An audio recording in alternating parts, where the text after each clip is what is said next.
Alright、皆さんこんにちは。ブロックタワーキャピタルのスティーブと申します。今日は、we have four amazing、the guests in this discussion. So we're going to talk about the subject is lifestyle change by Gamify. So we have only 30 minutes、but I'll try to make the most of this time for audience to learn about how these industry leading projects are thinking about the space. So let's start with a quick intro and maybe let's go with the Jiho. Quick intro, what your project do. Very short. Everyone's know anyway. Sure. I'm Jiho. I'm a co-founder of Sky Mavis. We're the inventors of Axie Infinity. Axie is similar to Pokemon. You can battle and collect these cute creatures called Axies. I guess the special Web3 component is that everything in the universe, from the Axies to the in-game resources, are tokens that you can trade to anyone, anywhere in the world. Yeah, Axie is a really fun and nostalgic way to learn about crypto as well. David? Sorry.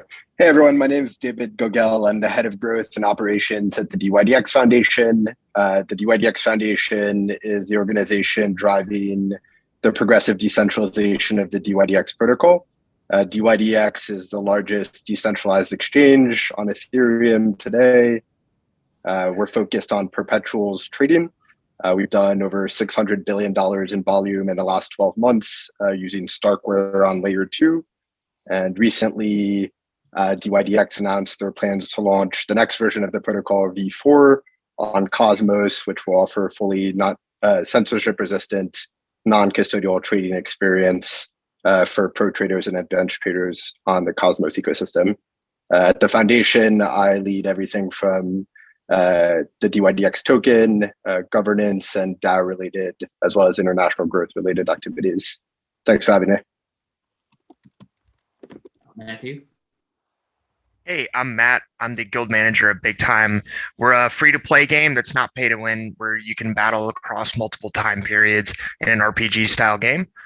A little bit different from the other projects. It's a soft entry into crypto and NFTs, where users can collect NFTs with nothing but a Gmail account, or they can use crypto in a wallet to be able to move their NFTs outside the game and onto other marketplaces if they want to. Shiti, please. Hey everyone, nice to be here. My name is Shiti. I'm Chief Marketing Officer at StepIn. StepIn is a Web3 lifestyle app where you can walk, jog, or run and earn NFT rewards and tokens. Our mission is to build the strongest bridge between Web2 and Web3, and we are committed and slowly growing towards that with over 800,000 daily active users and over 3 million monthly users. We are expanding our presence in both Web3 and Web2. Awesome. So just for audience, I think most of the audience are Japanese. So is there anyone, one or two projects on the panel? Do you have any particular relationship with the Japan or Japanese community, if you want to share? Sure. So we have had a really passionate and engaged Japanese community from the beginning. And actually the first Axie meetup ever was in Tokyo in 2018. So Japan has always been really important for us. And I think Japan has a way of making like kind of subcultures and kind of small trends blow up. So of course, Japanese are also like really passionate and amazing gamers as well. So yeah, we've been very close to Japan. Our Japanese ambassador, Aru-chan, will actually be visiting Japan and hosting the next Axie meetup in Japan, so our return. Also, there are special Japanese parts in Axie where while Axies were on Ethereum, if you bred with your browser language set to Japanese, there was you were actually able to breed special Japanese edition parts. Some people did it, some people didn't do it. Most of course, the Japanese community were doing it. And then we migrated to Ronin. We actually retired all the Japanese parts without telling anyone. So it's kind of like this extra surprise. So Japanese Oasys, there are like 16,000 of them. I think the floor is around 0.1 ETH. So it's kind of like a little bit of an accessible stepping stone into collecting for a lot of people in the ecosystem. Awesome. Yeah, I guess personally too, my mom worked at Nomura. My mom actually, she's Korean, but she actually grew up in Japan because a long time ago, people used to send their kids in Korea to live in Japan. So yeah, so I also have like a deep personal connection to Japan. Gotcha. Great. Maybe we can move on to next part. So again, I want to touch upon, because this panel's title is Lifestyle Change by Gamify. So one of the biggest criticism in NFT space or crypto in general is a lack of adoption, lack of mainstream adoption, lack of utility and such and such. But I assume actually the big time is now is, I think, early kind of user kind of phase. So it's maybe a little different, but all other projects here is very known for having massive users in segments that you guys working on, DYDX, Stefan, XE, and big time will be as well. So how did your crypto projects basically make a difference in consumers' users' life? Again, let's keep it short. So whoever want to talk, maybe I'll take a 2 or 3. Maybe let's start with the Shiti. Definitely you made an impact and the user's life. So can you tell me very briefly about it? Sure. I will break down the impact into 4 sections, actually. I call them technology, tokenomics, community, and cause. So very briefly touching on each of them. The first one is technology, which is essentially all about the product. Sometimes in Web3, we tend to prioritize everything else, especially the hype of marketing over product. But ultimately, it's not the price action that drives the value. It is the product that people use that drive the value. And we've seen that as we speak, sitting here, there are events that are happening from community across the world in Athens, Miami, New York, LA, 2 in the UK that I've gone to. Australia, Taipei, Japan, everywhere in the world. And when you go to these events, it's not just 20 to 44-year-old males, but people in push prams with their babies, pets, their moms, their dad-in-laws. And it's this impact in the community that is very heartening to see. It is the product that they've been using to walk, jog, run daily. That's very heartening to see because of the incentives that have been built that they hadn't found before. Talking of tokenomics, we've done build sinks in the app to make sure that there is a good supply and demand. Very quickly with community, we keep our nose to grindstone as we're building product, but we're also listening to them both in-app, outside, and Discord. And finally, on the cause, we're really passionate about health and fitness initiatives, but also carbon neutrality. So every month we donate 100,000 USD on no rate towards carbon credit removal. Understood. So I think Shiti just mentioned about a very important thing. I think the community is one of the most single important thing in crypto space, very unlike in traditional side, I would say. So I think expanding community is one difficult job, but also maintaining them is another level of difficulties because most of crypto projects had massive community at the beginning. They lost it very quickly as a boom and burst kind of scenario. So let's go to the Matthew and David on this. So for you guys, what's your kind of firm's strategy or your own kind of principle in terms of how you expand your community, how you maintain healthy, engaging community, what you guys do, what you guys consider important? Let's go to Matthew first. Yeah, so we're a little bit different from the other projects because we're still in a relatively early alpha, and we did sell out of our early access passes pretty quickly. But what we've tried to focus on is essentially under promising and over delivering on what the gameplay looks like. From an identity standpoint, we very much consider ourselves like a AAA game studio more than anything else. And commensurate with that, the gameplay has to always be the best part of the game. It has to be immersive. And so as we onboard users, we make sure we onboard them in such a way that they each have a positive experiences. We don't overload the servers. And then we have a very good community dialogue back and forth. So especially throughout the alpha period, we go through all comments, all feedback from players every day, and we meet about it, and then we coordinate and then separate what those comments look like and pass it to the devs. And then consequently, that priority of comments goes back into how we put together patches and additional content. Awesome. David? Yeah, I think similarly, our dev team at DYDX has been very focused first and foremost on building the best product experience for users to trade in a non-custodial setting.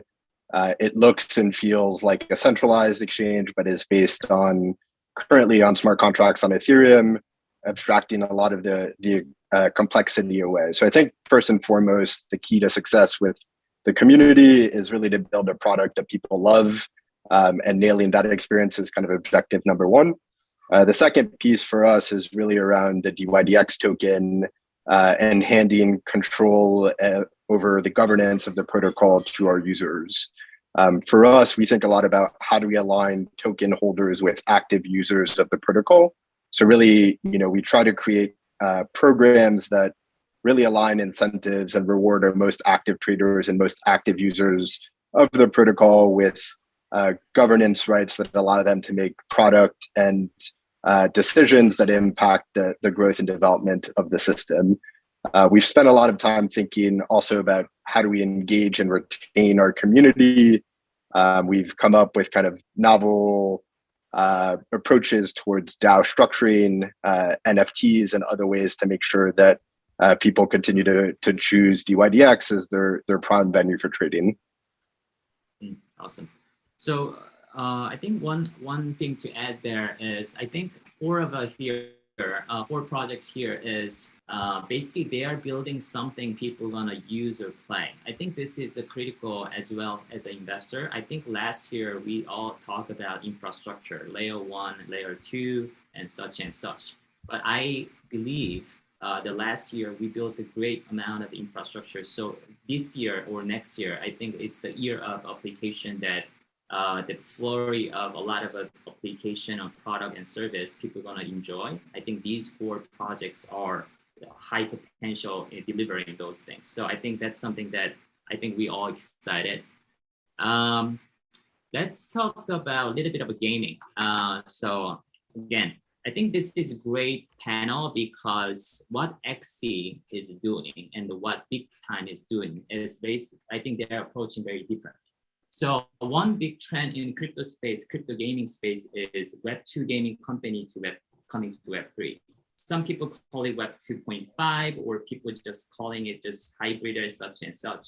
So I think it's great because the Big Time is basically they want to be AAA gaming studio, even though they do have their own game. And then a full of team from major kind of game developer companies. And then as Matthew said, they're approaching as a free to play rather than play to earn. So while we have a phenomenal success with Axie Infinity last year, basically they opened the whole potential of play to earn. And Axie Infinity, my view, is very community-driven project. So it's a very different kind of approach that Big Time and Axie Infinity is taking. I'm not saying which is right or wrong, but what do you guys think about this in gaming industry that a lot of people are talking about Web2 trying to come to Web3, and then whether Web3 should remain as very segregated or should be collaborated? What's your view on this, Jiho and Matthew? Let's start with the Jiho. The lines between Web 2 and 3 are definitely going to be blurred. I think that part of that is just a talent flow thing where we're starting to attract amazing gaming talent from Web 2 that's been crypto curious or is very aligned with the ideals of what we're building, right? We brought in Phil from Niantic, who is working on Pokemon Go. We have a bunch of new hires that we'll be announcing kind of over the next months or into the end of the year as well, of major of people from traditional gaming that see the potential with Axie, see that we have this amazing community, that Origin is this a huge upgrade from V2 or Classic and that are coming in. So I think it's also a talent flow thing. I also think that Axie, the way that we do that is, and Sky Mavis, is we just attract the best world-class talent. We have the capital, the funds, the reputation, and the brand to also do that. So I think that's really key. I'm also like, I don't know, I don't understand why when people talk about like AAA and stuff like that, like most of the money in in gaming, if we want to talk about making like economies as sustainable and attracting spenders, most of the money in gaming is spent on mobile games, right? And mobile gaming has actually surpassed all other sectors of gaming. So in my opinion, right, like we shouldn't be trying to go for these super high performance draining experiences. We should be looking at like what are the best mobile games, right? So they're what are like the best card battlers? What is Supercell building, right? Like I would not want to be the Web3 Blizzard or the Web3 Epic Games. I think like the best would be to be the Web3 Supercell. So yeah. Matthew? Yeah, it's an interesting take, and we did something a little bit different at Big Time. So we talked to a lot of gamers, and we generally thought that some of the kind of more like visceral pushback on NFTs really came from either a lack of understanding, or they thought that there was some sort of high barrier to entry in there. And so we tried to build a game correspondingly for that. And we agree with Jiho, right? Like a lot of the money in gaming right now is in mobile. And in some ways that kind of left some PC gaming, high quality gaming experience with some NFTs inside of it somewhat open. And so that's what we tried to do. And so we had to build an ecosystem in such a way that they felt comfortable moving into Web3. And that's where we went to this slightly different free-to-play model, and then really tried to identify ourselves first as a game studio. And so a lot of times when we talk with gamers, we don't even lead off with the NFT part. We just say, hey, these are ways that actually gives more power back to players. It allows you to capitalize on your identity. It allows you to do more things inside of the economy, really things that enhance gameplay experience, as opposed to what you may have heard of on the news or heard from another friend of a friend or something like that, because we really do believe in the technological part of Web3 and the blockchain side of it. Thank you for sharing. Just on mobile gaming part that both of you guys agree, I think in Japan particularly, there are some companies called the GRI or Dena or Cyber Agent. Those guys are if I'm correct, they are the leading mobile games, the game companies in Japan. I think all of them are looking into this space, and then all of them are maybe listening to this, and because some of them are coming to Okinawa for a crypto conference, and how much these Japanese companies are active in this gaming industry, and also they are good at mobile games. So I see a huge potential for Japan crypto community, and I'm very excited. Switching gears a little bit here. So we have 30 minutes more to go. Let's go to David and Shiti on this. So when people hear the term called Gamify, I think many of them think of games first, right? I think. But we know that Gamify is game plus DeFi, not just gamification angle. So I think definitely GameFi is just more than the game, play to earn games. So I think you guys are a great example. DYDX, largest derivative, decentralized derivative platform. And then Stefan is Move to Earn, as actually they have 3 million users as far as I know. So what does this Gamify mean to you guys, to DYDX, to Stefan? More than game, definitely you guys have a lot to talk about. Many people don't know, even DYDX own the NFT collection. DYDX owns some sort of other cool stuff that I forgot the name. So let's share, let's start with the David. What's Gamify mean? for DYDX? Yeah, so for the DYDX ecosystem, there's kind of two main areas of gaming that we're innovating on. The first is a product that the DYDX trading team launched called Trading Leagues. Effectively, every week, there's $100,000 worth of prizes that are distributed to 5 different leagues on DYDX, where any trader can compete and really prove that they're the best trader within their cohort. And the top traders earn cash rewards based on their trading experience. And so for us, that's really a way, to gamify the trading experience. It's to leverage people's willingness to share kind of their P&L publicly and drive user engagement. And it's a really cool and novel way for people to earn credibility in a permissionless trading setting. The leaderboard is public. Anyone can see how they rank relative to others, and it drives gamification of trading more broadly. So that's aspect number one, and that's been largely a very successful program. Around gaming is DYDX Trading launched their own collection of NFTs called hedgies, which are designed as hedgehogs. So there's 4,200 unique hedgies with a lot of different attributes. The hedgies were distributed to past active traders on the platform. And then every day a new hedgie is distributed to different traders who compete based on their P&L and compete for the hedgie of the day, which has various levels of rarity. And so we've seen a lot of users then use those NFTs on their social media, use that as really a way to build their credibility within the ecosystem or within the DAO. And we've also found that to be a really strong way to drive the gamification and social proofing of the trading experience more broadly. Yeah, Steve, I think that's a great question. So, what does gamify mean? Our mission is to onboard the next 100 million users onto Web3, if not billion. So I'm an out-and-out consumer marketing person. And how does that happen? See, my mom doesn't care about Ethereum, Bitcoin, MetaMask, wallet, decentralization, or Solana, but she does care about her movements. Because as much as we want it, there is no fee on running outside, and there is no software or hardware needed to do push-ups. And yet obesity and cardiovascular issues are a big issues across the world. So therefore, we thought of that as the gateway into Web3, things that people already care about. And how do we gamify those things to sort of bring them onto Web3 rails? And that was the whole idea.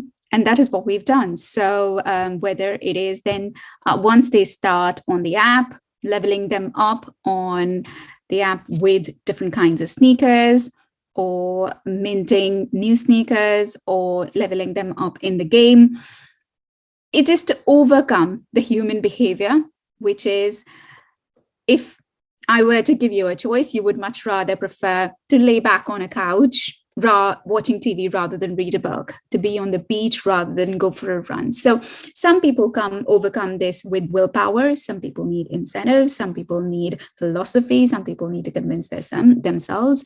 And I think that is where gamification comes into play. And of course, the powerful combination of DeFi along with blockchain tech helps the cause. Understood. Thank you.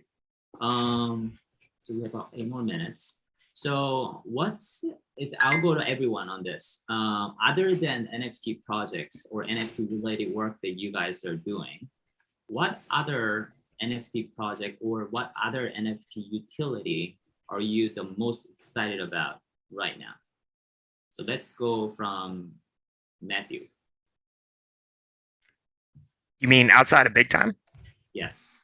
I got to be real with you. I think I have my personal strongest affinity is for STEPN. So this is somewhat of an exciting opportunity for me. I know we talked a lot about it inside of big time when STEPN came out, and I thought it's a great idea. I fell into one of those earlier categories. I've been a runner for kind of most of my life, and then I saw that they were able to gamify it, and I was like, oh, that's a great idea. and we definitely took some of the learning points here. Who knows, we may be able to incorporate some of them into big time. Okay, let's go to Stefan then. What do you? Lovely. Thanks for the shout out, Matthew. Really appreciate that. I'm personally excited about music and ticketing. I think ticketing is some sort of NFT anyway. So we're sort of overcoming that first phase of NFTs is basic PFPs and stuff. And now we're moving on to the second phase of broad utility basis. So watch out, maybe step in, like Matthew said, we may take some learnings and incorporate those utilities. Awesome. David?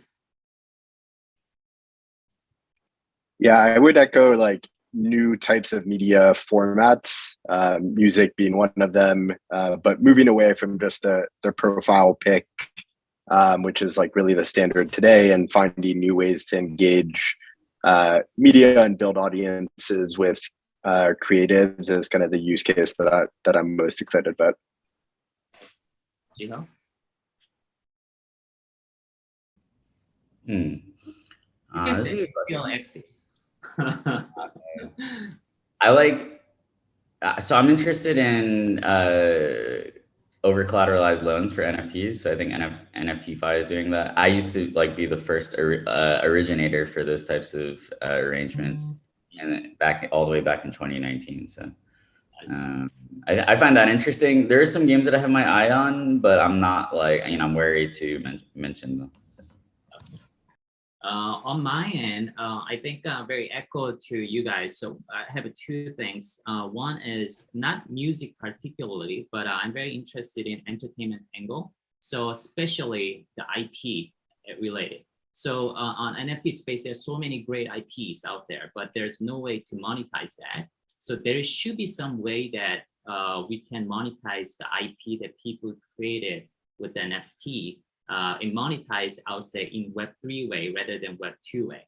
So I hear more and more around this angle that a lot of Web2 kind of IP group are tackling on this on Web2 way or Web3 way. And that's something that I'm very excited. Second is financialization of NFT, as Jiho mentioned. Over collateral is one example, but I think more than 90% of the assets that we see around ourselves are non-fungible. So I believe that if this non-fungible assets, I think eventually these non-fungible assets can be financialized, then I think the market size is way bigger than what we can imagine. So those are two things I'm excited about. So we have a last 3 minutes. So maybe I think it's good to close. I draw out the two questions, but you can pick one of them. The first question will be, what is the one biggest thing that you guys are working on for your project? Or second question you can pick, market is down, crypto winter is started, or maybe crypto bull cycle is gone. Maybe not might come back for next few months. Why should audience care the NFT today, even though they are not working in NFT like you guys? So pick the one of two questions and answer your whatever, share your perspective. So let's start with Jiho.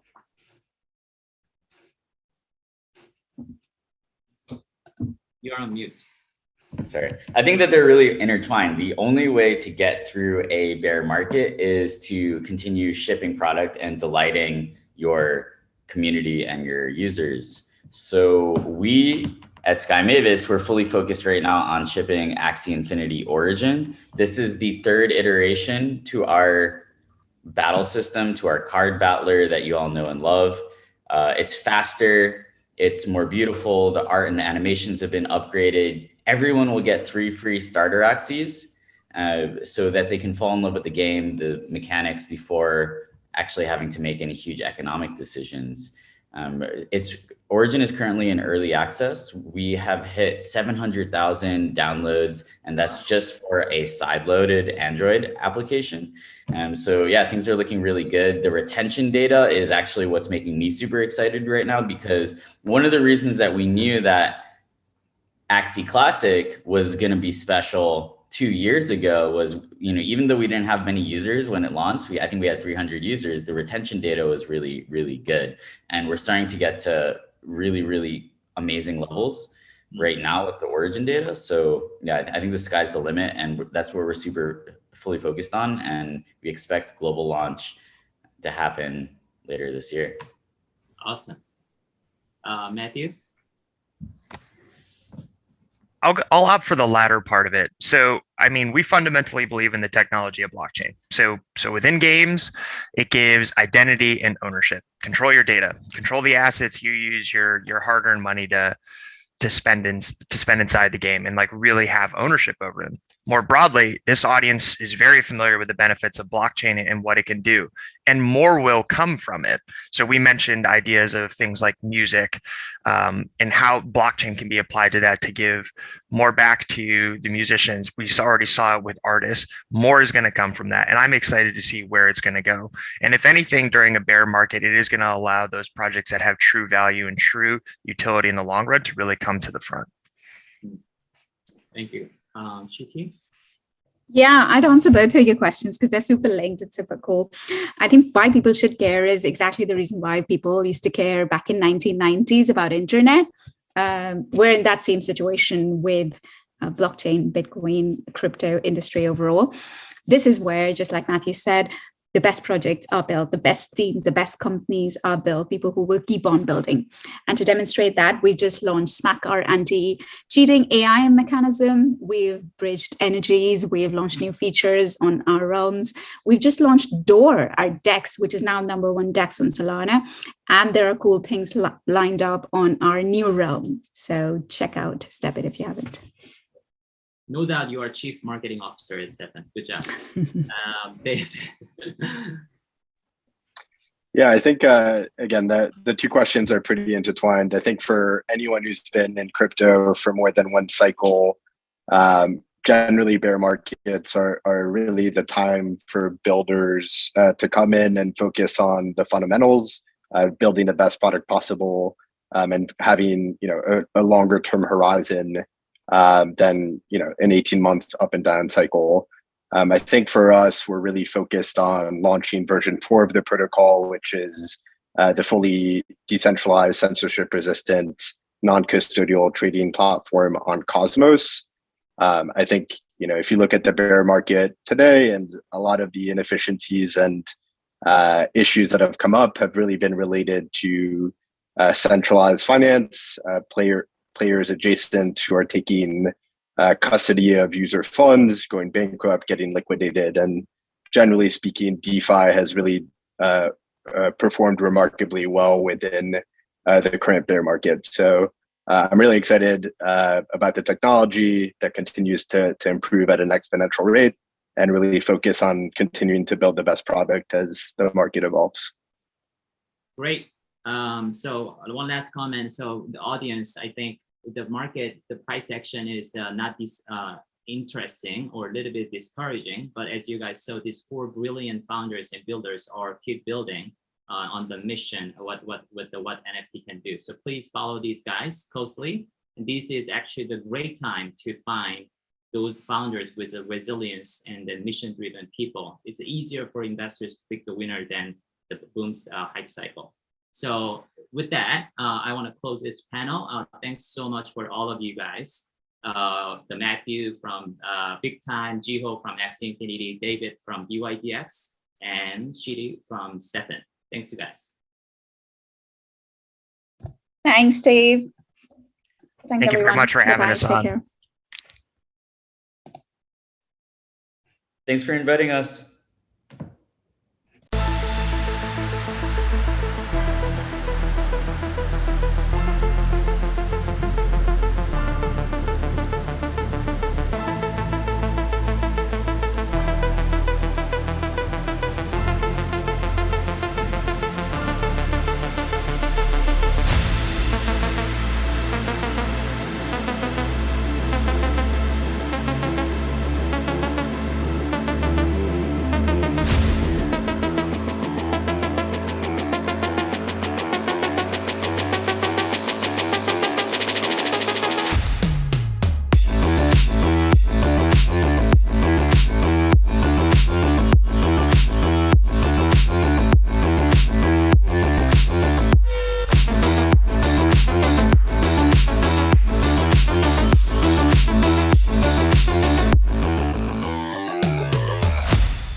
cocone.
You don't even come out of your room anymore, Maru.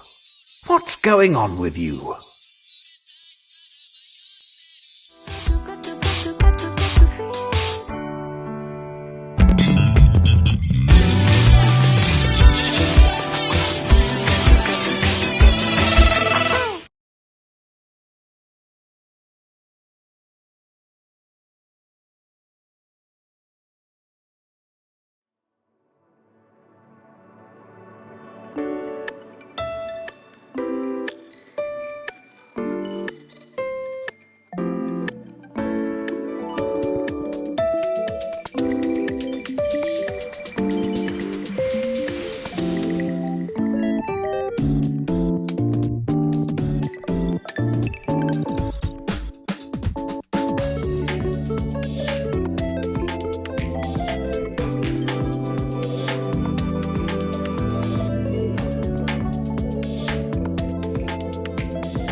Okay, so welcome to the session at NFT Tokyo.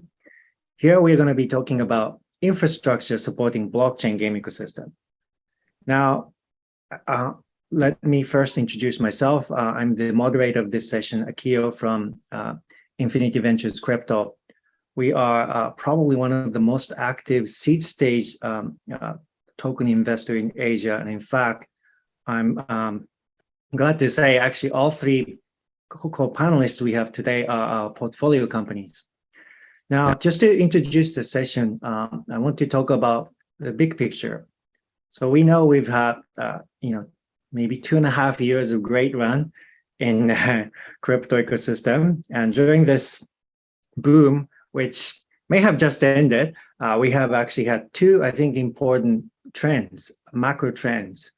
The first came, I think, in the summer of 2020 with the major growth of DeFi ecosystem. I think everyone actually spoke to that as the summer of DeFi. And in fact, that really started the current run on the whole blockchain industry. And then last summer, or maybe more like last spring, something started brewing in the Philippines. And at the time, we didn't know what it was called, but now we know it has a name. It's Gamefi. The whole blockchain gaming space blew up in the middle of 2021.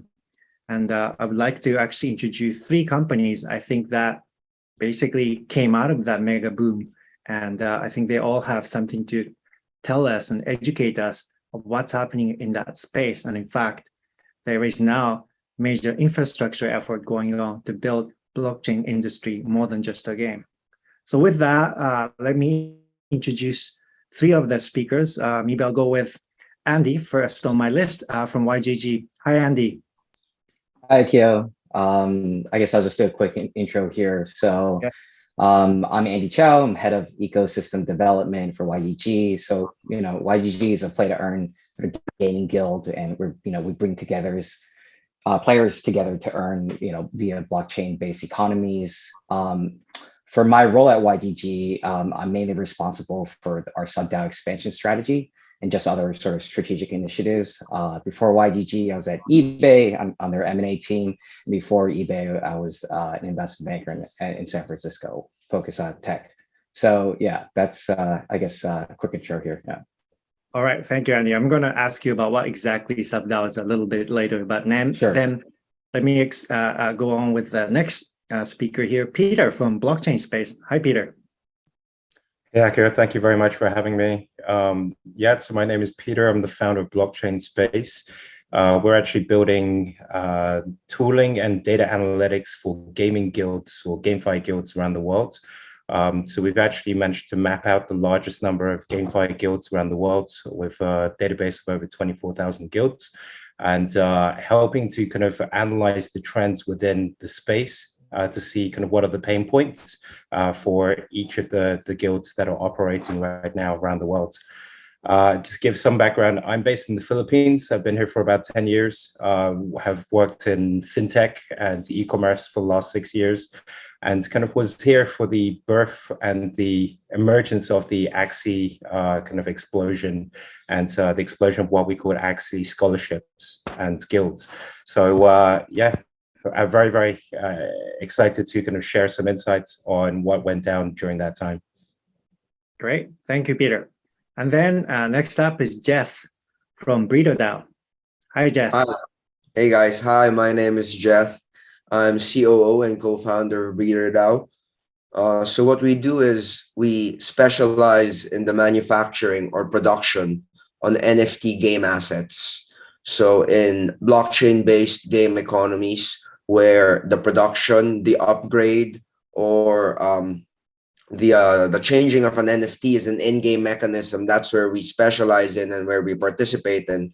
So we produce these NFTs. You could think of them as game assets, right? Could be swords, equipment, all of that stuff. And then we sell these to retail marketplaces or to guilds. So we help guilds get the highest amount of yield for their money by recommending and specializing builds of these digital assets for them. Great. Thank you, Jeff. So I think before we go into the deeper topics surrounding space, maybe we can help clarify two keywords that just popped up in this conversation. One is, of course, blockchain gaming. Can Andy, Peter, Jeff, any of you give us a quick definition of what exactly is blockchain gaming, just for the, some of the people in the audience who doesn't quite understand what that actually means? So who's going to go? Peter? Yeah, I'm happy to give a stab at this. All right.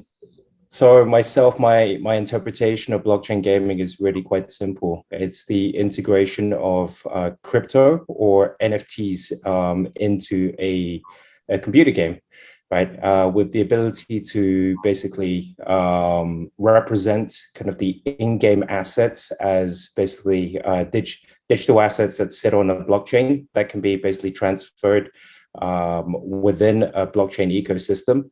And then also with the ability to basically have a token that basically can, that's represented as a cryptocurrency that basically you can earn within the ecosystem. So when you're playing the game, the tokens that you earn are actually cryptocurrency, and those cryptocurrencies are then have the ability to be traded into real life currency, into fiat, so like US dollar.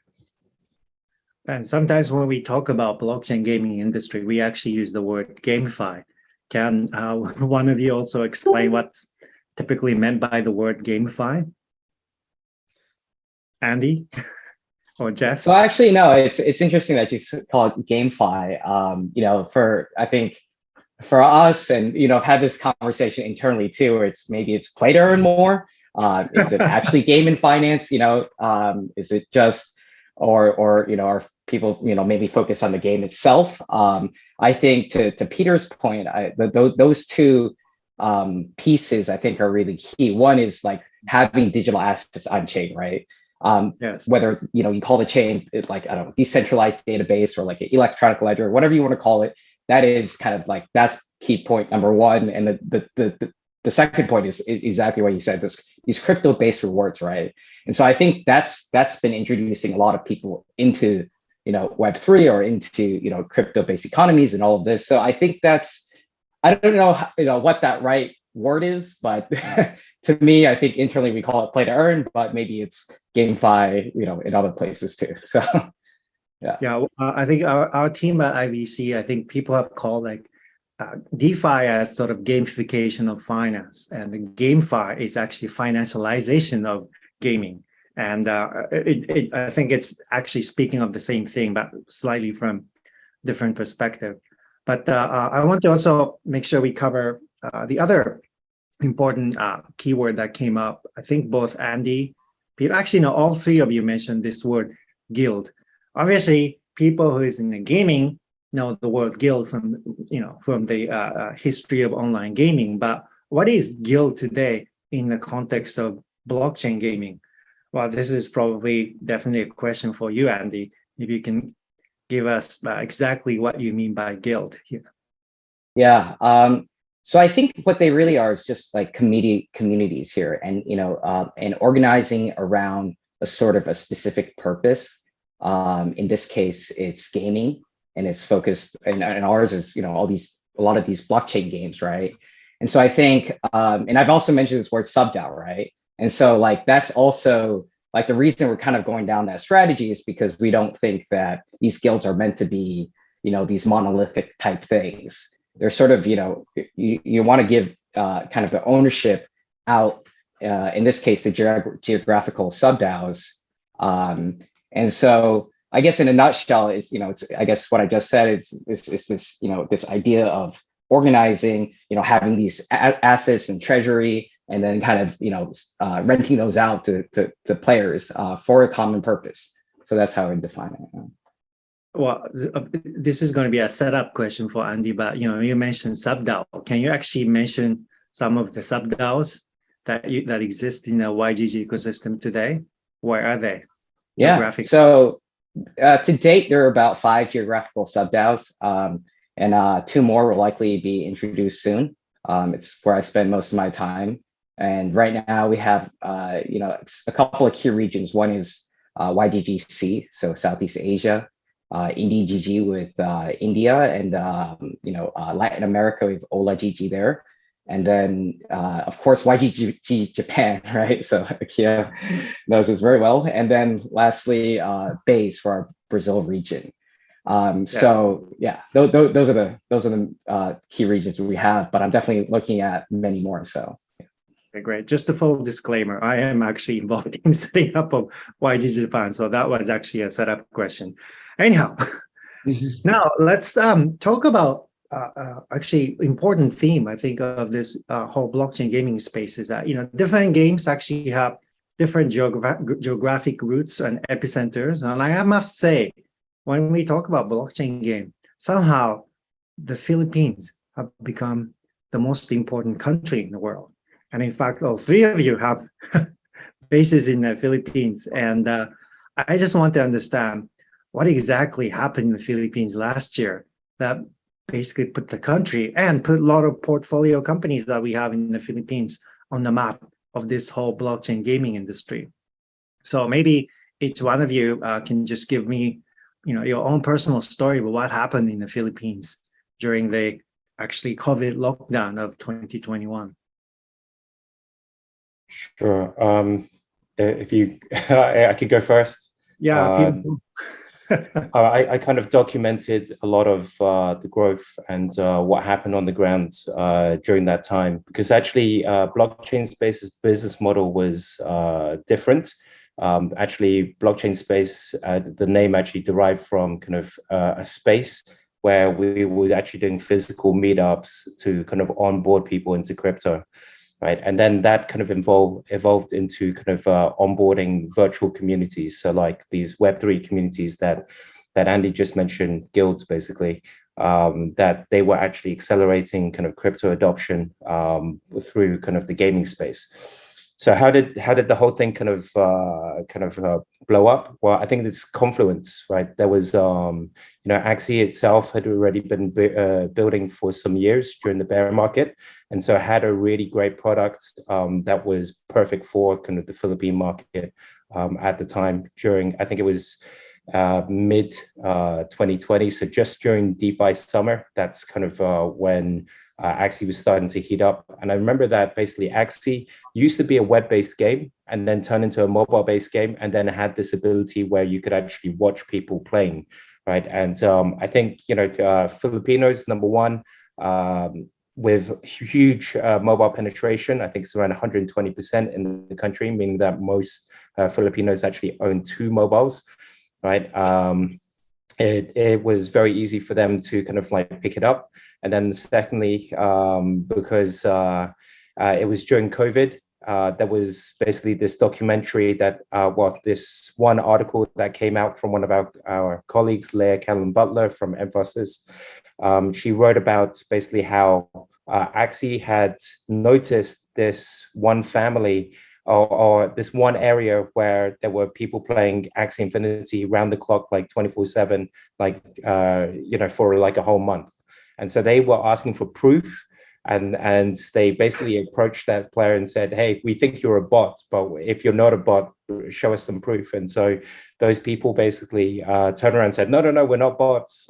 We've been playing your game, and they basically took a video where they showed their room. And they kind of like panned around the room, and it was like the brother, the sister, the aunt, the cousin, everyone was like sitting there, like 10 to 15 people all playing Axie on multiple different devices off the same Wi-Fi connection. And I think that's kind of where this story suddenly developed, was that, these people, what they had found was this opportunity to actually earn around $1,000 at the time, right? Just by playing Axie round the clock per, in a month, right? And so this person basically scaled it out within his own family, friends circle.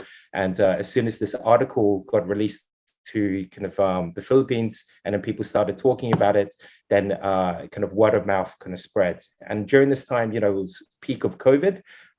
So there's a lot of people that just been locked, lost their jobs. They were locked in the house. They had no access to kind of like to kind of like earn through other kind of means. And suddenly this was a perfect opportunity. If you had a mobile phone and a Wi-Fi connection, then you were able to actually earn by getting involved in this game. And so that's kind of how it all started. And then, people like YGG jumped in and just accelerated the growth like crazy, providing a lot of community support on the ground. And, there were a lot of people creating video tutorials that basically proliferated like the spread and the knowledge within the Philippines itself. And so I actually presented this number recently. So actually during, I think it was August of 2020, only had around 500 players. And by June, July of 2021, it was around 3 million players. So it just had absolutely hyperbolic growth during that time. So, Peter, when did yourself actually get involved in this whole industry as you're watching all this develop in the Philippines? What was the trigger for you to get involved? Yeah, so I had been watching Axie already since 2018. So I hosted actually one of Axie's first ever meetups in the Philippines together with Gabby Dizon, right? And at the time, it wasn't really the most engaging game, but I knew that the guys behind it were getting people to do kind of like meaningful actions like in crypto in general. And that was something that was quite unique.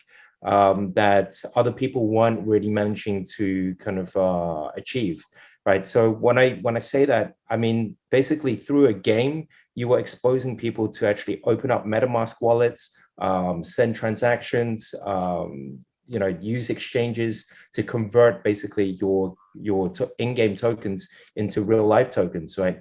And that was something that other protocols or other apps weren't really achieving. And so that's where Axie kind of like caught my eye. And so actually I was one of the first also kind of gaming guilds that started. I started up something called Axie Academy back in kind of around July, August of 2020.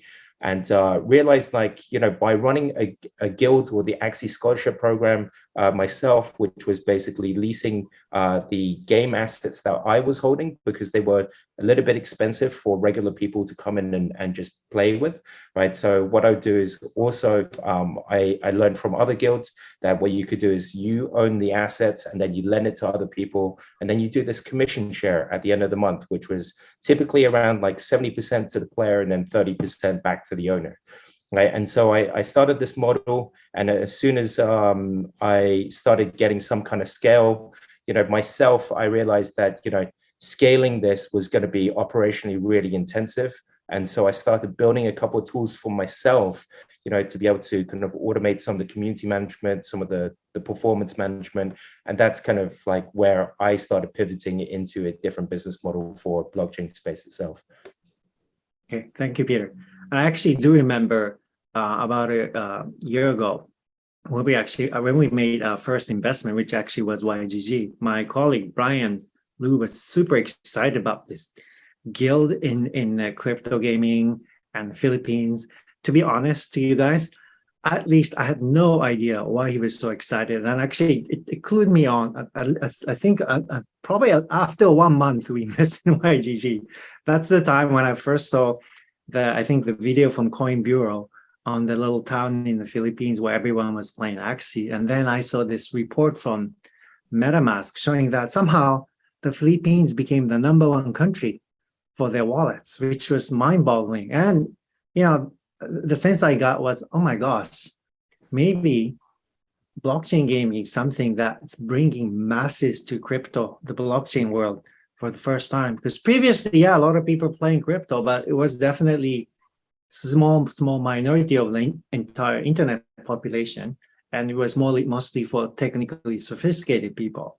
But now we're seeing this, uncles and aunts in the Philippines joining the fight. They definitely were not technical internet savvy people, but somehow the blockchain gaming was drawing all those new people, masses into crypto. I thought, wow, this is something very big. And of course, that's when YGG entered our world. But Andy, maybe you can tell us a bit about, how YGG came about, how your founder, Gabby, saw the opportunity and turned this into a platform of some sort. Yeah, so I think originally there were actually, as Peter was saying, he was also running a guild. There were already sort of naturally a lot of these kind of popping up. It wasn't until, but I think what YGG did was, and Gabby was like actually accelerate it and get sort of the most, get sort of that professional kind of funding and everything to bring it to the masses, as you said. And so that's that's how I understand it. I personally wasn't there in the Philippines at the time. I wasn't actually at YGG at the time, but I did go a few months ago, and it was really interesting because I did travel a couple hours outside of Metro Manila to meet up with a team member, and he was there as sort of one of the original. I think at one point was one of like very very high ranked Axie player, and he was just saying how the town kind of during these pandemic lockdowns went through this this sort of, I guess, evolution of into play to earn games, and suddenly there are a lot more motorcycles in the area. So that was a really fascinating fascinating thing to see. But SLPs were converted into physical motorcycles. I guess so. Yeah. Yeah. Excellent. Okay. So now, Jeff, let's talk about breeding. So I believe both Peter and Andy were they are running guilds, and obviously breeding I thought was something that guilds already do. But you guys somehow turned that into actually a profession and a more focused form of art. And please let us know, like, how did the whole idea of a breeder DAO came out, and how you guys actually fit into the things that people like YGG and the blockchain space are doing. Because initially, when I heard about you guys, I thought, oh, maybe you guys are just a competitor, but it turned out that wasn't the case. So maybe you can tell us from your own words how the breeding fits into the overall ecosystem being built by people like Andy and Peter here. Got it. So, well, we got our start in Axie Infinity. I'm going to share a bit about my personal story as well. Yeah. I first started playing Axie sometime last year, right? A month later, I founded a guild, pretty small guild, 500-person guild. And what I think made our guild unique was we didn't recruit most from online, right, from Discord. So it was mostly from my own network, from my office, people who knew other people, and it really gave me first-hand perspective of how this game actually helped people on the ground, right? So this was I think it was the perfect storm, right? What happened with Axie Infinity in the Philippines. COVID shut down a lot of businesses. Therefore, people got laid off from work. They had no work. They was just at home, not really earning much money. And like it was previously mentioned, everybody has a mobile phone in the Philippines. Everybody spends time online in the Philippines, right? Facebook is a national addiction here. So it was only natural when an opportunity like Axie came up, people started flocking to it, right? And I saw firsthand how it helped people, people who normally, who lost their jobs, who normally wouldn't be able to get jobs, people with disabilities. These guys, blockchain gaming and Axie Infinity in particular really helped these people. So I just wanted to share that part.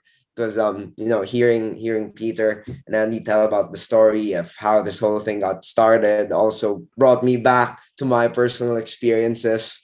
And yeah, on to Reader now. So when we looked at Axie Infinity, we decided to take a hard look at how the economy worked and what made it tick.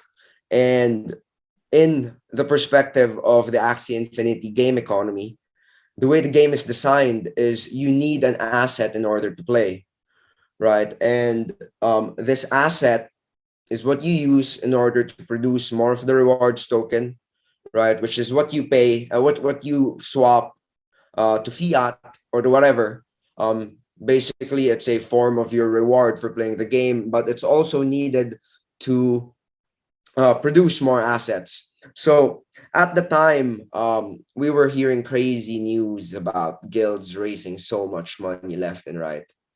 Right, people were really on the trend. Right, that they were. It was crazy. You guys were there. You guys were there. You guys saw the insane valuations, and then we kind of had a light bulb moment with that when we realized that, you know, there are all of these guilds with a lot of cash. Scholars are aplenty, right? I'm of the belief that guilds serve a purpose, which is player liquidity, right? They add players into game ecosystems, right? So player liquidity was something that guilds already solved, or were in the process of solving, thanks to the likes of YGG and the others. And, you know, all of this money was being raised, and then we realized, well, where are they going to get the assets for these games, right? If they have 10 million Filipinos right there waiting at the door ready, right, where are they going to get the assets for these guys to play? So that's really where the idea came about. And we started our pilot run with Axie Infinity. We managed to grow our fund by 900% the very first run. And then that's when we decided to, it was a pilot run before. That's when we decided to tokenize the idea, and hence BreederDAO was born in October of last year. So we're very happy to get the support of people like you guys, IVC, YGG, right? And we're right now still developing assets for a variety of blockchain games, likes of Crobada, Bagaxi, Crypto Unicorns. So there. All right. Thank you, Jeff. Well, actually, you ended up speaking on one of the also key topic of this whole session, which is, you know, building infrastructure for blockchain gaming. I think breeding definitely is such an infrastructure, and but I think there's probably many other missing pieces. And Peter, your company is actually the whole company is set up to address this issue. So maybe both maybe from Peter and Andy, maybe you guys can tell us about what else actually is needed to support this whole blockchain gaming industry. I think there's a lot of missing pieces. Maybe you can both talk about things that you have already done and the things you're waiting for either you or someone else to do it in the future. So maybe go with Peter first, since this is your own core business. Yeah, sure, absolutely. So as mentioned, I started my own gaming guild in Axie back in 2020. And during the scaling process, kind of encountered a lot of difficulties with things like player management. So, you know, being able to vet applicants coming in. So who are going to be my players that I match with the game characters, you know, and then also payouts at the end of the month. So things like, being able to split that 70%, 30% at the end of the month, you know, how can I do this in an automated fashion when I was scaling, right? So doing this for around 10 to 20 people, that's absolutely fine. That only takes a couple of minutes, right? But then when you come to around like 500 accounts or 1,000 accounts, it starts to really become very tricky, and there's no kind of like bypassing some of the processes. And so what we did is we created this one-stop kind of solution, like an ERP solution for people to basically automate some of the processes of running their guild. So things like, you know, being able to vet scholar applicants coming into your guild, being able to say like, have you got any gaming experience? What's your level of understanding of, you know, different types of games? And then being able to basically automate kind of that cash out process, which became infinitely harder as you started to scale, was really, really important. So we provided like a one-click cash out solution through our tool called Kaizen. Right. So we're continually looking to address kind of like these kind of like scaling issues within the guilds itself, right? But then in addition, you mentioned there's other infrastructure plays that guilds need, right? Some of that is actually towards kind of financing. And so we work with a number of kind of third-party providers that based on, so I mentioned we do a lot of data analytics at the moment. And so we've been aggregating quite a deep pool of kind of performance data and earnings data. And using this, you can actually use this as the equivalent of what we call credit history or like earnings history, right? And so that based on that, you can actually create what we call credit scores and allow to kind of like loan out to different players or to guilds as a whole this capital to allow them to be able to scale up their businesses.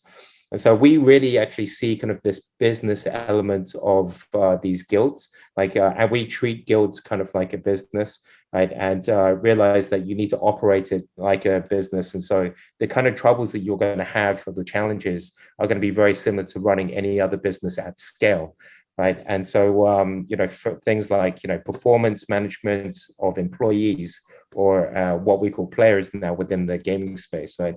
Then things Sounds like you're building an payroll. HR system. Sorry, say that again, Aki. Like you're building an HR system for guilds. Exactly. So it's really not that different to, you know, your traditional Web2 kind of companies where they have HR problems, or they have, you know, payroll problems, or they have, you know, financing problems. It's all kind of very, very similar, except the solutions these days are more Web3 native, meaning that, you know, based on information that we're actually accumulating from blockchains, right, we can actually plug in like different types of like these decentralized finance solutions, which are more automated, right, that don't need to include kind of like all the traditional kind of financing solutions that Web2 companies use today, right? So I think that's the exciting part, is we're able to use these new tools from, you know, the new technologies that are coming out in decentralized finance to be able to, you know, spur the growth of these gaming guilds as they start to grow. Okay, thank you, Peter. I think actually we're almost out of time, so maybe we'll wrap up with just one simple question. So I want each one of you to give me short one-phrase answer. Right now, we have now entered, some people call the next crypto winter, and so, you know, maybe it's not the boom time, but at the same time, we think this is actually time to build for the next summer, so to speak. And I think there's a lot of interesting things people working on, and some of it I think will coming to the next big trend of this whole industry. I don't know how long from now, 6 months, year, I don't know. But maybe each one of you can think of potentially that, you know, what you believe to be is going to be the next big trend in blockchain gaming. You know, I'm going to start with one. Andy, I'm sorry if I steal your answer. Maybe you can think of it right now. I think next big one, I think, is the arrival of big game IPs and the traditional game titles. Basically, you guys already paved the way to show the world how this thing works. So now I think the big guys are coming in. Some will be successful and some will probably fail miserably, but they're coming. So that's my prediction. And let's hear from each one of you, your own prediction of what's going to be big in this industry. So Peter, because you just spoke, so maybe I'll start with Jeff and Andy, and Peter, you can wrap up in the end. Man, I was gonna say your answer. Now I have to think of a new one. And it's okay. Maybe I'll just add to your answer. Well, okay, sure. And maybe before I speak about trends, I think that the standard things like figuring out sustainable economies, stuff like that goes without saying, right? So I think more your question is more of like big picture trends. I think this ties in as well to what you mentioned, crypto winter. The whole world is going through this. It's not just us, right? It started with US tech. That's where it started. And I believe that some of these US tech companies will pivot to blockchain as a last resort, as a saving grace, and majority of them will fail. right? I think that's something that will happen very, very soon.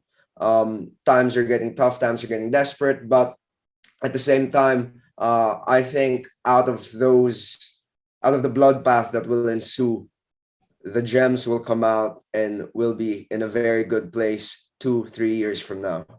Okay, thank you, Jeff. So Andy, he just mentioned bloodbath. What are you going to tell our audience? As your prediction of the big trend.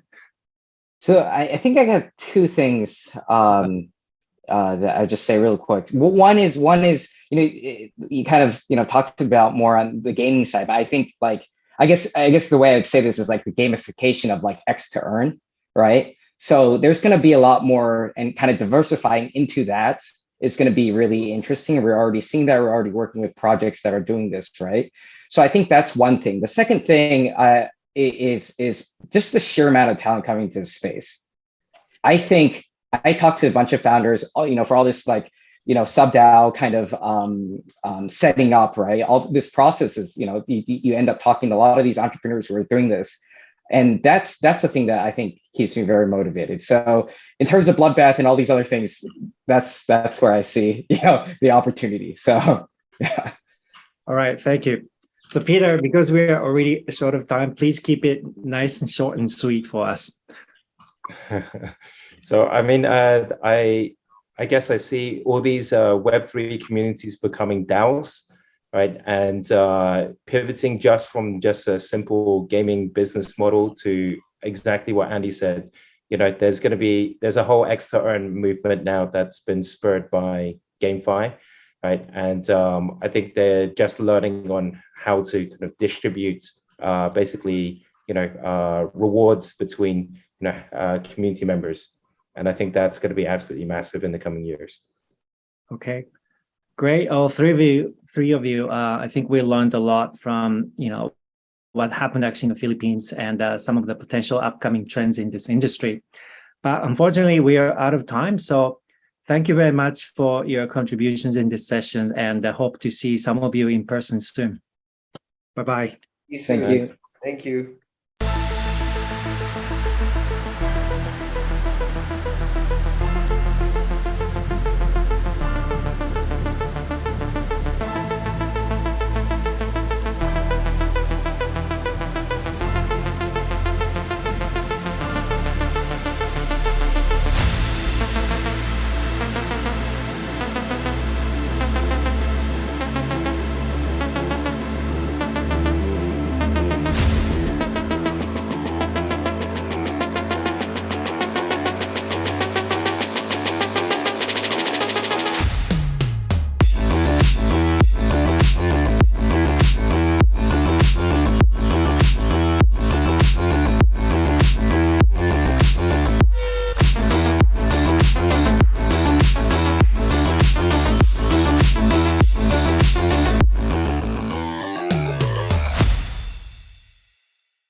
cocone.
You don't even come out of your room anymore, Maru.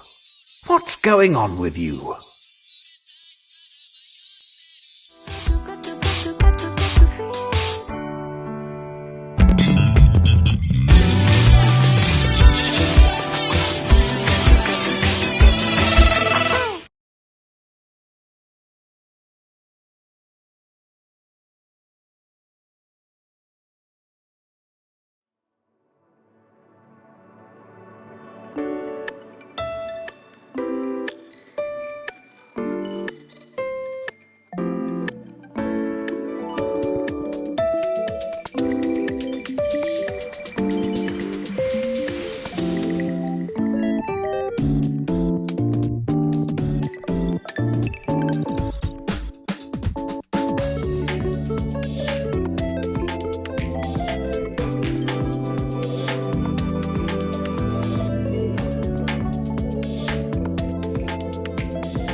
Hey guys, my name is Ben Ramo. I'm founder of the Jenny DAO. We collect NFTs.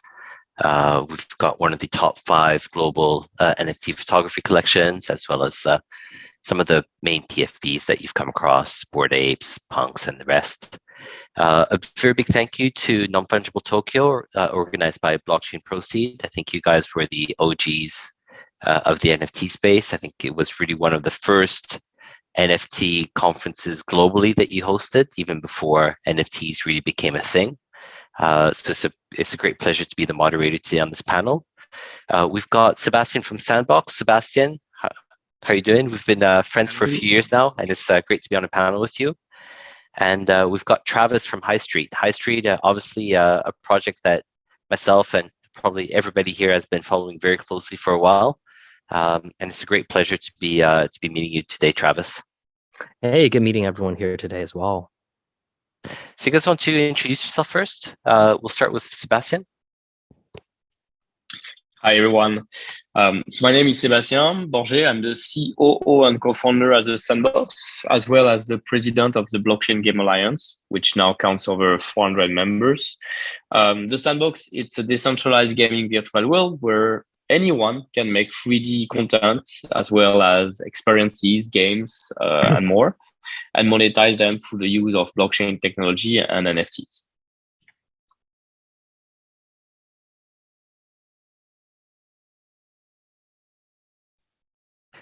Hey, thank you for that, Seb. How about Travis? Hey, Travis here from High Street. We're a commerce-centered metaverse, so we focus on bringing brands into the metaverse and selling their products. Think of us as kind of mashing e-commerce and retail with the overall gaming world. So it's a lot of fun to build a bunch of regions for different brands, and it's kind of like building Disneylands for them. And of course, we allow users to build their own homes, like the one I'm in right now. And I'll kind of do a little tour as the talk progresses. Kind of going to be a virtual vlogger for a little bit here, so you can see my home. A lot of different NFTs within it. I am in a VR headset right now, streaming directly from inside our metaverse. So we are compatible both with browser and natively supporting virtual reality. So excited to see everybody. Thanks for that, Travis. So I'll take you up on one of the points that you brought about this whole marketplace aspects of the metaverse and really trying to bring brands. This isn't really the primary focus of Sandbox, but actually has become a platform for brands to advertise. And I think High Street, this is really part of the, what defines you and you building all the tools around that. And if it's okay with you guys, I'd just like to compare some of the different approaches that you've taken to get there. Yeah, I mean, like, obviously, oh, sorry. No, please, Travis, go for it. Oh yeah. So obviously we respect Sandbox a lot. They're definitely the OGs in the space, and they built up what we call user-generated platform that allows people to come in here and really anyone to build something, right? And this is something that we've seen in Minecraft, we've seen in Roblox, but they've really taken it to the Web3 era, and I think that's something that a lot of us respect from as newcomers to the space. We approach things a little differently. So we have a curated metaverse experience. We actually don't allow users to build anything at all. We have professional studios as well as our own studio that actually curate things for brands, and then we introduce users onto these curated lands and regions. So it's pretty much a shopping experience that's completely curated. You can think of us like, the new age department stores or malls and stuff like that, where the shopping experience is very, very curated. What you see is basically what the brand wants you to feel about their brands. It's really storytelling mixed with kind of products integrated within a game. So I would say, a big difference is between what we call UGC and PGC, user-generated content, and professionally generated content.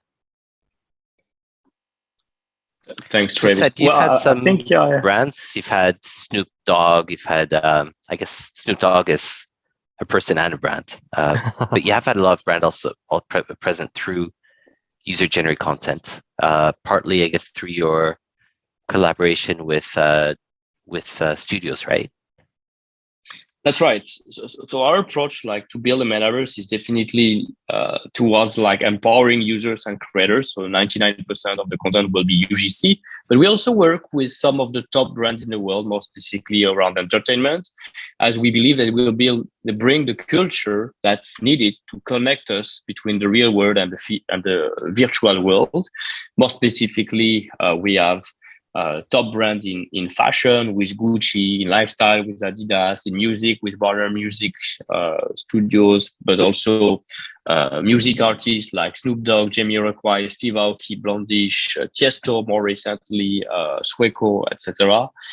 We have like entertainment related brands like Pororo, Care Bear, Smurf, The Walking Dead, and overall, like it's all contributing towards like creating this place where you know that you will have fun, where you know that you'll be able to not only play UGC but also play branded experiences that expand through UGC. So allowing fans, loyal users of those brands to create their own experiences with like official digital asset NFTs that they can use through our no-code game maker to expand massively the universe of this brand is also a unique value proposition that you haven't found in other either Web 2.0 or Web 3.0 virtual worlds, and that kind of make it compelling for users to enter Sandbox.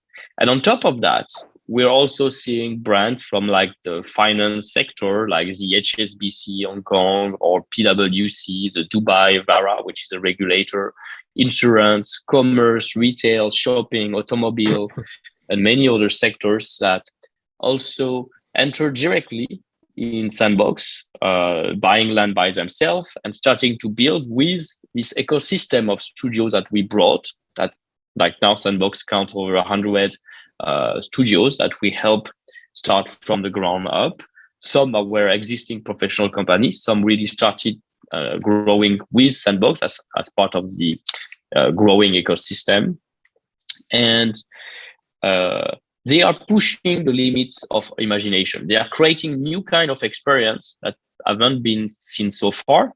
And the main focus point is around experience. So we are not trying to create a metaverse around like transaction or commerce. We're trying to create a place for people to have fun, to socialize, to be immersed, to discover new form of entertainment through the true ownership of content, through their digital avatar, through their new identity that actually can come from outside, from whole metaverse, outside Sandbox, as we've been playing around interoperability, and connecting with also a lot of other decentralized virtual worlds. So we have interoperability in place with Zepeto has been one of the partner, but we also see content from Sandbox appear in Decentraland, in CryptoVoxel, and vice versa. So really allowing users to free flow between all those worlds, hopefully as well on Cyber, with OVR, and hopefully with High Street will be quite interesting to pursue this vision of being like this large open ecosystem.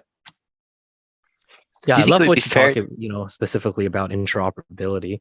It's something that we've been pushing for as well. As you can see, like Ready Player Me avatars being integrated here, and all the different big NFT projects being able to sort of, kind of free flow into each of these metaverses. And you're going to have different segmentation of age groups and stuff like that, different style.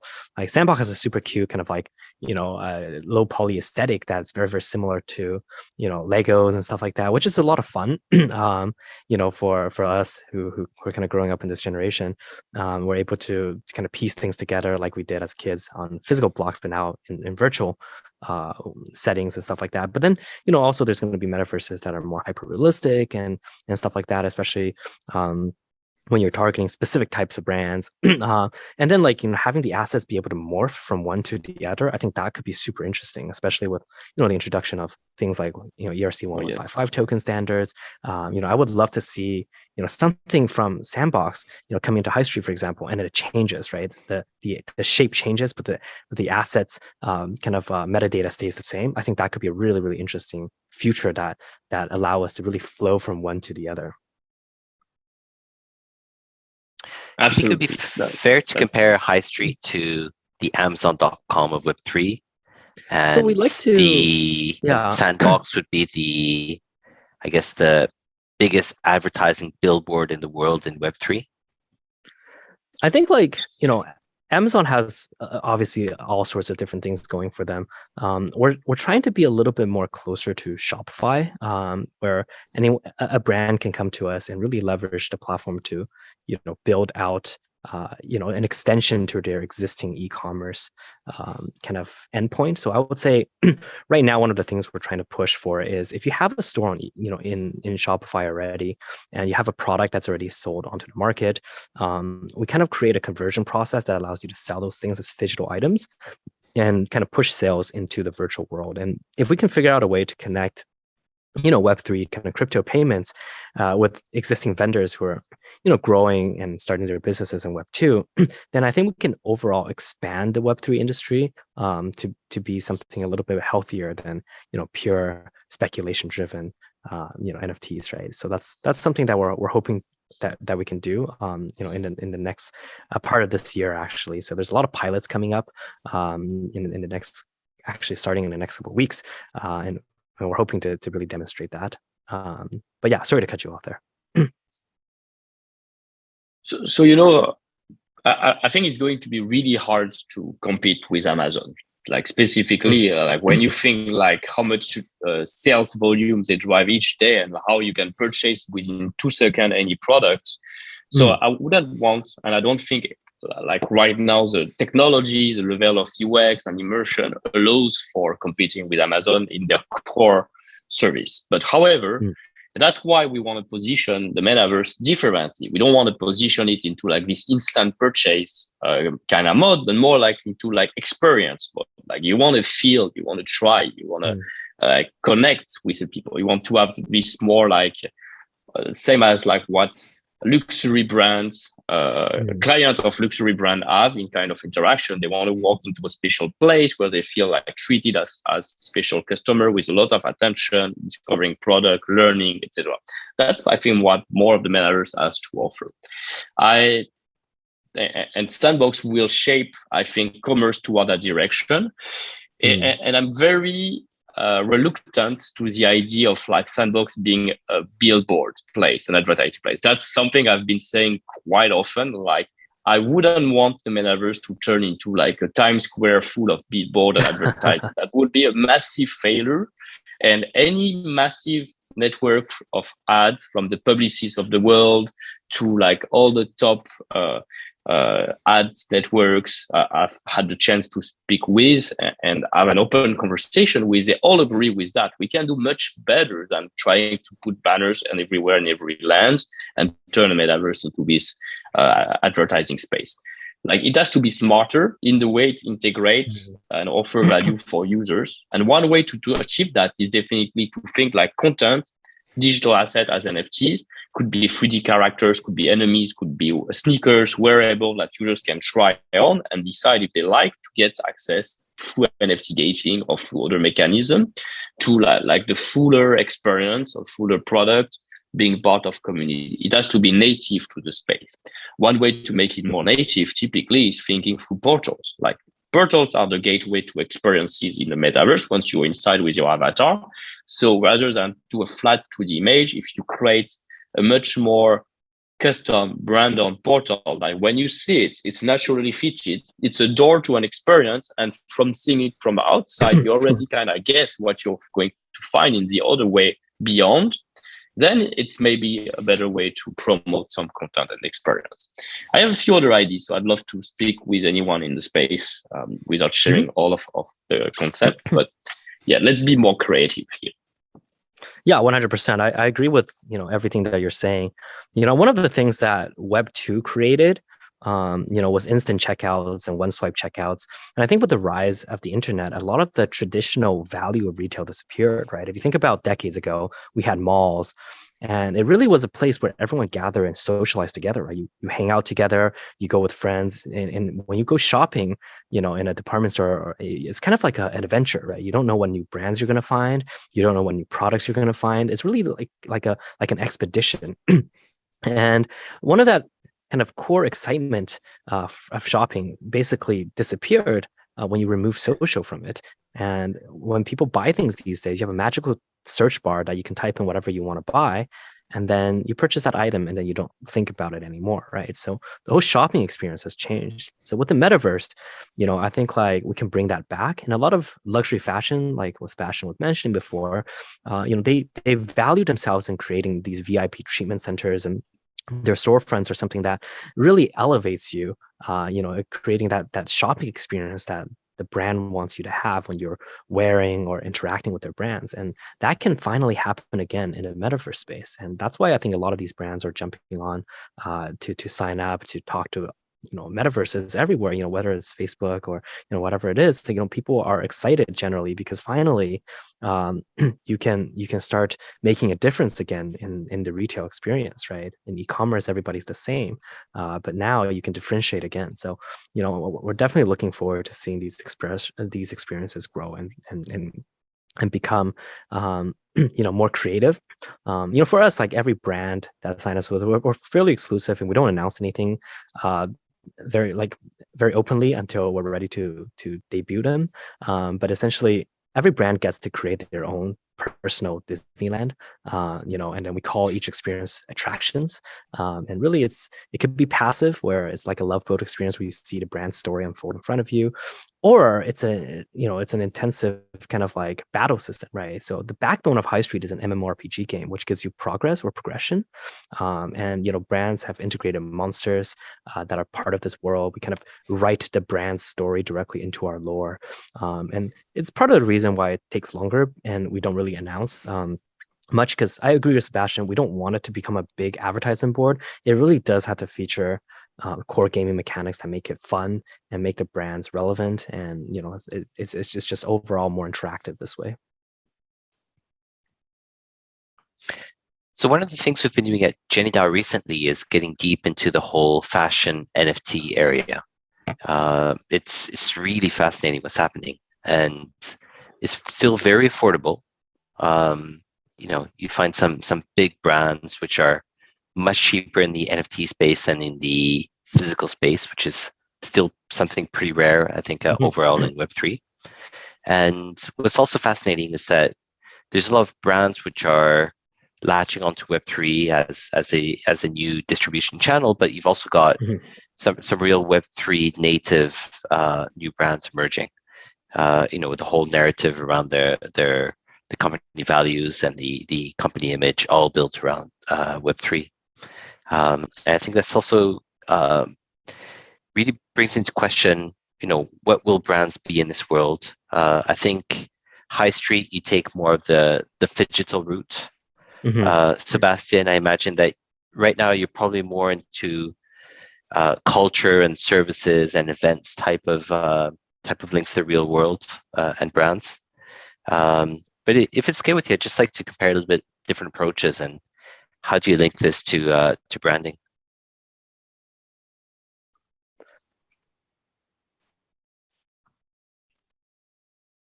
I guess I can go first.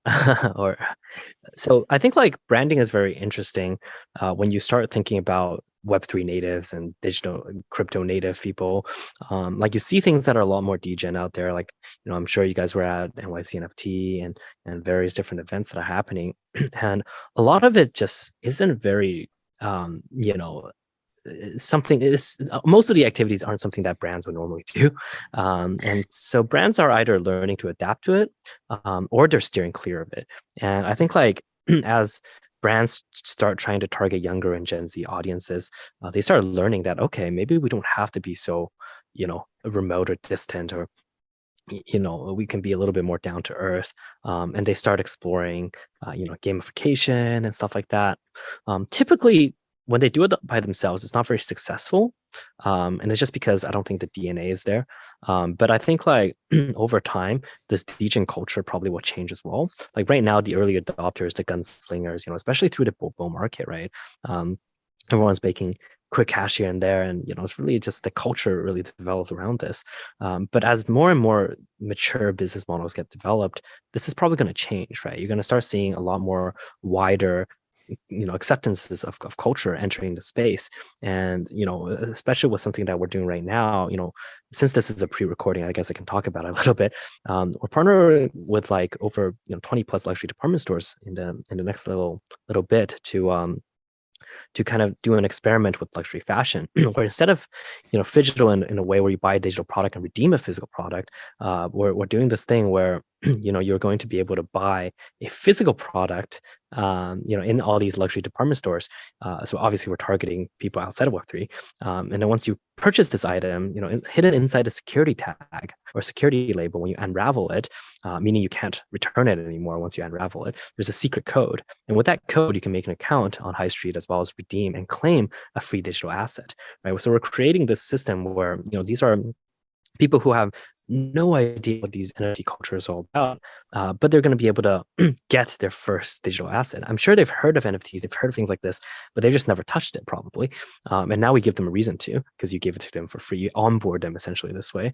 And I think like as we do more and more of these to bring in the mainstream audiences from outside of your traditional Twitter community, then over time you're going to see that culture start to shift. And as more diversity is brought in, I think there's going to be a lot more interest from brands that might not be wanting to associate themselves with this kind of culture to start entering the fold. So Sandbox has done an amazing job with like Snoop Dogg and stuff like that, and really bring a lot of lifestyle brands or streetwear and stuff like that into the space.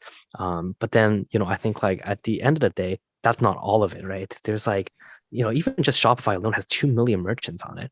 And if we can create a world that's more inclusive, a metaverse that really allows various different cultures to shine, you don't have to be pure degen in order to succeed in the space, then I think like, we truly have, hit that threshold where we can say metaverse is going to go mainstream. Thank you for that, Travis. Seb, do you have anything to add? Yes. So I would say we're seeing two phenomena.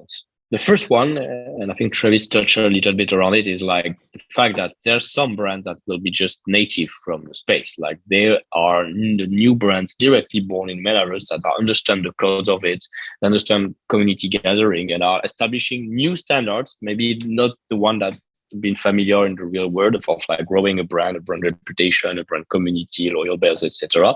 But they're already successful at it. And that could be like artists. I was thinking about like Filecoin or like even Beeple has been grown, and on the Bored Ape in the way, or CryptoPunks, maybe Yuga Labs, Artifact are definitely been successful at it so far, and even I've had acquisition exit strategy for some of them. Some may continue, and I like to think there's a common saying, as we were touching about fashion before, like the next big fashion designer will not be a big name from the real world going for a traditional like fashion school, but will be a kid who played and grown in Roblox or Sandbox and like to dream about. That's super interesting. And we need to adapt to that culture, because even I don't know your age, Travis. I can only guess by your voice, but at least Benjamin, myself, I think like we're already past that generation that will be fully living in the metaverse and understanding all of it. And so what that leaves for the rest of the world, the other generation, like they still want to enter into it, etc. And like all the traditional physical world brands, they are already structuring themselves. They are putting in place strategies. They have a new CMO. CMO is no longer the chief marketing officer, it's chief metaverse officer. More companies are replacing it internally by the role, the structured team that understand Web3 or NFT, sometimes because they hire younger guys and girls who are also part of that culture. So there is a movement from the bottom up of those companies, but there's also a movement from the top down, because like the executive committee and they're usually kids or investors are also playing around NFTs. Like Bernard Arnault and from LVMH, his kids own NFTs, or you have like Tiger, the CEO, etc., also owning NFTs, etc. And that creates change. That creates change in culture of those brands that usually strive to protect that culture very strongly and try to define themselves in like 100 years of history sometimes, to suddenly open up. And I think that's on one side, it's beautiful. And on second, it's interesting because it leads to a lot of innovation, taking risk that it's been a long time since we've seen like a big innovation in technology and a big experimentation in technology, like once in a decade kind of trend now.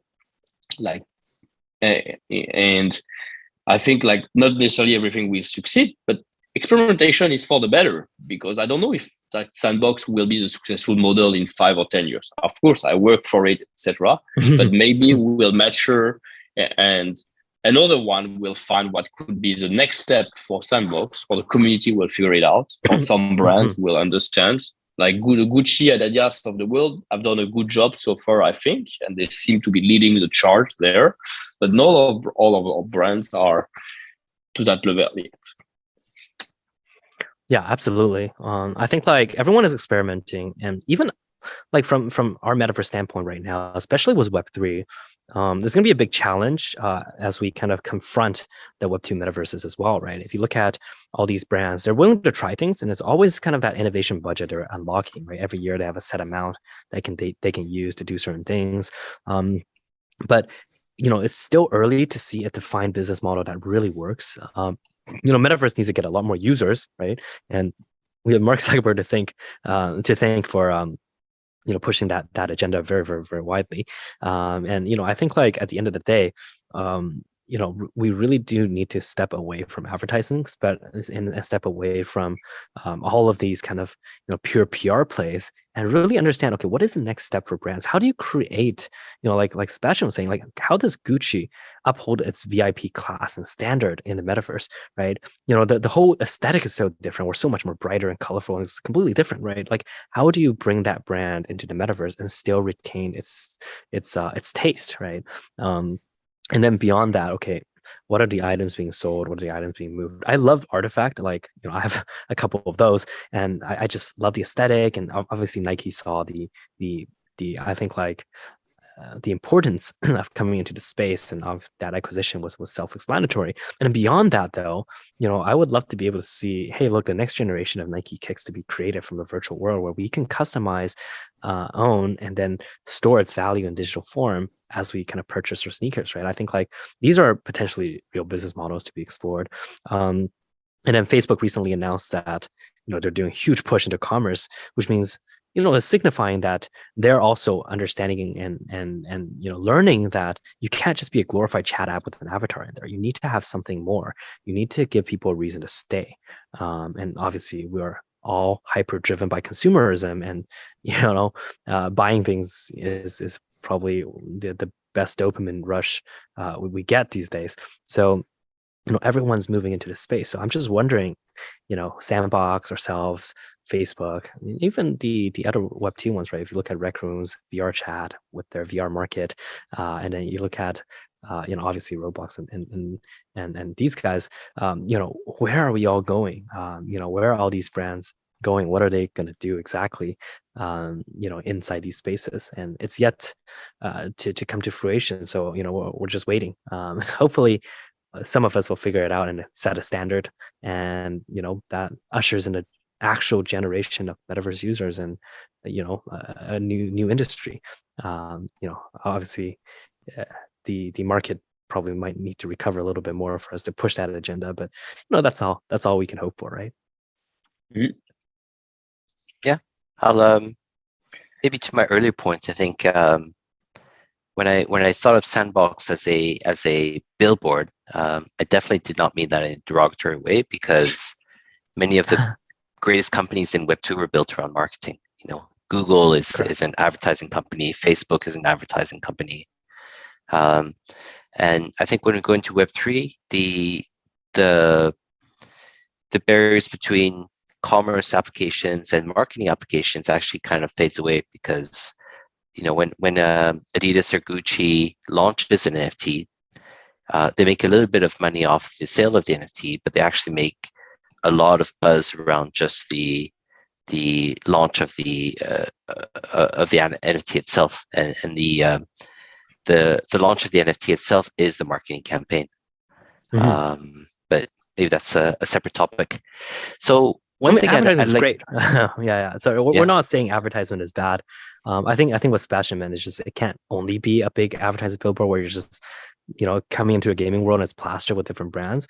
Advertising is great. Like obviously it helps us get known. It's fantastic for brands to reach a younger audience that isn't really on their traditional channels. It's just it has to be a little bit more than that. Mm-hmm. Yeah. So exactly. There's new way, and I think we're past beyond like launching an NFT collection as promotion. Like we've seen that thousands of times already. So just more than brands and communities have to build to make promotion those days.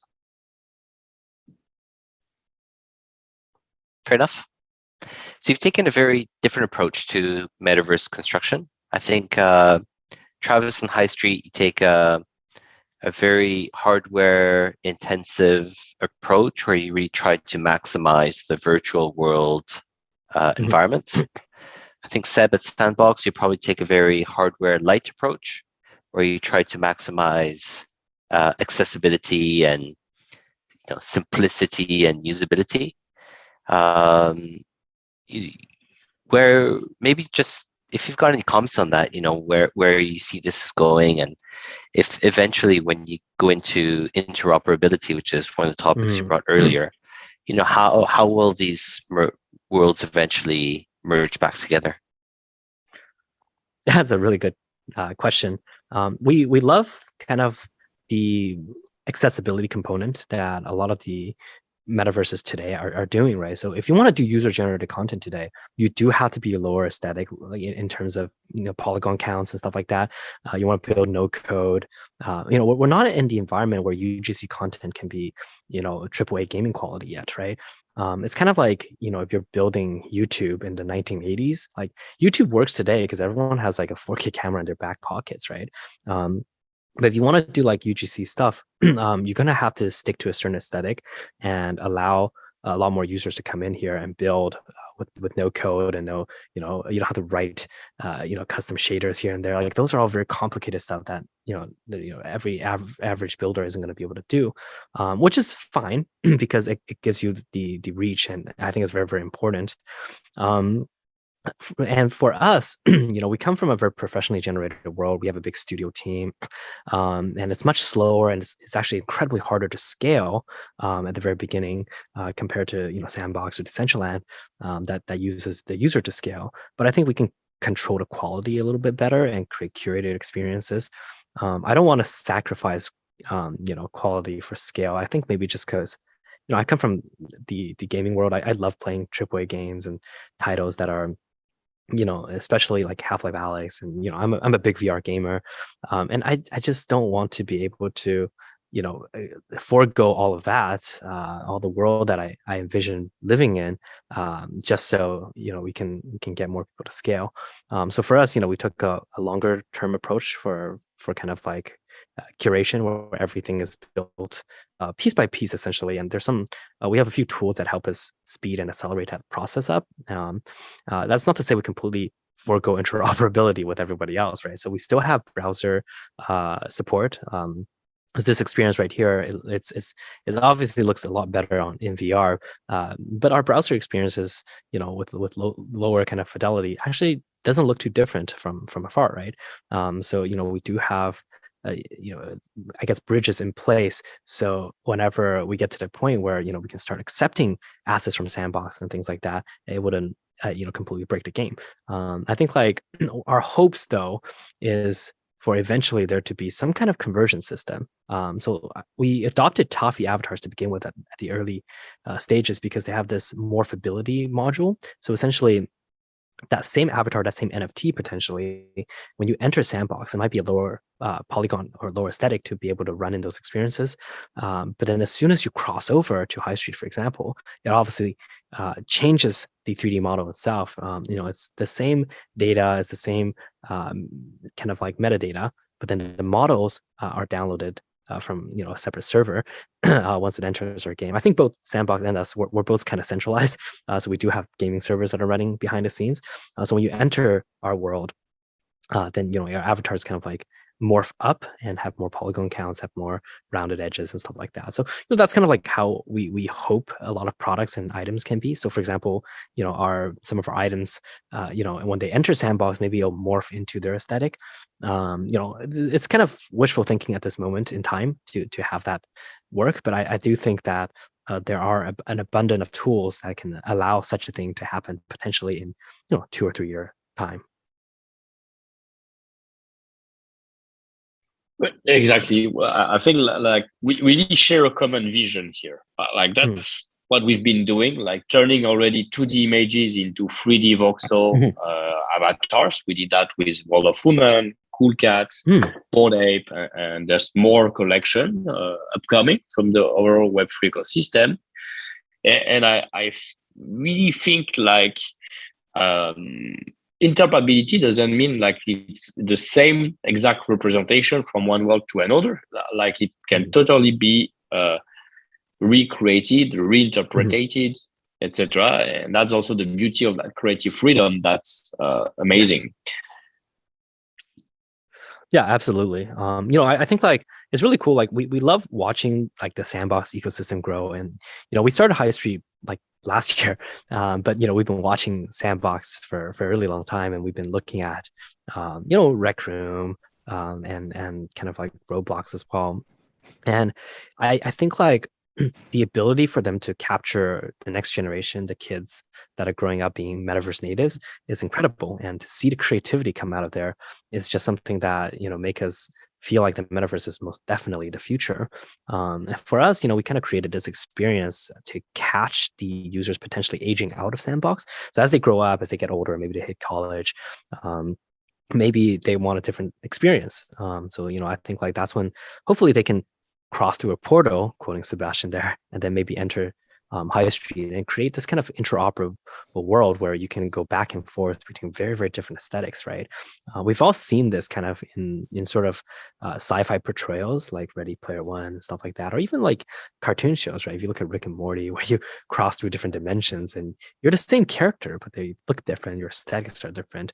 And I think that is going to really just open life experience up to a grander I guess like existence, right? Because the physical world is very boring, it's just one aesthetic, but the gaming world has infinite possibilities. So we can't wait for that to become seamless.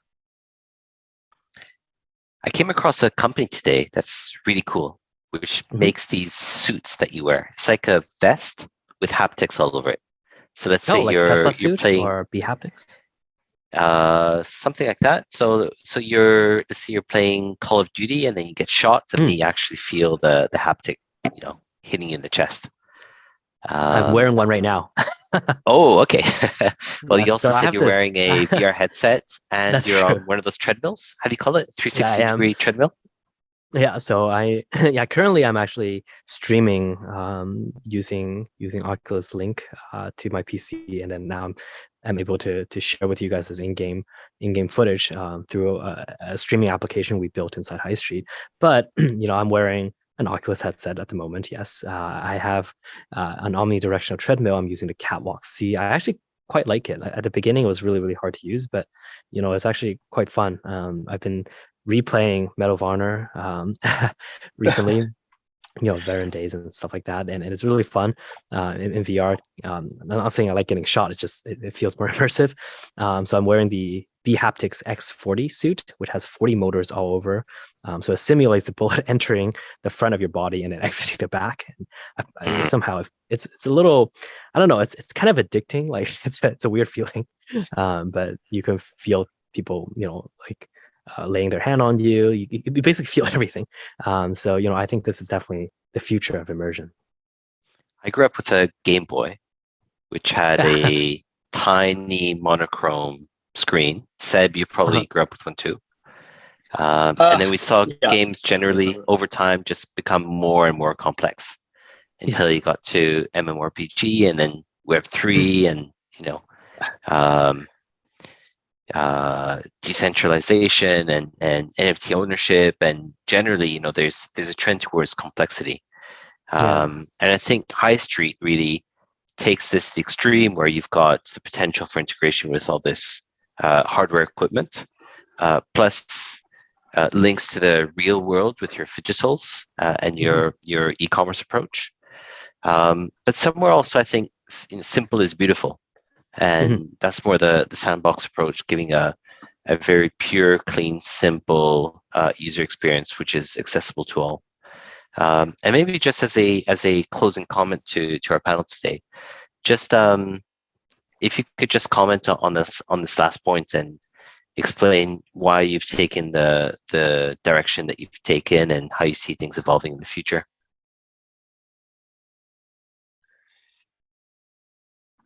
Yep. Yeah, I definitely see, like reflecting on the past is very often helpful to think how things are going to evolve. Like the way over the past 4 years or even the last 2 years, Sandbox has evolved into what it is today. It shows me that I don't even know what Sandbox will be in 2 years. It's changing so rapidly. It's becoming its own fabulous creature made by the community. A lot of content, a lot of collection, a lot of celebrity have changed the shape of it.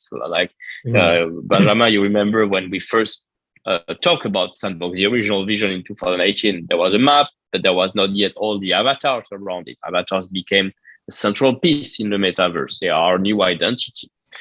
I think we are going to continue taking a more and more important base into it.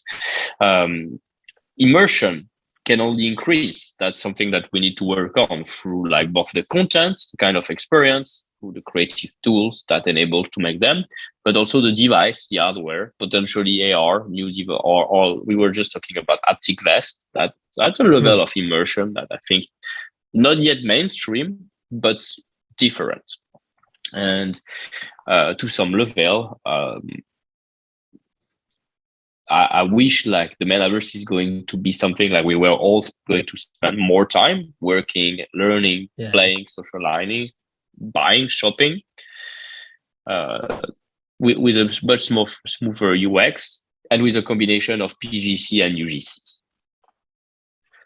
Yeah, 100% agree. I mean, we took a slightly different approach, and part of it is like, the unwillingness to sacrifice quality at all. So I think like coming from a VR purist perspective, look, we've been playing VR games and building VR since 2015, 2016, throughout the ages. And back then, virtual reality was nothing like this. I have a whole collection of VR headsets and early haptic feedback. Like, forget about vests. We're talking about like gloves and really early stuff. And I think like when we look at how to build a metaverse, we thought about, yes, scale is important. Therefore, we have a browser experience. We call it high street view. So you can't battle monsters. You can't really do a lot of the MMO components there, but you can shop, you can hang out, you can socialize, you can play with friends and, import assets and look at your NFTs. But then we don't want to, we don't ever want to abandon our fellow VR purists. They're a small number for now, but they're growing very fast as well, right? If you look at, people who come to expect great quality work, like Half-Life, and then all of a sudden, all the available experiences to them are just kind of small arcades, or small arcade projects and stuff like that. It's disappointing coming from a gamer's perspective. So for us, why we focus so much on virtual reality and, we're killing ourselves every day trying to make it work. This cross-platform thing is almost impossible to build, right? You have WebGL that doesn't support most of the gaming libraries. Like, we use Vivox before for our builds and in VR chat apps and stuff like that, but then that doesn't work with WebGL, right? And then so we have to learn how to integrate other platforms, right, like Agora and stuff like that. And then rendering things across the board, making a multiplayer cross-platform, it's also a drastically different challenge because you have completely different rendering capabilities, right? PC versus on the mobile VR headsets, or browser with no GPU, right? There's so many limitations and things, and to make a good experience across all platforms is incredibly challenging and requires a much bigger team. But at the end of the day, I think like for us, the experience we want to create is, a life worth living in, right? A metaverse worth staying in. Even just the home experience I showed you, right? We took a lot of liberty in designing each aesthetic. This is only one home, right? We have the Animoca Archipelago launching soon with the trailer that I showed earlier today. That interior is completely different. We have the AVAX Alps, right? Avalanche Alps with the igloos. That's also completely different. Like all of these homes are designed specifically to make you feel like you belong here, right? I can stay forever here. I can invite my friends over. We can watch videos together, and I can sit here, literally here, physically and virtually at the same time, and just have a conversation. These are all something that I hope everyone can experience, right? Being able to belong in a virtual world. Now, before virtual reality, I don't think this can happen. I don't think this feeling exists, right? To be able to, wear a haptic feedback suit and feel the touch of someone on your shoulder, like you can't have that experience in a 2D screen. It's just not there. And I know you guys mentioned you grew up with Game Boys and stuff like that. I mean, I'm not that young, but it's still like when you play the Pokemon game on DS and stuff like that, you feel like you belong in a different world. You're in there. You have that companionship with your Pokemons, for example, and that feeling just gets amplified when you're in a VR environment. That's why, like, a lot of people, especially investors, like would like to stop VR studios from continuing because it's such a money sink, and at the same time, it's such a it's just such an unscalable thing. But I think there's a certain kind of feeling that you get for building for the future, and that vision, that unwavering belief, I think is what makes us gamers different from the rest of the breed. I think, especially from an engineering perspective.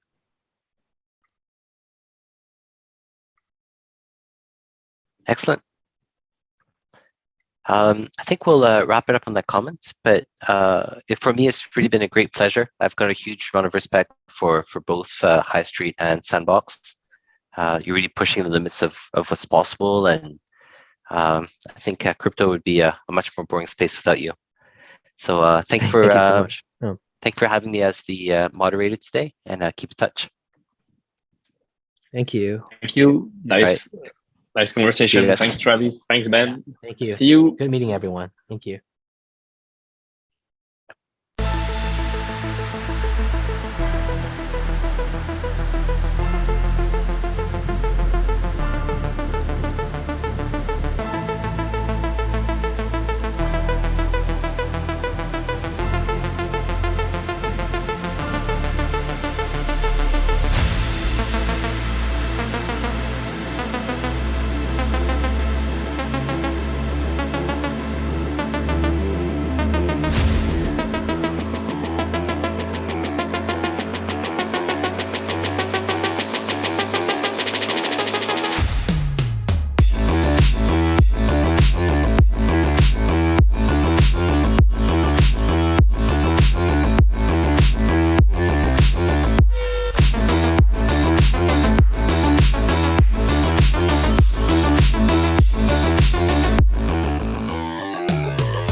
cocone.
You don't even come out of your room anymore, Maru.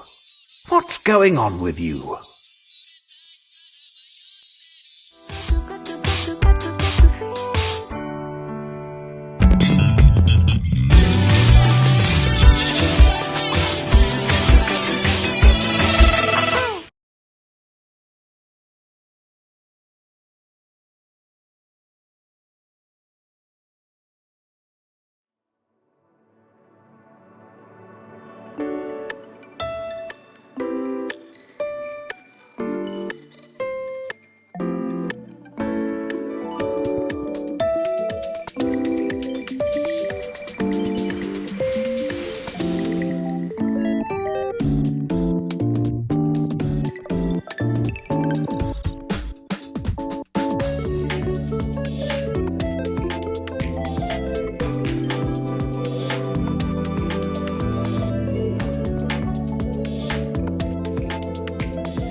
cocone.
You don't even come out of your room anymore, Maru.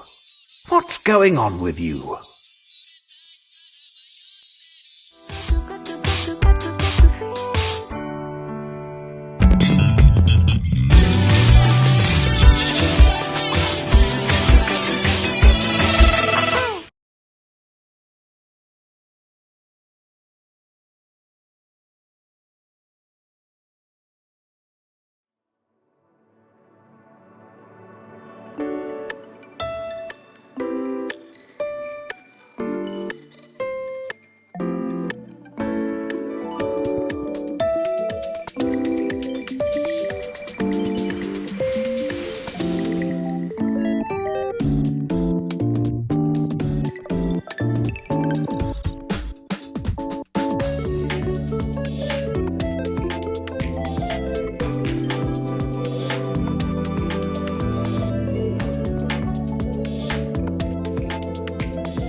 It's a pleasure to be joining everyone today. I'm Kevin Abosh. I'm joined by Emi Kusano and Akim, two very significant figures in the NFT scene from Japan who have made a considerable impact globally.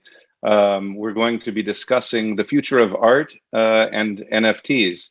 Introducing oneself can be a little awkward at times, but I'll just go ahead and say I'm a crypto artist who's been working with blockchain as a method since late 2012. For those involved in the NFT space, you may be familiar with my project 1111, or the time that I tokenized myself using my blood. That was in 2018. And today I'm kind of excited. I'll be obviously contributing a little bit, but I'm here to talk to these two amazing figures. And now I will give you the awkward position to introduce yourselves. Emmy, could you give a little introduction for those who don't know your practice? Okay, my name is Emmy Kusano. I'm from Tokyo, Japan. I am one of the 4 co-founders of Shinsei Galverse and also creative director. I came up with this idea of Galverse with my best friend and brilliant artist, Ayaka. She is also self-taught anime artist. And I'm originally a musician, which is inspired by 80s and 90s style. It's called Satellite Yang. And also my son, 9 years old son, is doing NFT project. It's called Zombie Zoo project. And it's became one of well-known NFT in Japan, and which brought me into this NFT world as well. Thank you. Great. Thank you so much. And Akim, could you give a little intro of what you're up to? Okay, hello, nice to meet you. I'm Akim from Japan, Kyoto. I'm a founder of an NFT collection called Very Long Animals, like this, an animal with very long faces. My collection is attracting a lot of Japanese entrepreneurs or some artists or athletes who are tired with boring Web2 conversation in the internet. So they want to be an animal like the stretched faces. So this is my project. I started this project in February this year. I was not successful entrepreneur at that time. I was in San Francisco. I have no money and no friend in America, and I have a lot of time. So I just started drawing this silly picture and sell it, and it sold really well. So that's my start of NFT career. This is, and so my career was totally accidentally started. So this is all. That's all. Thank you. Great, thank you so much.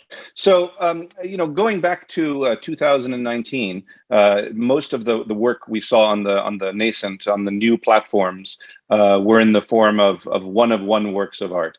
It wasn't until later, well, aside from CryptoPunks, of course, which was 10,000, but it actually took a while before we started to see a proliferation, an increase in the number of projects that were sort of straddling this kind of gray area of art and collectibles. And I get asked a lot today, what do I think about it?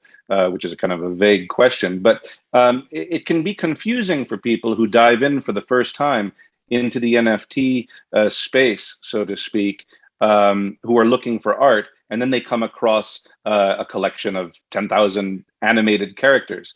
Of course, we've all come to know the big projects that have had a lot of success, of which Shinsei Galverse is among them. But do you have any thoughts on that? What's happening? I personally feel that this conflation of the fine art world and some of these projects is a bit confusing. I just go to you, Emmy. What are your feelings on this? That's a good question. I personally see lots of potential in collective. I believe that collective is like a, like crowdfunding with liquidity. And I feel like a very effective way to artists to create something larger as a purpose. So, but however, it's true that like, it's kind of confusing that everyone talk about utilities and also roadmap, and that's something doesn't exist for contemporary art scene. But it's still good to make a community to make something bigger. For example, our Shinsei Galverse is we have a slogan. Instead of Wagumi, we say Waguma. We all gonna make an anime. So we are our purpose is creating anime, so which costs lots of money. So it's a good way to collecting crowdfunding money for artists. Okay, yeah, because you had a practice as an artist before this project, and you still do. You have work that if we didn't know, we might not. It would be almost impossible to realize that you were so, deeply connected to this project, right? Mm-hmm. Yes. Yeah. And Akim, tell me about yourself. So, I mean, were you an active artist? You mentioned that you referred to your own work, not my word, as some silly images. Do you mean? I take that it could be a positive or a negative thing. But I mean, this was something you didn't expect, or you had from the beginning envisioned building some sort of community around your project. Yeah. Yeah, I'm making my community very stronger and stronger. But it was at first I don't have a vision about that, so it was totally accidentally. But I first saw about 20 animals at first. I realized that it's really effective to build a community when I release the collective NFT. So, but because it can express the meme and concept of our collection and community. So I'm continuing to build collective NFT right now. So I think it's really effective. And these are businesses. I mean, these are brands.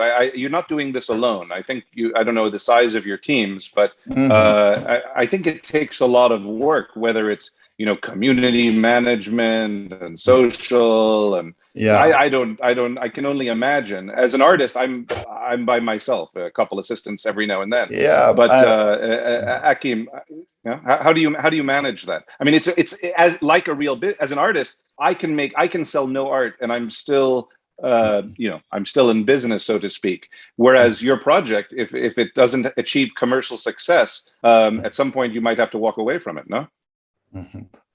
Yeah, I think it's art, but it's business too.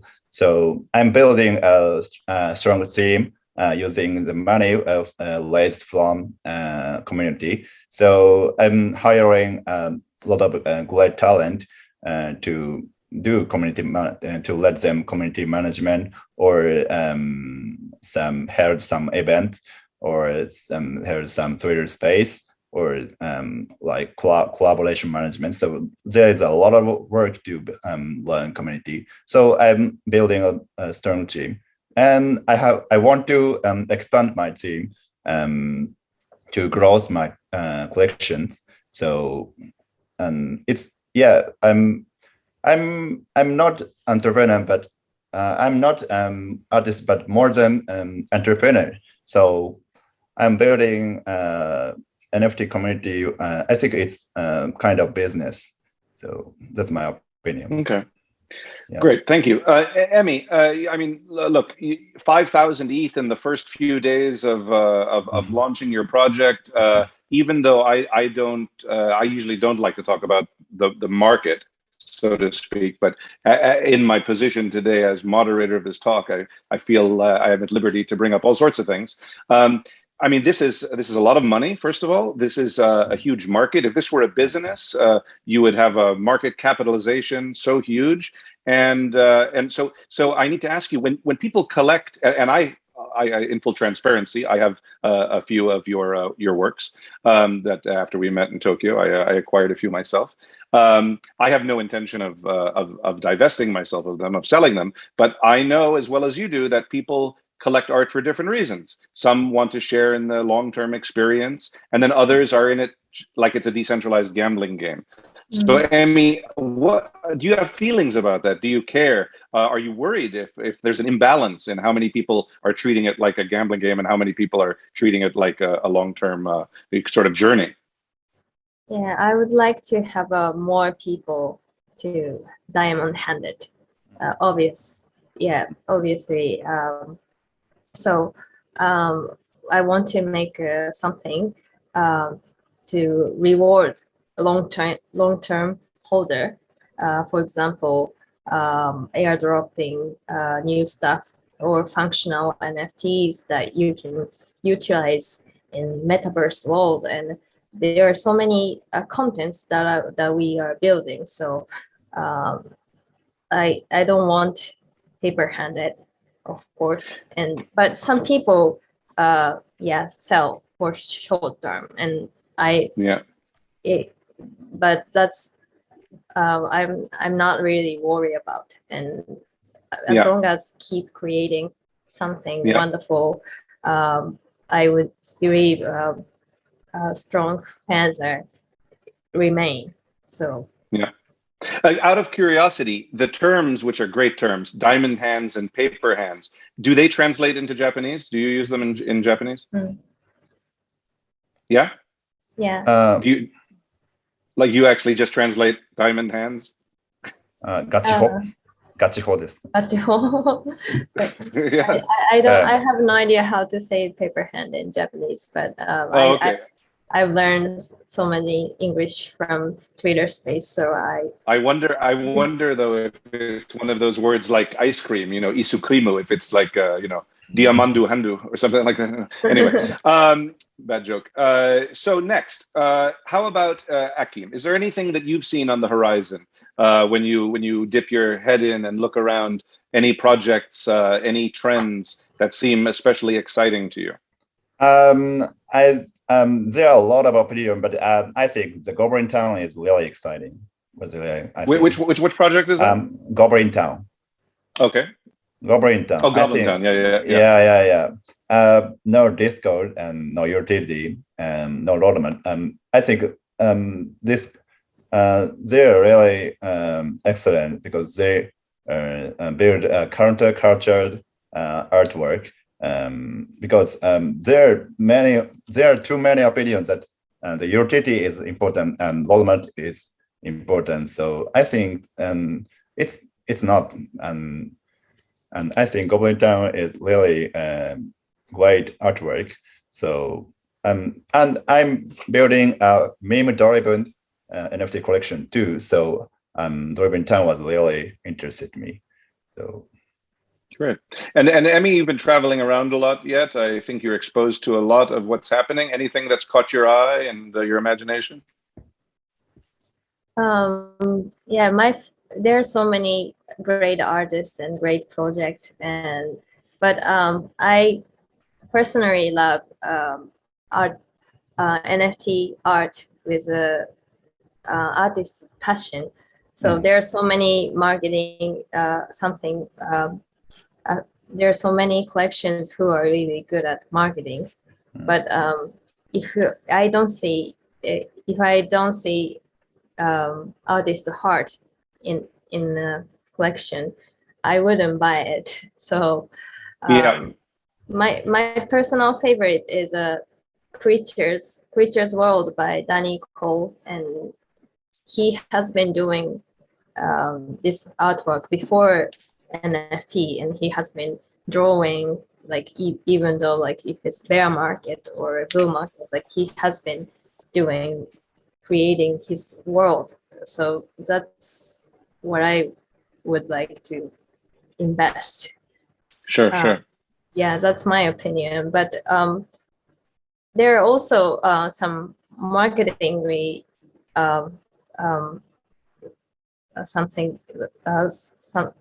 some intelligent collections as well. And for example, I think Very Long Animal, it's very amazing that thank you. Even he creating very small amount of a collection, but there's hundreds of secondary art collection, and it's very unique. And I think if any of Japanese people who would like to start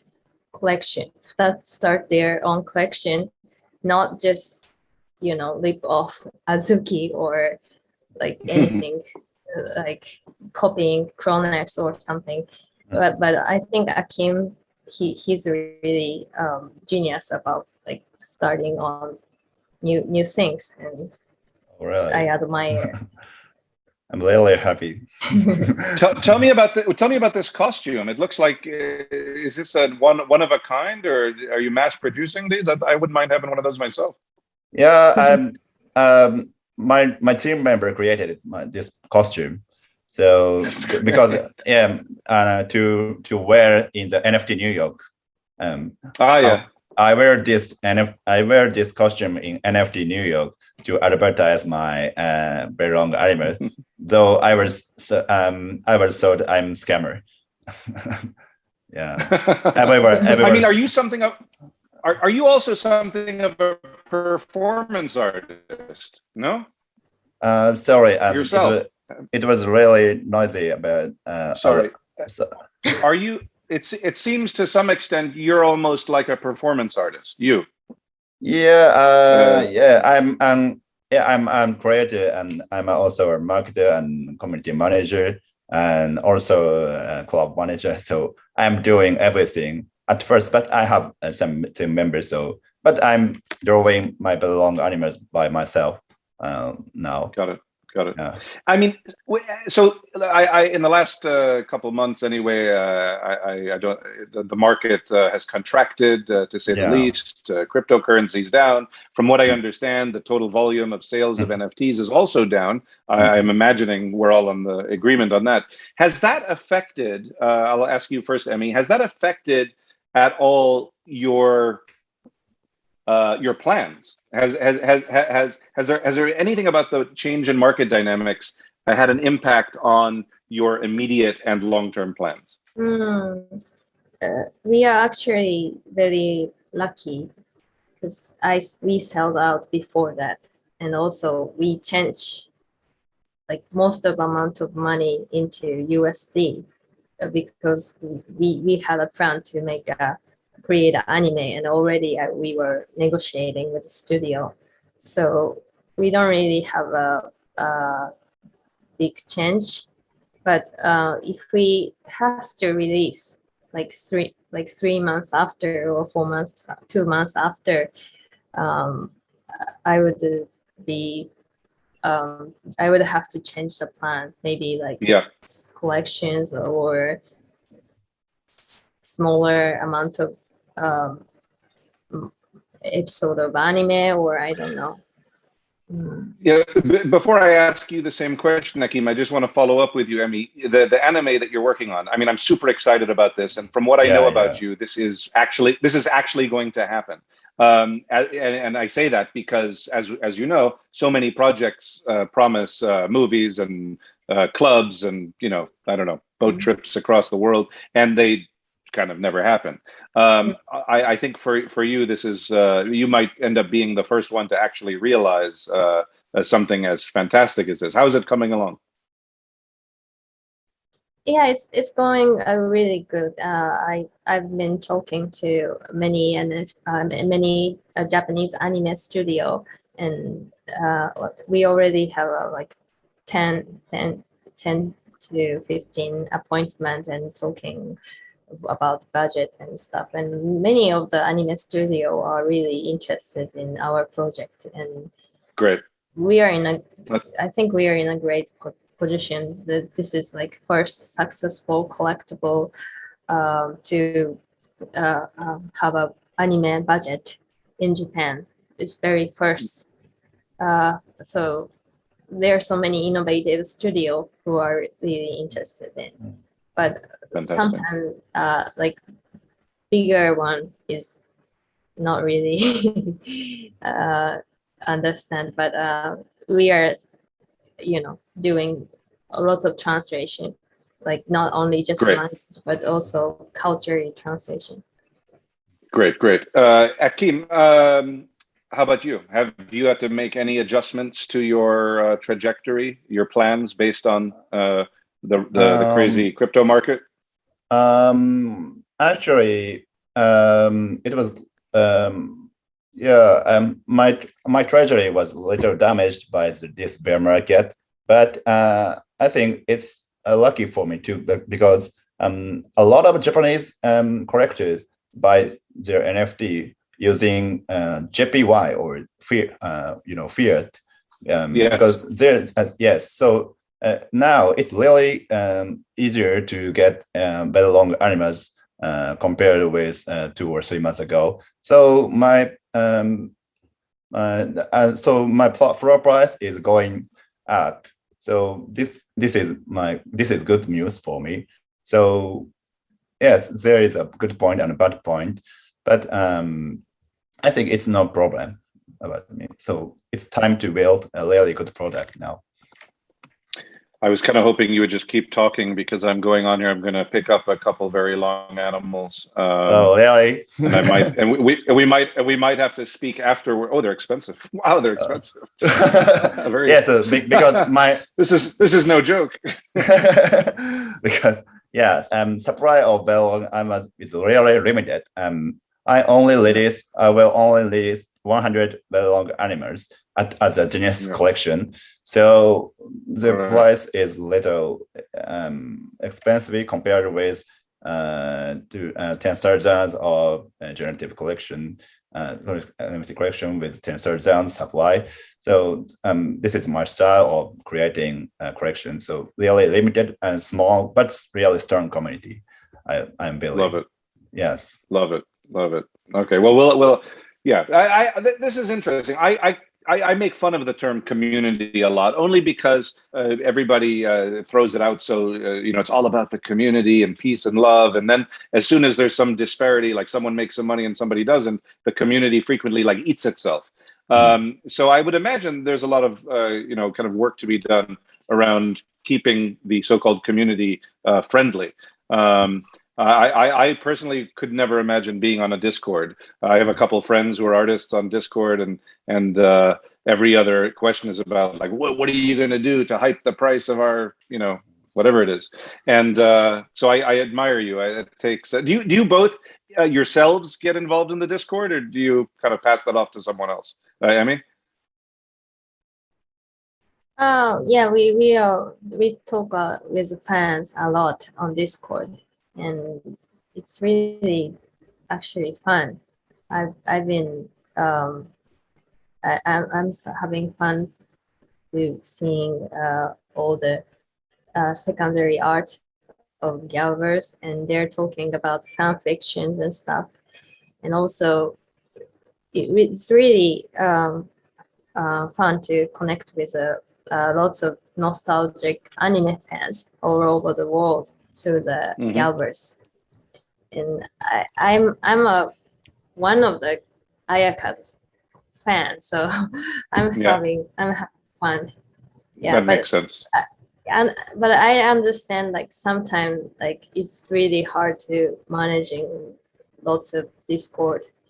I mean, it's a full-time job, no? It doesn't stop. It never sleeps, 24/7. Yeah, I hire five moderator for Galvez. I mean, you look well rested. Both of you look well rested. Are you getting sleep? Are you using a filter, a beauty filter, or anything? Like you look fresh. Yeah, I have a beauty filter now. Oh, do you? Okay. I don't wear makeup.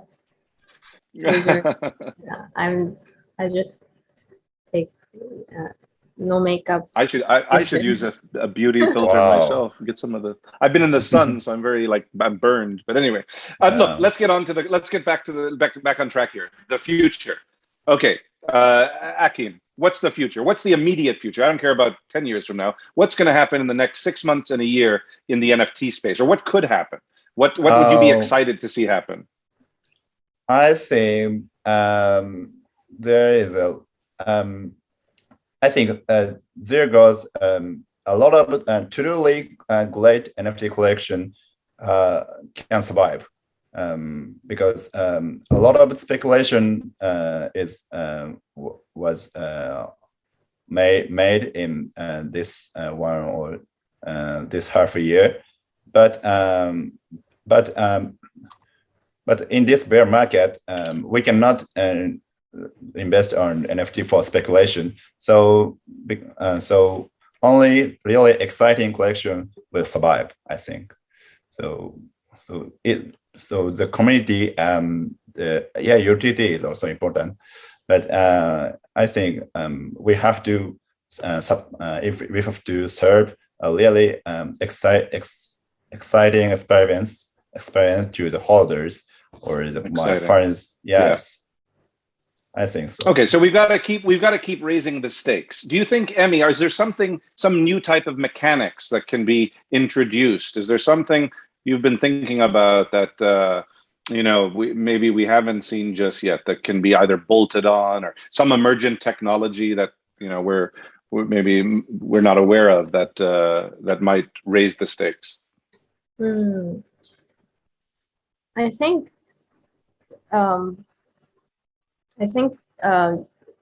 utility will be there's limitation. So right now we are like having a gated community. Like if you buy this, you can have a ticket to this party, and that's not okay. So really sorry. You're both talking about utility. So you're about to say what, that a ticket to a party is not that meaningful, or not meaningful? So right, I agree. So too. I agree. And so the integration of art and life. I mean, I love that. I love the idea of breaking down this assumed relationship between collector and a piece of art. For hundreds of years, it's been very predictable. And now we have the technology to make it so it's unpredictable. And that's something I like to play with as well, as redefining that relationship. So I think in that sense, utility, there's something so bait-like about utility, is both life enhancing and also it brings more value to the intrinsic value to the art. Well, then I'm okay. So, and then lastly, I have to ask. I'm with very long animals. I mean, would you call yourself a PFP project? Yes, PFP project. Okay, you said it. What about you, Emmy? Are Galverse PFPs? Yes, PFP project. Okay. Okay, so you've both said that. That's interesting because, I mean, aren't they more than that? I mean, they're so much more than just profile pictures. Yeah, they are. They are. I think it's selling them short by just referring to them as PFPs. I mean, maybe. Yeah, I don't know. Tell me what you think. I think PFP collection is not only image or JPEG, but also the membership, and also ticket, and also and they include a lot of experiments and not only images. So I think it's really complicated, but it's really a lot of way to enjoy it. So I think my PFP collection is not only image, but also includes a lot of experience, I think. I mean, because I just feel that by calling something a PFP, then when a collector stops using it as a profile picture on social media, does that mean they don't like it anymore? Does that mean it's dead? Does that mean its utility is now over? I just think the terminology, I get it. I get where it came from because it became fashionable, especially during the pandemic. I think with everybody in quarantine, there was this need to belong to a tribe and identify with something. But I just think going forward, maybe we need to drop the PFP thing. I think both of your projects transcend the idea that they're just good for, the profile picture aspect of it, and then just being a member of a community. I'm excited. Yeah. I'm excited to see from both of you the utility. I think that's what we're all excited about. I'm just looking at the clock. We've got about 30 seconds left. Anything you want to say, Emmy? One sentence? 2 words? No, just 2 words.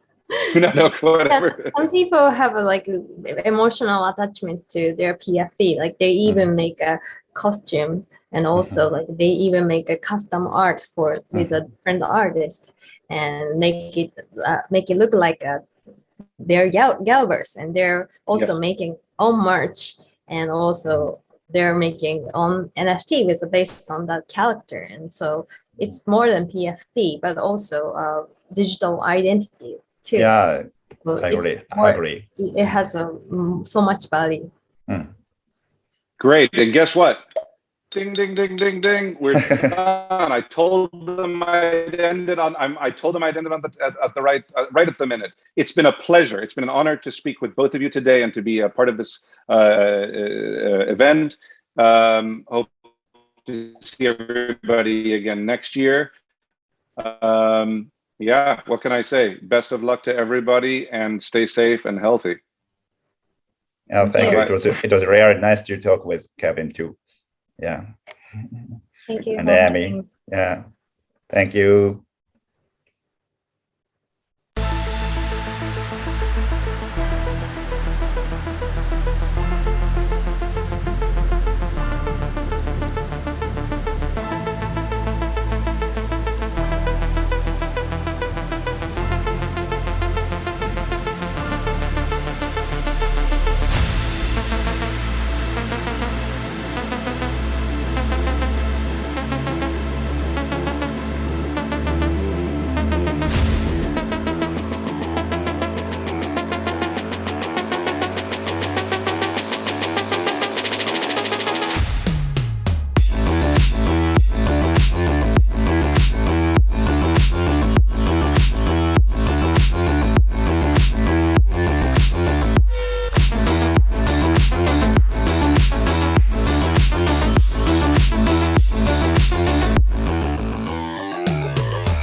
cocone.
You don't even come out of your room anymore, Maru.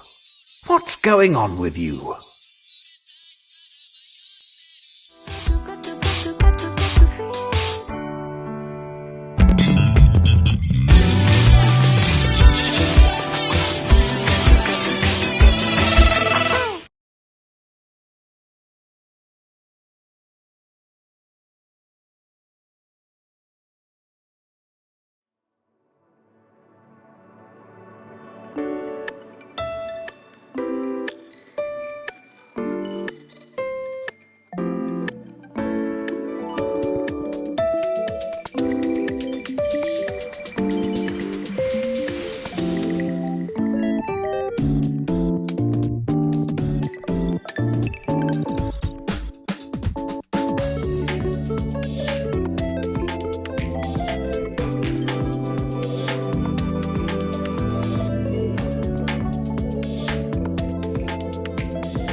cocone.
All right. Hello, everybody, and welcome to the session of Evolutionary Diversity of Blockchain Infrastructure at Non-Fungible Tokyo 2022.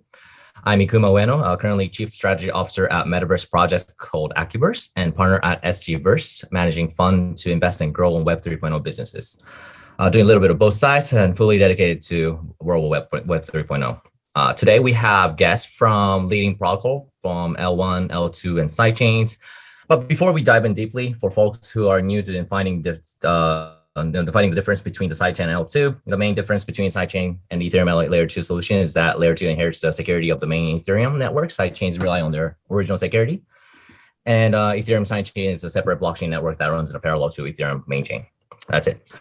All right, we have guests from Astar Network called Rotten, Polygon, Polygon Yoshitaka, and Amber from Flow. So starting from Rotten, could you introduce yourself to the crowd and your platform and your primary role? And when you're introducing yourself, please say L1, L2, or sidechain, and just brief characteristics a little bit. Sure. Hi, my name is Rotten. I'm from Astar Network. I'm in charge of ecosystem growth as a senior business development position. And Astar Network is a parachain of a Polkadot ecosystem. We are the smart contract layer on the Polkadot, and I think we call ourselves L1 in our case. Excellent. And Yoshitaka from Polygon. Hi, I'm Yoshi. I'm participating in the Polygon International Marketing Team in the Japan region. And Polygon is not definition of the L2 or sidechain. We are supporting for the Ethereum scaling solution. That's all. Thank you. Great. And Amber? Sure. Hi, I'm Amber, currently overseeing the APAC ecosystem for Flow. It's a pleasure to be here. About me, I started doing blockchain research in 2016 and entering the industry in 2017. I co-founded one of the largest Chinese blockchain community platform called Bihu and helped grow its users to millions. And later on, I helped Flow as a consultant and formally joined the Dapper Labs team last year. So Dapper Labs started from creating CryptoKitties, the #1 popular collectible games on Ethereum history. And now we're on a mission to make Web3 safe, accessible, and for the mainstream. And Flow blockchain is an eco-friendly blockchain that created by Dapper Labs. It was designed for Web3 apps without compromising any user experience, and is rapidly growing even in the bear market. Thank you. Awesome. Great. So we have diversity of members here, and we have people who are joining this conversation on all the industry and all of the world. So, as an expert in building protocols and expert of thinking the use cases, conducting the proof of concepts, right now, moving on to the questions, right now, which industry do you think is currently a trend in using a blockchain? And which business areas should be integrated with blockchain technology? So now and later. Anybody want to take a stab, or should I call anyone? Should I call? How about you, Ron? Okay, sure. My rough idea right now is that in the current EVM environment, there are actually really limited real use case for the business to elaborate blockchain technology into their own business. So what I can think of are like consumer brands or public goods that are using the NFTs or kind of a simple blockchain technology into their promotion or marketing is one of the solution, and the other is the gaming industry, of course, because the gaming industry has been always looking for a low transaction fee marketplace where users can trade infinitely without any actual cost paid to the platform. And I think it's great to see gaming to come in Web3 space right now. Awesome. Yeah, I totally agree on that part. Having to sell our items, digital parts to peer-to-peer, it is like a Web 3.0 gaming industry, and those things are actually coming to reality at the cell. It's still niche, but yeah, great point. Any comments to add to that, Amber? Yeah, sure. I think so. Like fundamentally, blockchain tech is a solution for trust. So regarding this, actually, any business or industry that requires more transparency, power distribution, and trust issues should be integrated sooner or later with blockchain. From Flow side, because Flow is a NAMI blockchain that targets a massive audience, we see a lot of retail cases. A lot of retailers have just started. But we expect to see much more cases afterwards. The most representative case here is absolutely NBA Top Shot, which is the #1 mainstream crypto app, and it allows fans to own the highlights of their favorite NBA players and teams, those greatest moments in the NBA history. And currently, NBA Top Shot has over 2 million registered users and has accumulated over 1.1 billion in transaction volume. And I think after NBA Top Shot had this case, we see a lot of more big brands have started their journey to digital transformation and bring their fans into the blockchain world. So for mass adoption, I think it's just a start now. There are like roughly 5 billion internet users worldwide, where we see huge opportunities to bring them in. Thank you. Awesome.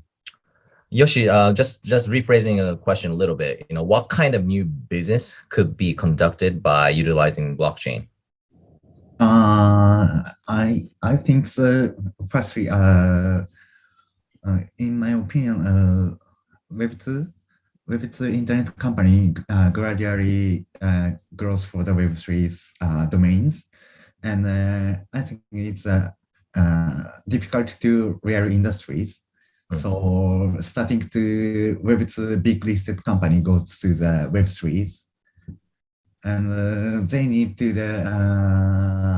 like a Polygon SuperNet or DID service, and they are growing, I think.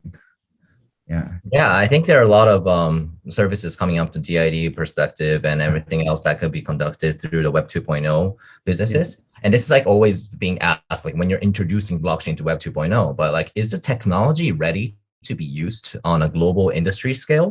Are the scalability and security problem fixed? And can a current solution provide solutions that suffice that? Anybody want to take that? Sure. So until now, what we have discovered is that there will not be one single chain that dominates the world. Multi-chain or the multi-layer are going to be the norm for our industry. And I think moreover that I think relying on EVM virtual machine or the Solidity language itself is going to have a limitation of innovation. For Astar Network, what we are planning to do is that, of course, we are a one chain that support EVM, but we also do support WebAssembly virtual machine that in order to open up new programmers and developers to come into the Web3 world, so that they can utilize their familiar language and provide new technologies that hasn't been out in the blockchain world. So I think there will be a multi-layer and multi-language as well as multi-virtual machine in the future. Awesome. How about you, Amber? Yeah, sure. I should totally agree with Walton. I think different solutions, they have different goals and mission. For example, like from L1's perspective, different L1 chains differentiate and try to win for certain user cases. For example, like Solana was built for high frequency DeFi use cases. And for Flow, it wants to win by getting as many normies as possible. So, and actually the operational strategy for different chains targeting different audience are totally different too. So yeah, so I think it will be a like multi-chain, eco in the future. Yeah, I agree on that part as well. Anything to add on, Yoshitaka?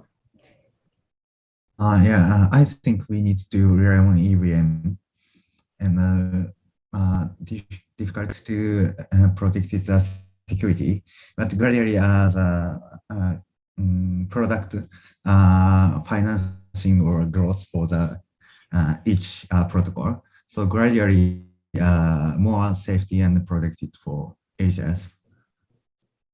Got it. Okay. I mean, you guys are mentioning about multi-chains and other chains to look at, and there are things that doesn't dominate for each protocol. But this is from like investing perspective. I'm currently managing a fund to invest in Web 3.0 businesses, and I believe many viewers are looking at today's session from an investment perspective as well. So Yoshi, well, what key factors should the investor look at when deciding investment on like protocols or the projects? In my case,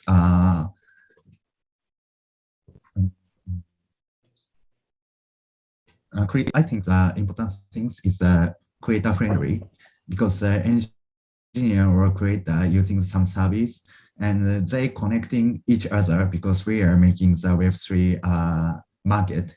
So in my opinion, I didn't need to try to supportive of each other product, because for example, Ethereum and Polygon, or our service is making more growth this market.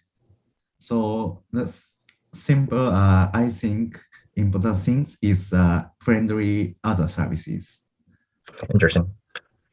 Amber, yeah, what do you think? What is the deciding factor for the investment on protocols for the investors? I think personally, I think there are a few things we should probably look at from investor perspective. So first of all, like to understand what problem a project solves. For example, we've been seeing many NFT projects backed by celebrities or like big brands have built, and I think one of the key reasons for that is that their original fans are not well converted to pay for them. For example, like if their Web2 followers can already get a 90 out of 100 experience, then it doesn't matter whether to buy those NFTs or not. And I think in addition to that, factors like team background, their previous experience, tokenomics, including like vesting period, like schedule, are worth looking at. And it also be great if investors can really join the community and see how strong it is. That's right. Thanks. Yeah, it's all about community. I believe so too. How about you, Rotten? Yeah, I totally agree with Amber's point. Like what we are experiencing right now in the current crypto world is actually a lot of hype oriented, I think. And looking at the investment, I think most successful investors until now have been the ones who jumped in, regardless of how dumb the idea started to be, but when there were a lot of hype from the community. But from now on, I think since we've entered the bear market now, and we don't know how long it will last, from the investor's perspective, I think we have to look back into the actual utility of the protocol itself, as well as how it will leverage other protocols by providing interoperabilities. And projects are currently a lot of projects are currently encouraged to fork something that are already existing and then have a high variation on it. But I think we need a lot of new ideas to come in order to change the current dynamics. And I'm hyped to see the change come in this bear market. Yeah, totally agree. Great answers, guys. No, so we have to admit, our industry is still niche and still growing. There are so many protocols and platforms out there. From an investor's perspective, it's really hard to decide. And news is coming from all over places. and it is in a state where people's mind have stopped following progress for each, and rather they're like waiting for survival. So, what can we do to adopt blockchain itself, and how can we convince the world to carefully look at the progress of, the battle between the protocols L2, L1, the side chains, and so forth? Yeah, Ron. Okay. Well, that's a difficult question. Yeah. For the projects, I think they need to focus on new technologies. Of course, I think for Astar Network, we do have a high expectation for the WASM, providing a WASM environment for the ecosystem will change a lot of developers and create a new idea, since current Solidity environment has its technical limitations, and honestly, new innovation hasn't come out since like NFTs or DeFi. So it's been a year and a little bit since those were innovated. And I have high hope for Vitalik's new thesis about the soulbound tokens, and that will leverage some new innovations. But other than that, I think pointing on to WASM and integrating the Web2 service with the Web3 is going to be important for the projects to proceed. Got it. Yeah. So Yoshida, what do you think? Like, what can we do to adopt the blockchain in general? Yeah, we need to talk about the other people. That means not Web3 person, because in my case, in Japan, I try to anytime set up a Metaverse or something for the big listed companies people, or I took any time to about the PR or something, and gradually people make more interest in this technology or something. So we just try to anytime explain about our ideal product or word or something. Got it. And Amber, do you think the current protocol is going to be a winner, or do you think the other protocol will be coming in the future? What's your vision? I think there's still a lot of opportunities like that. There are like 5 billion internet users that we can bring them into the blockchain world. And actually for Flow, we do have cases of mass adoption already. And the good thing is that we found out the market is increasingly receptive to the idea of true ownership. And we know that as more of our lives become digital, and of course, we don't want a way to own our digital things. And I think what is worth to mention is that Flow actually targets the youth instead of existing Web3 community. And I think the idea behind this is to focus on building the best experience possible for the younger generation and acquire them and also retaining them and continue to focus on providing the best experience to people who age into the market. So I think youth are generally digital natives. They're born raised alongside with those digital devices and also the internet. So it's very easy for them to understand the decentralized networks and digital ownership thing. Thank you. Yeah. You mentioned a great thing that coming from younger market is very essential. So this question is coming from viewers who are interested in diving into this field.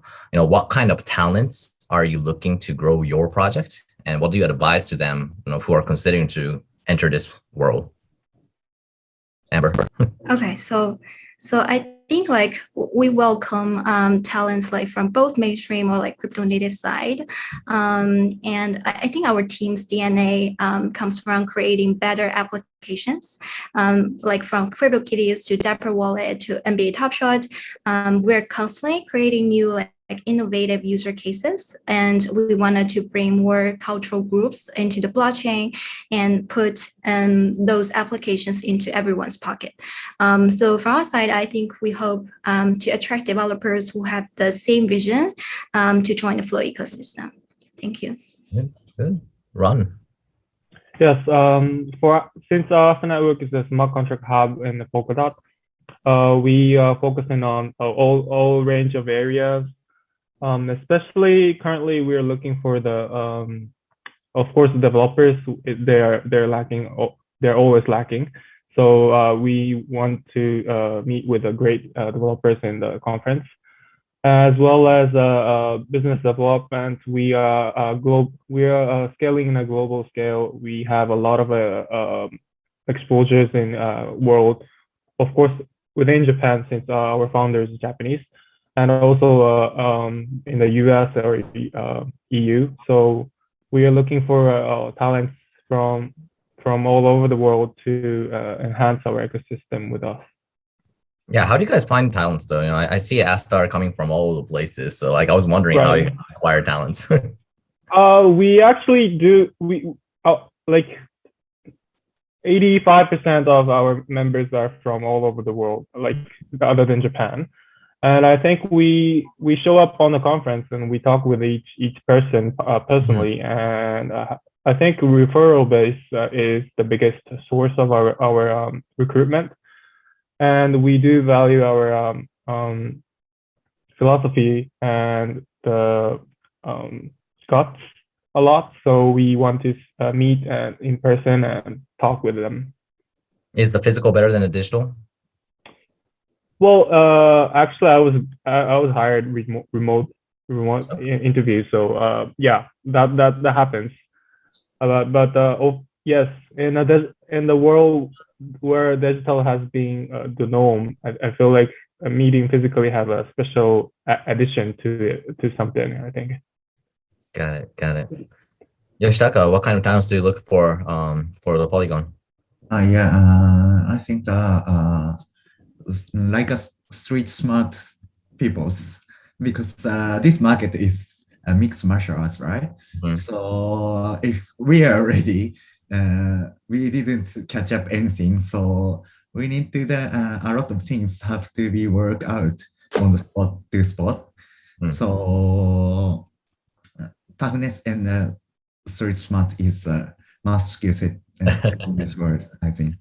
Are you looking for engineers? Are you looking for marketing? Which kind of field are you looking for actually? Like which engineers always, but in my case, I want to more know the marketers, because actually we didn't categorize our business or something. So because I am peer relation or selling the product or anything. So I see. Yeah. So whomever interested into diving this field, then you're welcome to. But have to be expecting all these informations coming from all the places. You need to be educational. You have to learn things, right? Yeah, in order to be be in this field. Yeah. All right. This probably will be the last one. It'll be probably the hardest question, but fun part from a moderator perspective. I'm sorry. But how do you foresee the future of L1, L2, or sidechain, and like how is it going to end? And who's going to be a winner? How about you, Amber? I want to hear from you. Yeah, I think I've answered part of the question before. Like I said before, like a different solution had different goals and missions. So I think there's a lot of opportunities for different solutions to win. And like I think like it's gonna like a lot of like layer 1, layer 2, or like side chains are working to like make the Web3 cheaper and more like performance, so that developers can build what they want to attract more users into Web3. But like, I think in order to attract mainstream new users into Web3, Flowchain has made one of the most trade-offs is the amount that obtains. And that's what we want to do. Even before CryptoKitties, we have the same goal to bring billions of people into the blockchain world, and we are working on it. Thanks. That's you, Ron. Okay, as you may have noticed, we are actually pushing the WebAssembly virtual machine a lot. I think EVM has been really great for the past decade, but we saw the limitation until now. So it's not about the L1, L2 or anything, but we think the new virtual machine are needed for the new innovations to show up. So yes, I think in terms of the winner, I think WebAssembly enabled chains will rule the next generations. And good news is that our Shida network, our sister network, has enabled WASM environment on mainnet just like a week ago or something. So we are very much excited for WASM developers to jump in and create some cool stuff. Excellent, excellent. So you're Ethereum believer, right? Yep. All right. How about you, Yoshitaka? I don't think there will be a single winner, but now I just think the question of whether the Web3 market will thrive or disappear is a big one. And I think if market grows, we all have a chance to win now. And I would like to cooperate with various protocols. I see. Do you think all this bear market is going to dry up the market itself? Do you think the protocol is going to, some protocol might disappear or some protocol might, come up in this stage? What do you think? Some protocol is maybe disappear, but like this session come to the protocol is not disappear. So that's great. That's great. All right. So, well, that was very exceptional. Splendid ideas from different aspects. That wraps up the session. So thanks to all the speakers. I hope the listener had some takes to bring it to your business. Thanks again and hope to see you. Bye-bye. Bye. Bye. Thank you so much. Thank you.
cocone.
You don't even come out of your room anymore, Maru.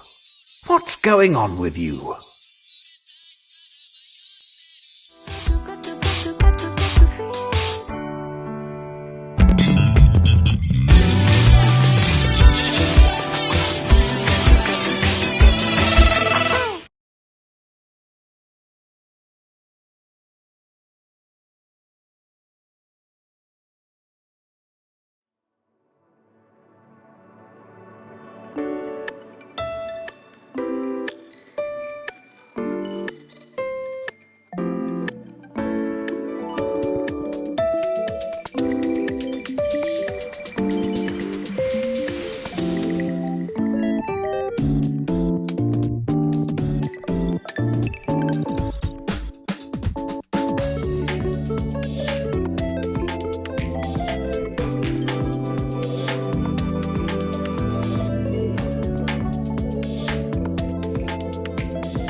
cocone!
So hi, Non-Fungible Tokyo.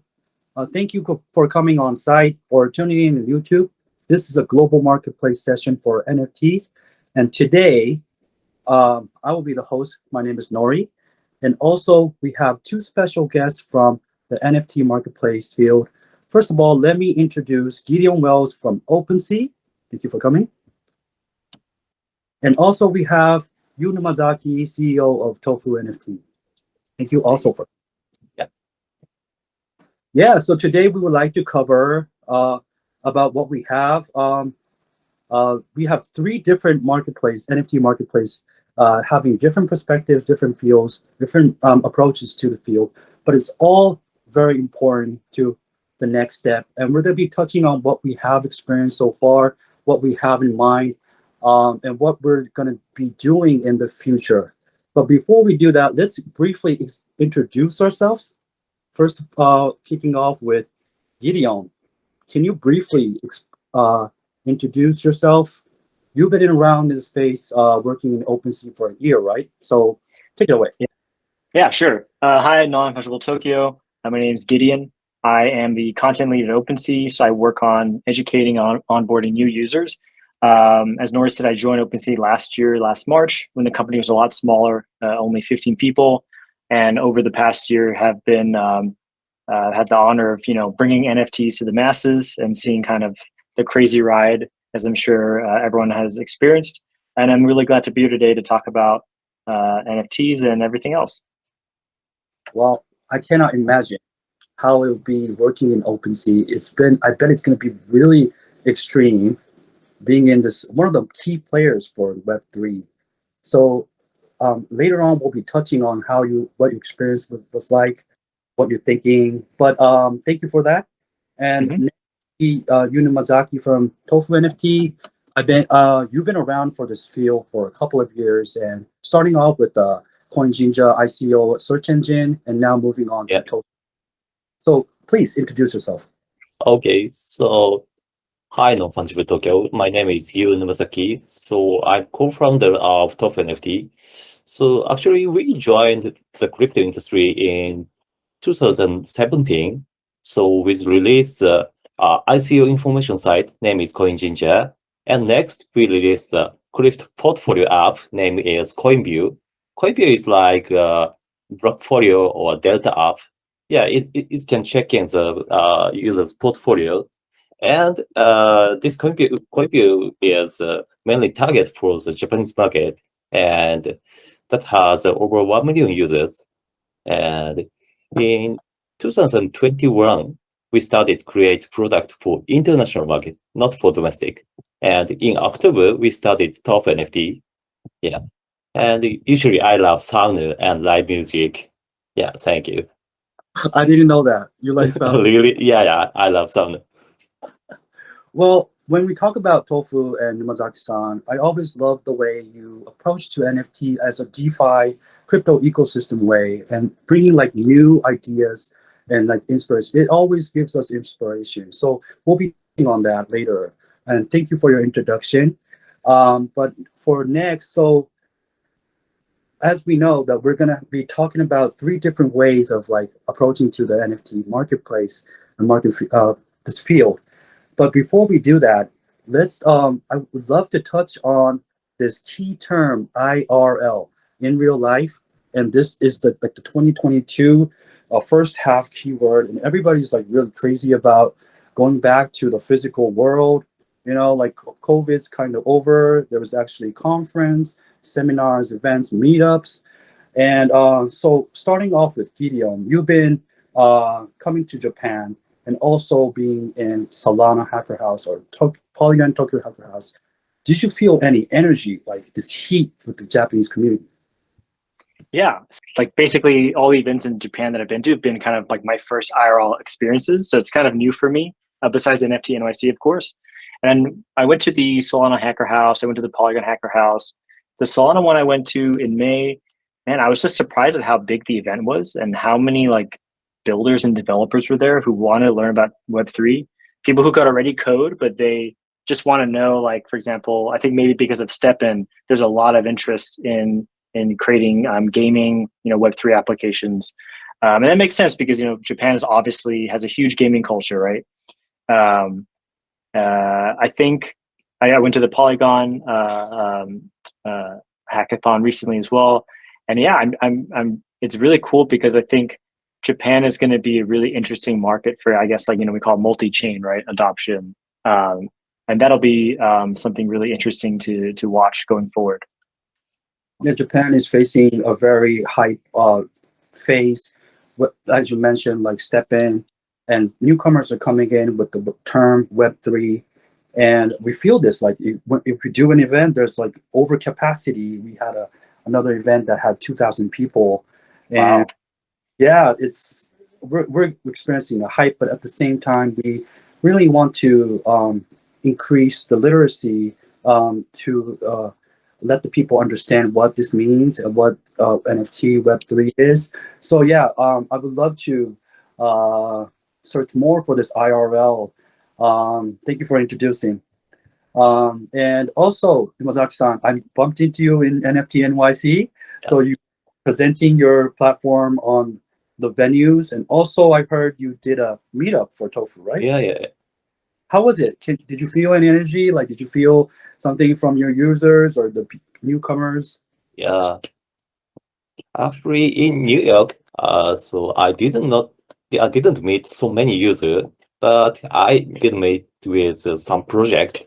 So mainly, the project from the layer 2, that gave me some insight. So Tofu NFT is active on multi-chain, but we are not very active in Ethereum mainnet.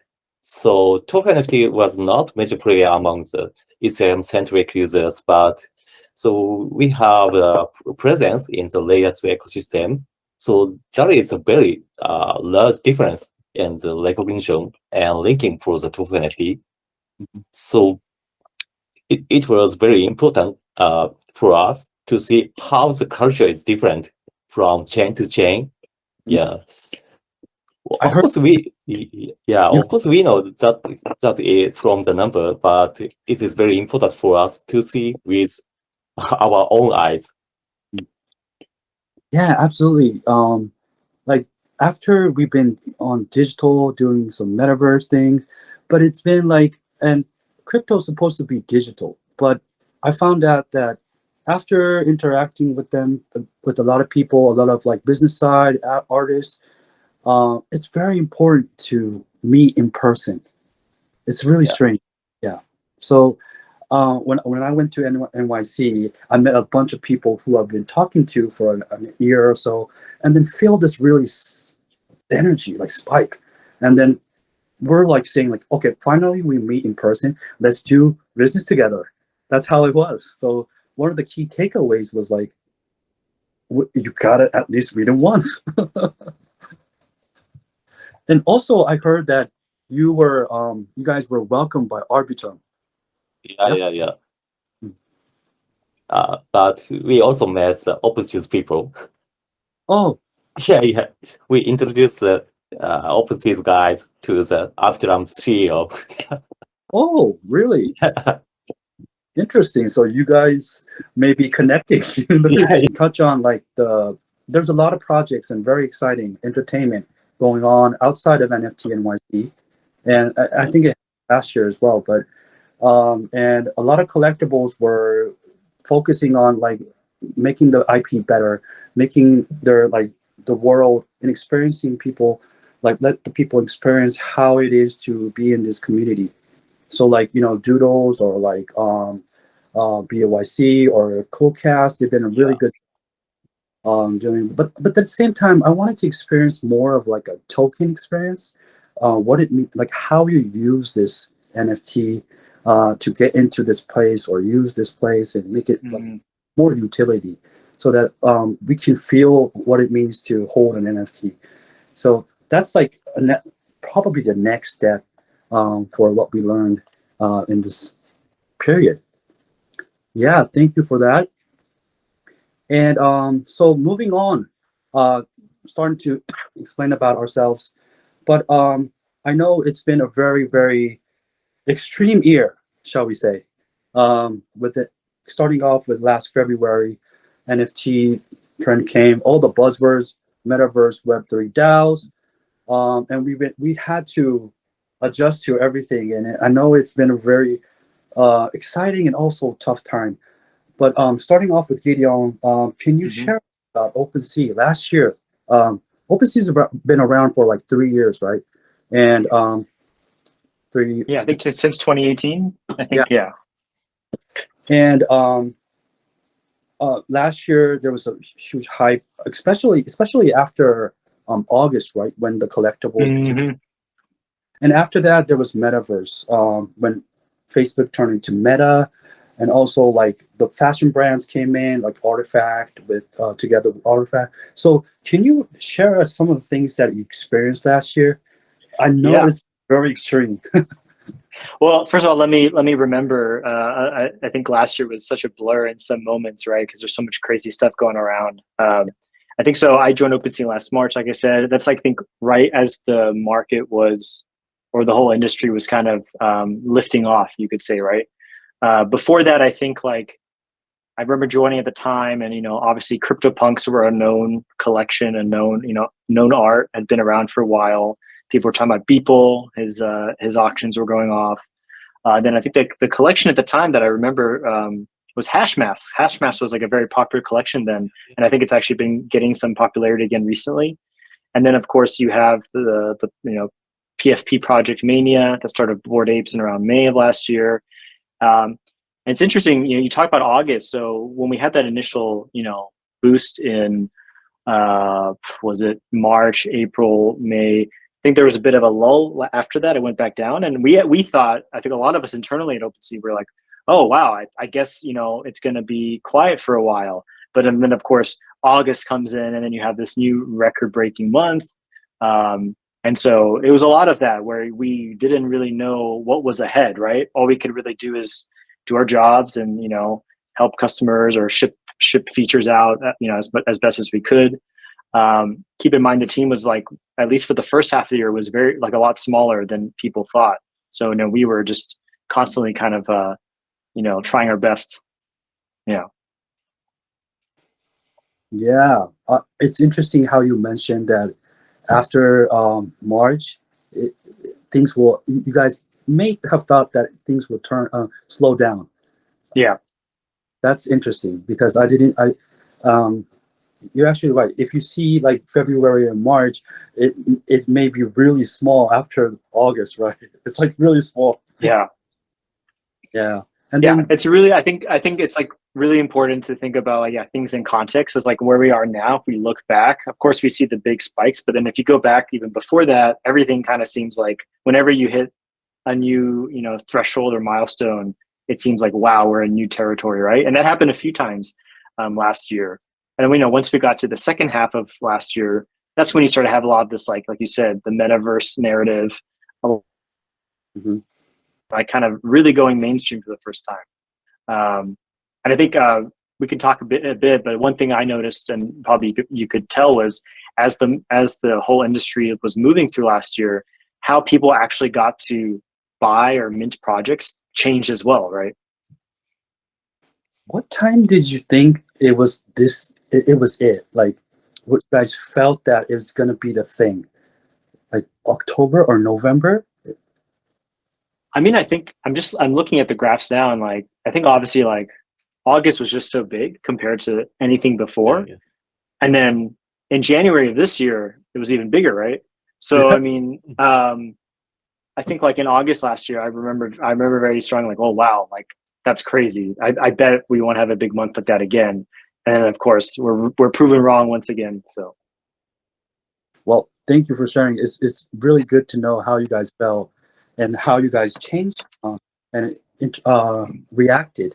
Thank you for that. And also with Tofu NFT, Mazaki-san, you guys been focusing on like blockchain games and like Gamefi, and now you guys doing collectibles. One thing we have to touch on that you guys are the pioneers of the Web3, touching into new change, new collectibles, new projects. So you guys are the multi-chain NFT marketplace covering 28 chains. Am I right? Yeah, 28 or recently maybe 30 or 32. This is extreme. Can you share how it was last year? This year. Okay. So actually, in March of the 2021, we issued our first NFT in BSG, and fortunately, from the first time, we have discovered the history of chain other than Ethereum. So looking at the history of sidechain, so particularly BSG, BSG is the largest one, and there start with a copy project like hashmasks or punks, but this kickoff project did not succeed. And next, there are some NFT that can be able to staking, or NFT with fungible token along with NFT. Such kind of project is coming, and at the same time, so actually is coming. So some many gaming project, the NFT is coming to BSC or other side chains, and maybe in September and December is great months. So Gamefi project have great success in the BSC. And from December 2021 to the May 2022, it's a period of the multi-chain NFT beginning. So other than the Polygon or BSG. So first, the major sidechain such as Chronos and Arbitrum, that these two has 1 billion TVLs.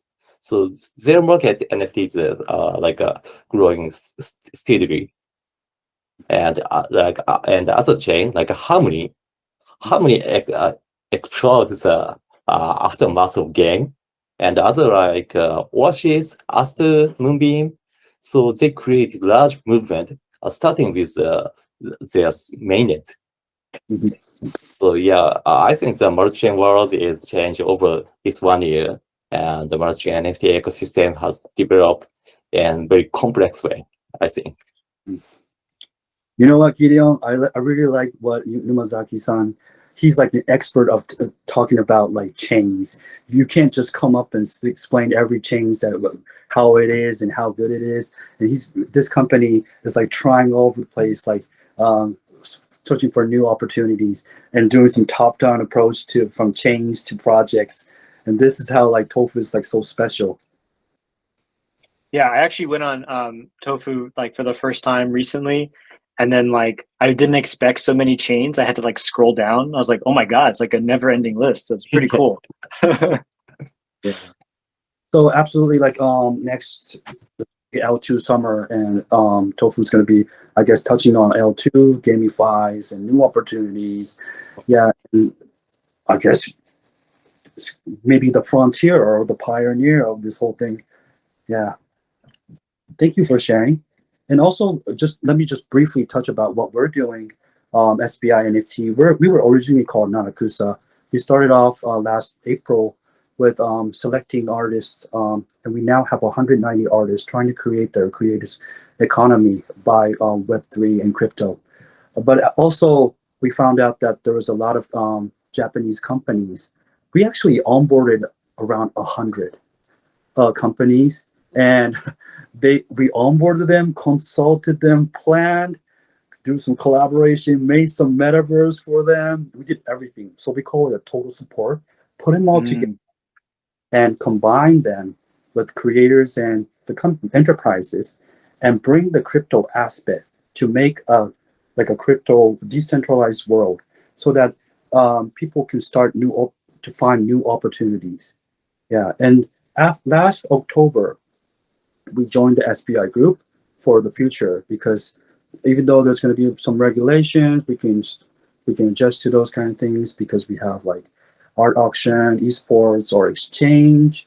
So yeah, here we are. We launched our product last March, and here we're doing our thing right now. Thank you. Yeah, so moving on, I wanted to ask you guys a personal question from my side. And starting off with Gideon, I know that you guys want to talk about Seaport, right? Which is really exciting for you guys, new protocol, new infrastructure, should I say. about like putting like OpenSea and putting it into like a infrastructure and giving people new opportunities to trade, buy, or sell. Can you explain how excited you guys are and what kind of impact there will be? Yeah, very excited to talk about Seaport. I think like I can give a very like kind of high level overview, and then we have already some documentation. So if you're like a builder, maybe we can leave that in the show notes for people to look into further. But yeah, so previously OpenSea was using a marketplace protocol called Wyvern, and now we're transitioning to, we've already moved all the new orders onto Seaport, which is our new open source marketplace protocol. And the great thing about it is like just from the get-go, there's huge gas optimization. So like I believe it reduces some transactions by up to like 38% on Ethereum. And then, a lot of people, they probably remember Ethereum. When you're using OpenSea on Ethereum for the first time to list, you have to do something called an account initialization, which can be very costly depending on the network at the time. And so that's also no longer needed. So those are already those are two big wins. And it allows for a host of new product features, collection offers, offers by trait. These two features are actually already live. So you can go on OpenSea and use those already. And then features that are on the way include bulk listing, real-time creator earning payouts. And yeah, so those are kind of some of the things that make us really excited about Seaport. I think ultimately, the key thing here is that it's open source, and that means that anybody can use it. So OpenSea does not own Seaport. You can build on it today. And actually, I met some builders at the Polygon Hackathon. They're already using Seaport, which I thought was really cool in Japan. And so, yeah, so that's the key thing here is that one of the use cases is, well, maybe you're a startup or maybe you're a DAO. You can use Seaport to deploy your own marketplace. OpenSea doesn't take a fee. And I think that's going to be really interesting to see in the ecosystem going forward is, are we going to have a lot of people hopefully spinning up their own marketplaces by using this the same source of listings, shared security, composability. So yeah, we're very excited to see how that pans out for the ecosystem. Definitely exciting. I saw one of the hackathon and people were using Seaport, and correct me if I'm wrong, but people were actually integrating chains that you guys weren't using. Now you guys are using Clayton, Polygon, Ethereum, but they were also using Avalanche or Harmony and trying it. So it is EVM compatible. So we are going to work on Polygon and Clayton for the OpenSea at some point. We don't have a deadline at the moment. It changed. So that's it. Yeah, exactly. It's going to be very exciting to see how that helps multi-chain down the line. Absolutely. So can we say that it's going to be a chapter 2 for you guys? Yeah, I mean, I think I would rephrase that. I would say it's kind of like chapter 2 for everyone, because it's I would think of it more as like a community resource rather than this is by OpenSea, necessarily. Thank you for sharing. So moving on to Tofu, Mimazaki, to ask you, I saw a session that you were talking about how NFT will be acting as a role in different let's say other than blockchain games or collectibles, there's more role for NFTs to be acting. Let's say, for instance, if you want to go to DeFi protocols, you can use NFT to, when people are staking, and give NFT for prizes or something like that. Yeah. Can you share some of the possibilities or the future of how the NFT will act in the crypto ecosystem? Okay. So I think in terms of utility, there is some use case other than the area other than the art or GameFi, such as real estate, like Airbnb became NFT or ticketing NFT and so on. So, and the use case with high probability utility will emerge in the future. So, in fact, NFT itself getting much attention, and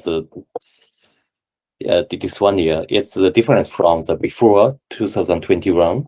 So, and in bubble in this 1 year, attention was more focused on the product, more to become a hype. So other use case will not grow, but in the future, from now, other use case will be grown. So as I mentioned, so real estate and hotel ticketing like that is maybe easy to use case. So and some Japanese company like Not a Hotel recently released the hotel NFT. Yeah, such kind of use case will be coming, I think. And in terms of the crypto ecosystem, it is important to note the DeFi develop more advanced and more complex, I think.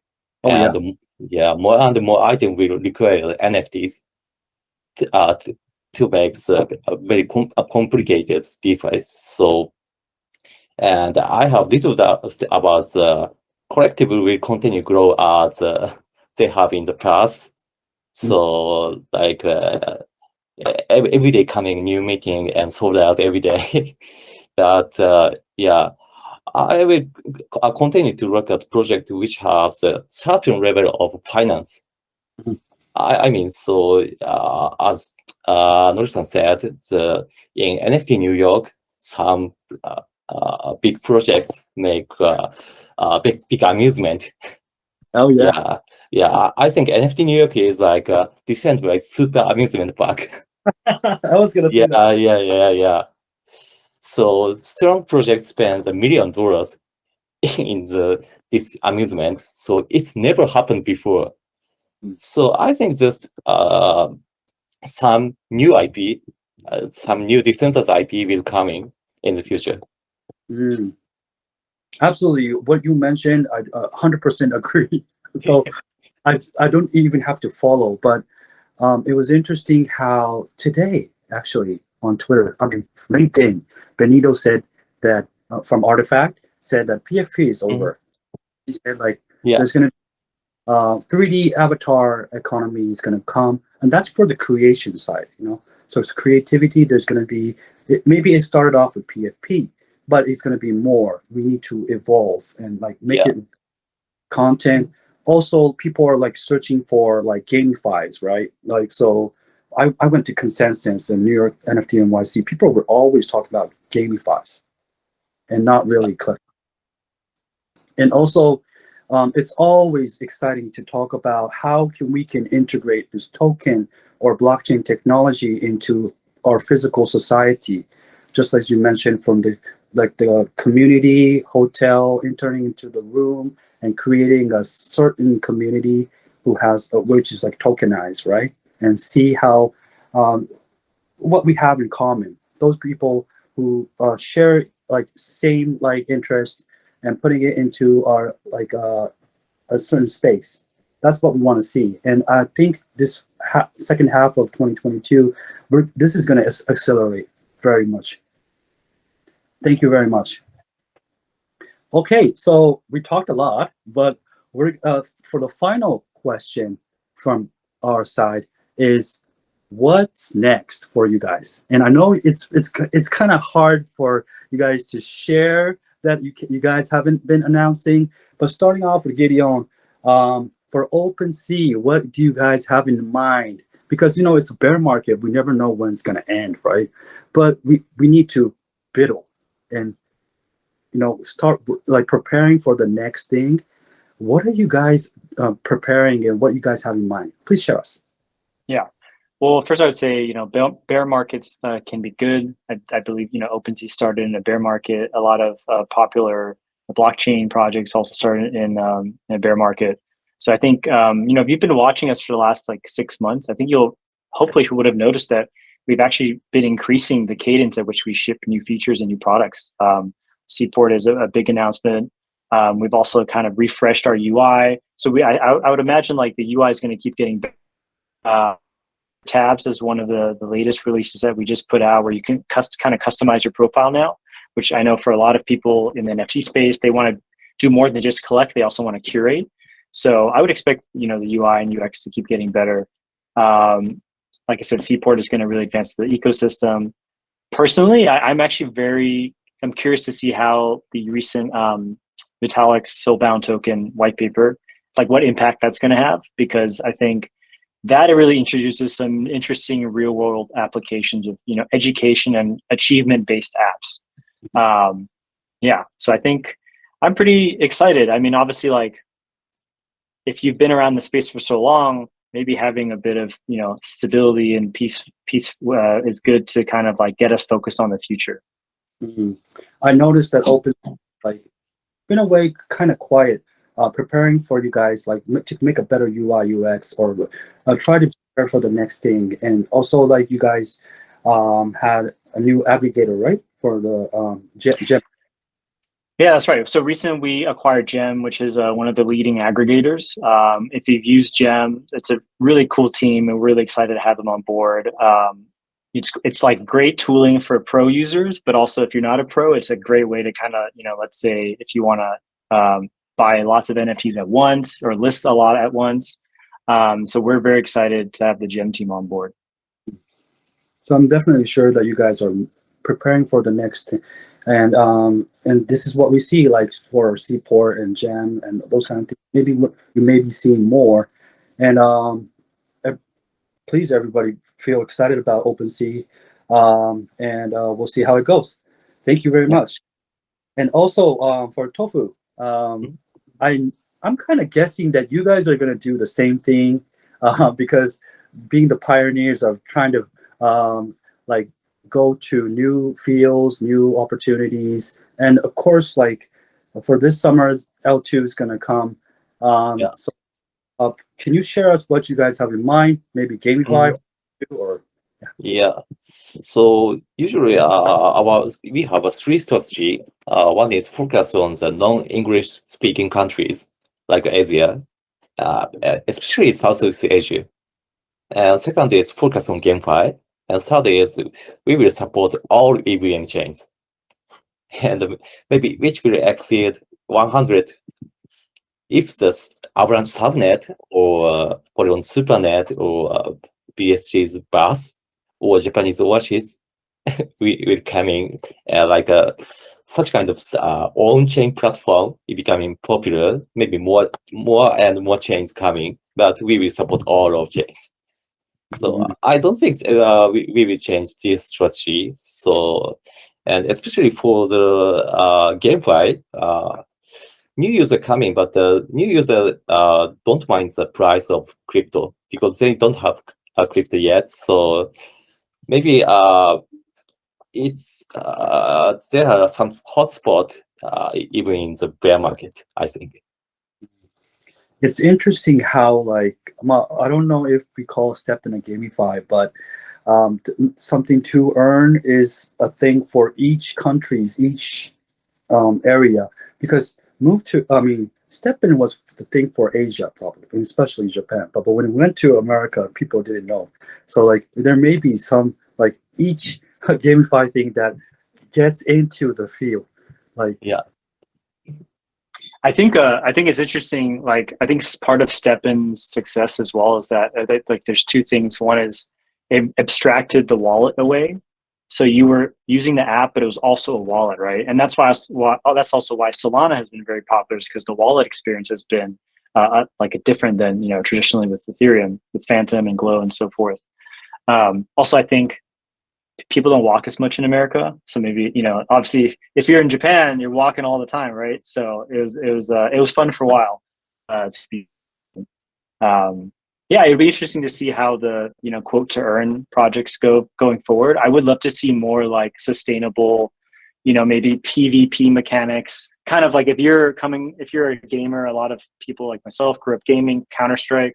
I want to have more PvP or than necessarily doing something to earn. Absolutely. Like, well, we never know what's going to happen in the next 3 months, but it's definitely going to be exciting. For us, we're going to be improving our platform and also our service, trying to implement the blockchain technology into the society.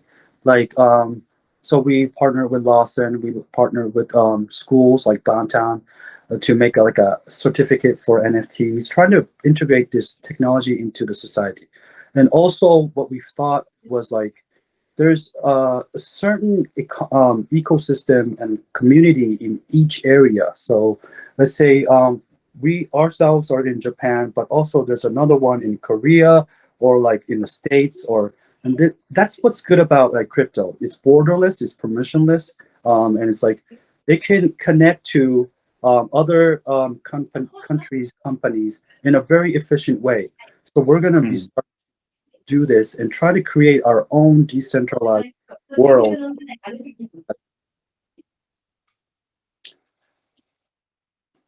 All right. I think we're clear for all our topics that we covered. This was the global marketplace session for you guys. I hope you guys enjoyed. This was first Gideon from OpenSea. Thank you for coming. Thank you for having me. And also Yu Numazaki from Tofu NFT. Thank you.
cocone.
You don't even come out of your room anymore, Maru.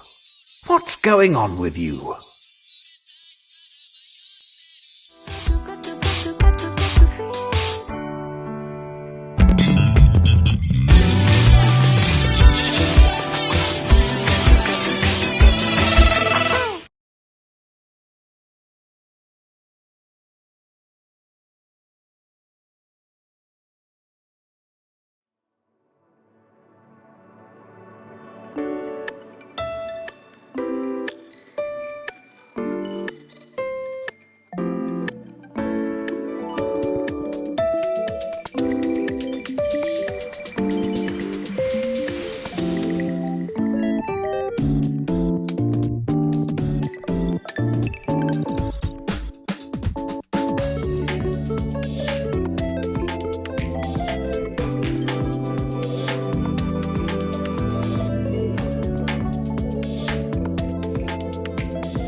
Hi everyone, welcome to Fungible Tokyo 2022. So today we have a special guest, Yat Siu, chairman of Animoca Branch, the one with the most important person in NFT space. Hi Yat. Hi there, very nice to be here. Thank you. We are very honored to having you here. And so this event, Non-Fungible Tokyo, is fifth time this year. And we invite many amazing speakers from all over the world. And today we have fireside chat with you and me, and you, Ayato, and Minoru Yanai. We are Non-Fungible Tokyo organization team. Yep. So, okay, Minoru, so let's start. Okay, so quickly, I'm one of the co-founder of Non-Fungible Tokyo, but I'd like to ask Yat-san for his project, his investment, and all different type of a perspective of Web3 with IP. So the first question is I'd like to ask you have also so many many IPs and also holders globally. Is in their IP holders, is content providers. How do you communicate with global IP holders and also working with? It's a big work. It's really hard work, I believe. So please tell us, is there a tip? Is there how working with the big IPs holders? Of course, you are one of the biggest IP holder, Web3 holder as well. Right. Well, I mean, I think the way that, I think there's two kinds of IP holders, you could classify them, right? Outside of self-created IP, like Sandbox, for instance. If you take a look at the brand IP that people know already, right? That we work with, like MotoGP, for instance, right? Those would be the kind of, or Formula E, those would be brands that are owned by others. We have licensing terms, which means that you have contracts, you have service agreements. Those are often also established on the basis of long-standing, good relationships that we have with the teams. And those ones, basically, you have to deal with their approvals. You have to work with the teams to make sure that they're comfortable. In the early days, back in 2019, most of our work was around education. Sort of, what is an NFT? Why is it interesting? Why should you try? Today, most people kind of know what an NFT is, but they don't actually fully understand the business model. Or maybe they have concerns around the business model, right? They're like, what's the concerns around it? Maybe it's too speculative, or maybe it's not good for the environment. Things that they don't fully understand as to how NFTs and blockchain work. So it's still education, but a different kind of education. But one thing that's also different from now versus before is that everyone's very interested, right? 3 or 4 years ago, we had to first educate them, and then it was like, I'm not sure, right? Today, most of the IP holders are interested and they want to do something. They just want to understand it better. So we've definitely come a long way from where things were before. Now, for what we describe as Metaverse first IPs, like, for instance, the partnership that we might have, for instance, with Yuga Labs on Bored Apes, we're making games with them, for instance, right? That's an example where we work with a Metaverse first IP. The relationship is a bit different because the IP owners are actually the holders of the Bored Apes. It's not actually the company itself. So the company itself endorses it, right? Yuga might be supportive of it and they create a new experience. But the actual rights of the Bored Apes themselves actually belong to the owners of the NFT. So in those situations, you have to partner with the individual owners and say, can I use your Bored Ape for something? Can I license it for a certain activity? Which is true for other things, whether this is Cool Cats or whether this is, I think most recently even Artifact basically provided commercial rights as well, right? So all of these things are sort of, increasing in terms of the way that there is more utility, more construction of network effects, but also from a partnership standpoint, it's not talking to one organization, it's literally talking to the individual owners, which I think is very interesting, but and at the same time also frankly more liberating, because you have more freedom to do commercial deals rather than through a central organization. So in that sense, I think that changes the paradigm as to how you work in Web3 versus Web2. Yes, it's really, totally 100%, actually 200% agree. because as I mentioned, is there involved is building the property on the sandbox. So behind of us, it's like a Captain Versa, an animation company, and what we try to push. And last year was really hard education, but this year, as you mentioned, is they understand. But now is in Japan, is funny things, is the asset, how to go to audit. So it's other solutions popping up right now. So there, I think it's just a little more question, additional question. There is many Web3 producer developers. Can you tell those people, including me, how are you going to approach the first? Because it's from my experience, Web3 people has totally different background.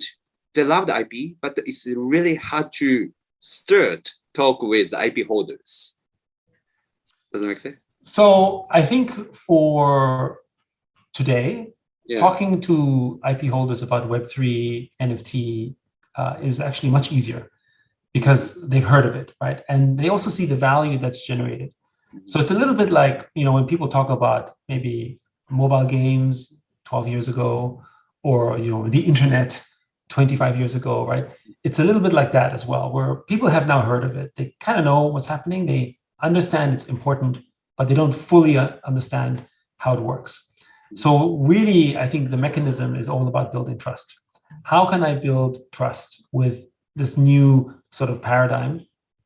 But then who do I work with, right? So I think the biggest recommendation that I have for anyone wanting to sort of talk to people in the space is, approach it from the perspective of a high level of trust.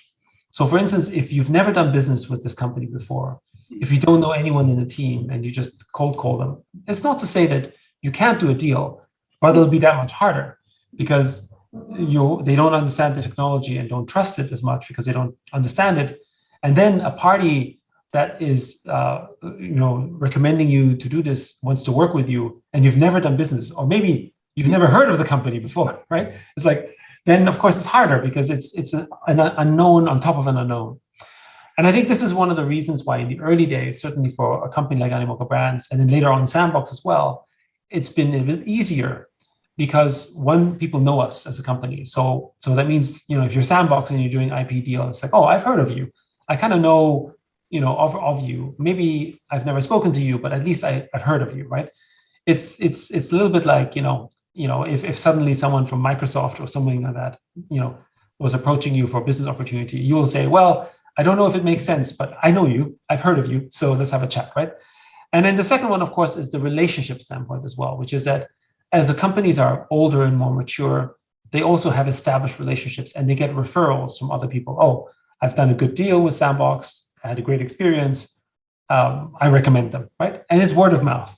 And this is true for any business in the world, right? It's not just true for Web3, it's true for Web1, Web2, traditional business, where you could do word of mouth recommendation. So it's really relationship building. I think you can't really beat that.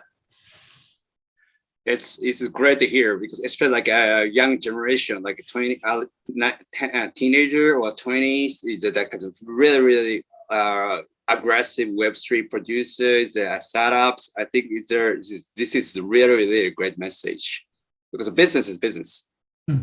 Web 1, Web 2, Web 0 is anything, is what we do is a business. Indeed. So trust is so important.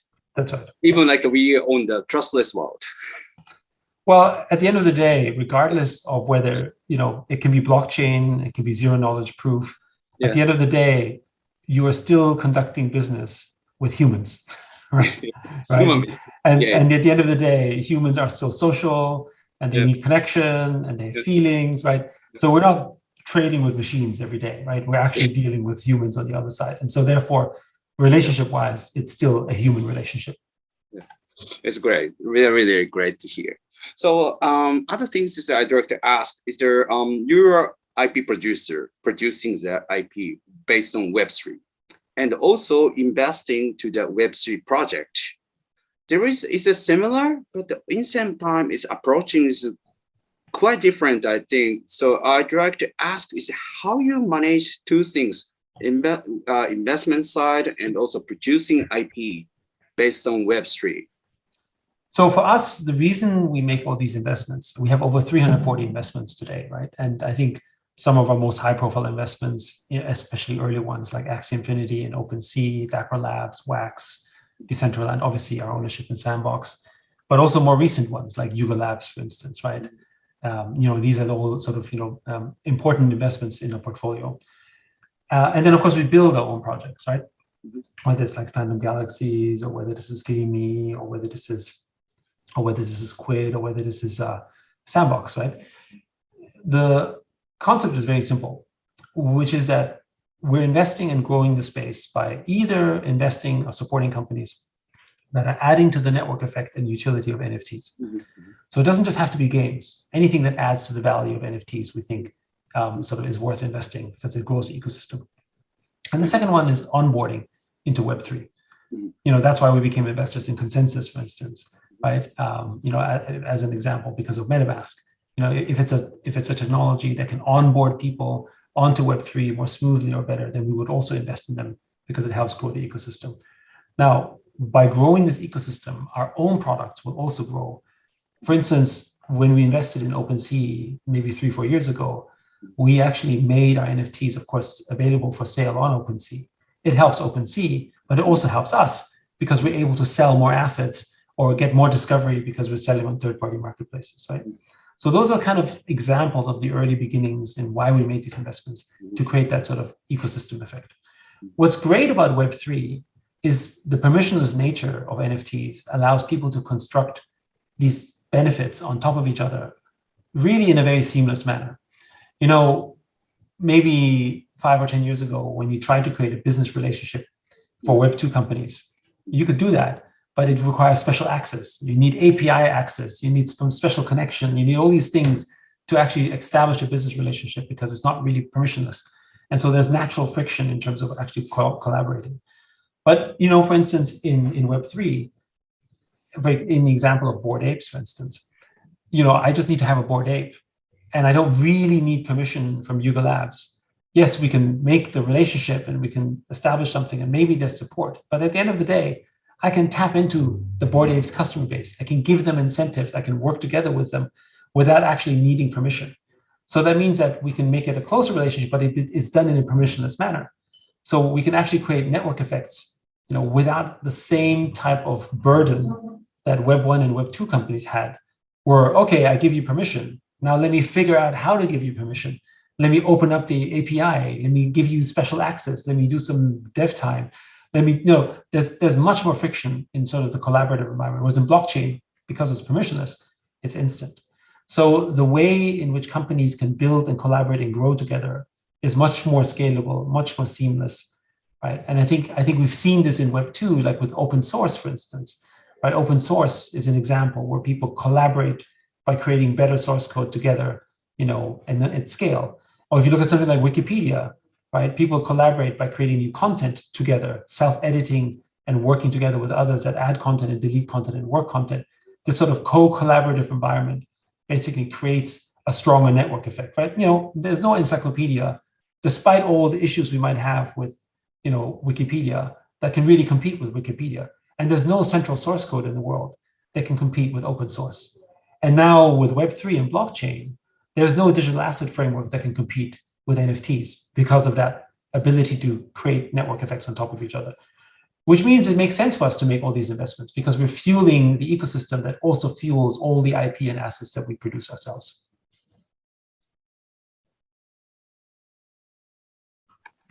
All right. I guess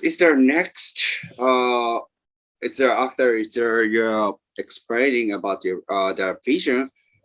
I thought something like Web2 people or like animation origin, like a traditional IP holder, like Japanese animation or American animation, if they're going to produce Web3 based IP, what do you think? Is it interesting for you to collaborate or is it working? Yes. In fact, we love Web3 IP because Web3 IP has the IP ownership go to the end users most of the time.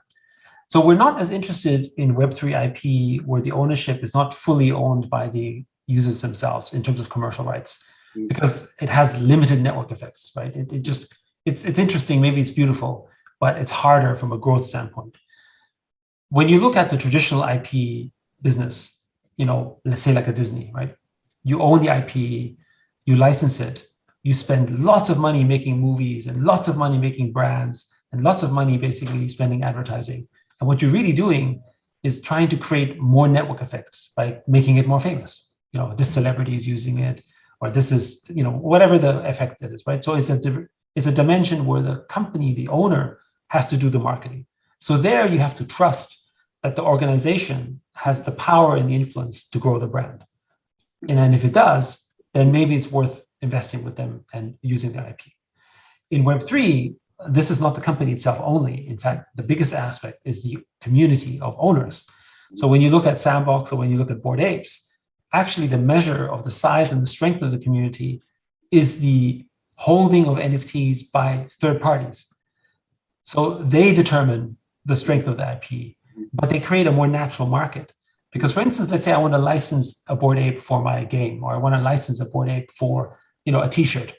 Well, I have thousands of Bored Apes owners I could negotiate with, which means I can get a fair price as opposed to a monopoly that can decide what the price is. And it creates a more natural, fluid market, which then offers a more real price discovery as opposed to maybe an artificial one, or one that we don't know what it is just because Disney said it has to be this price. So, but we don't know, right? We don't know if this is the right price. It's just one person decides. A monopoly has the ownership, but in this case, it's distributed. And I think this is the future of IP management. So I feel the same is true for Web3 IP, and especially in Japan, which has a lot of talent in making fantastic IP, or has existing IP that is very famous, but doesn't have the ability to compete with a centralized model because they don't have the money. Centralized models rely on a lot of capital expenditure to grow the brand. So yeah, it's like Hollywood versus YouTube. But in the end, what became bigger? YouTube. And why did YouTube become bigger?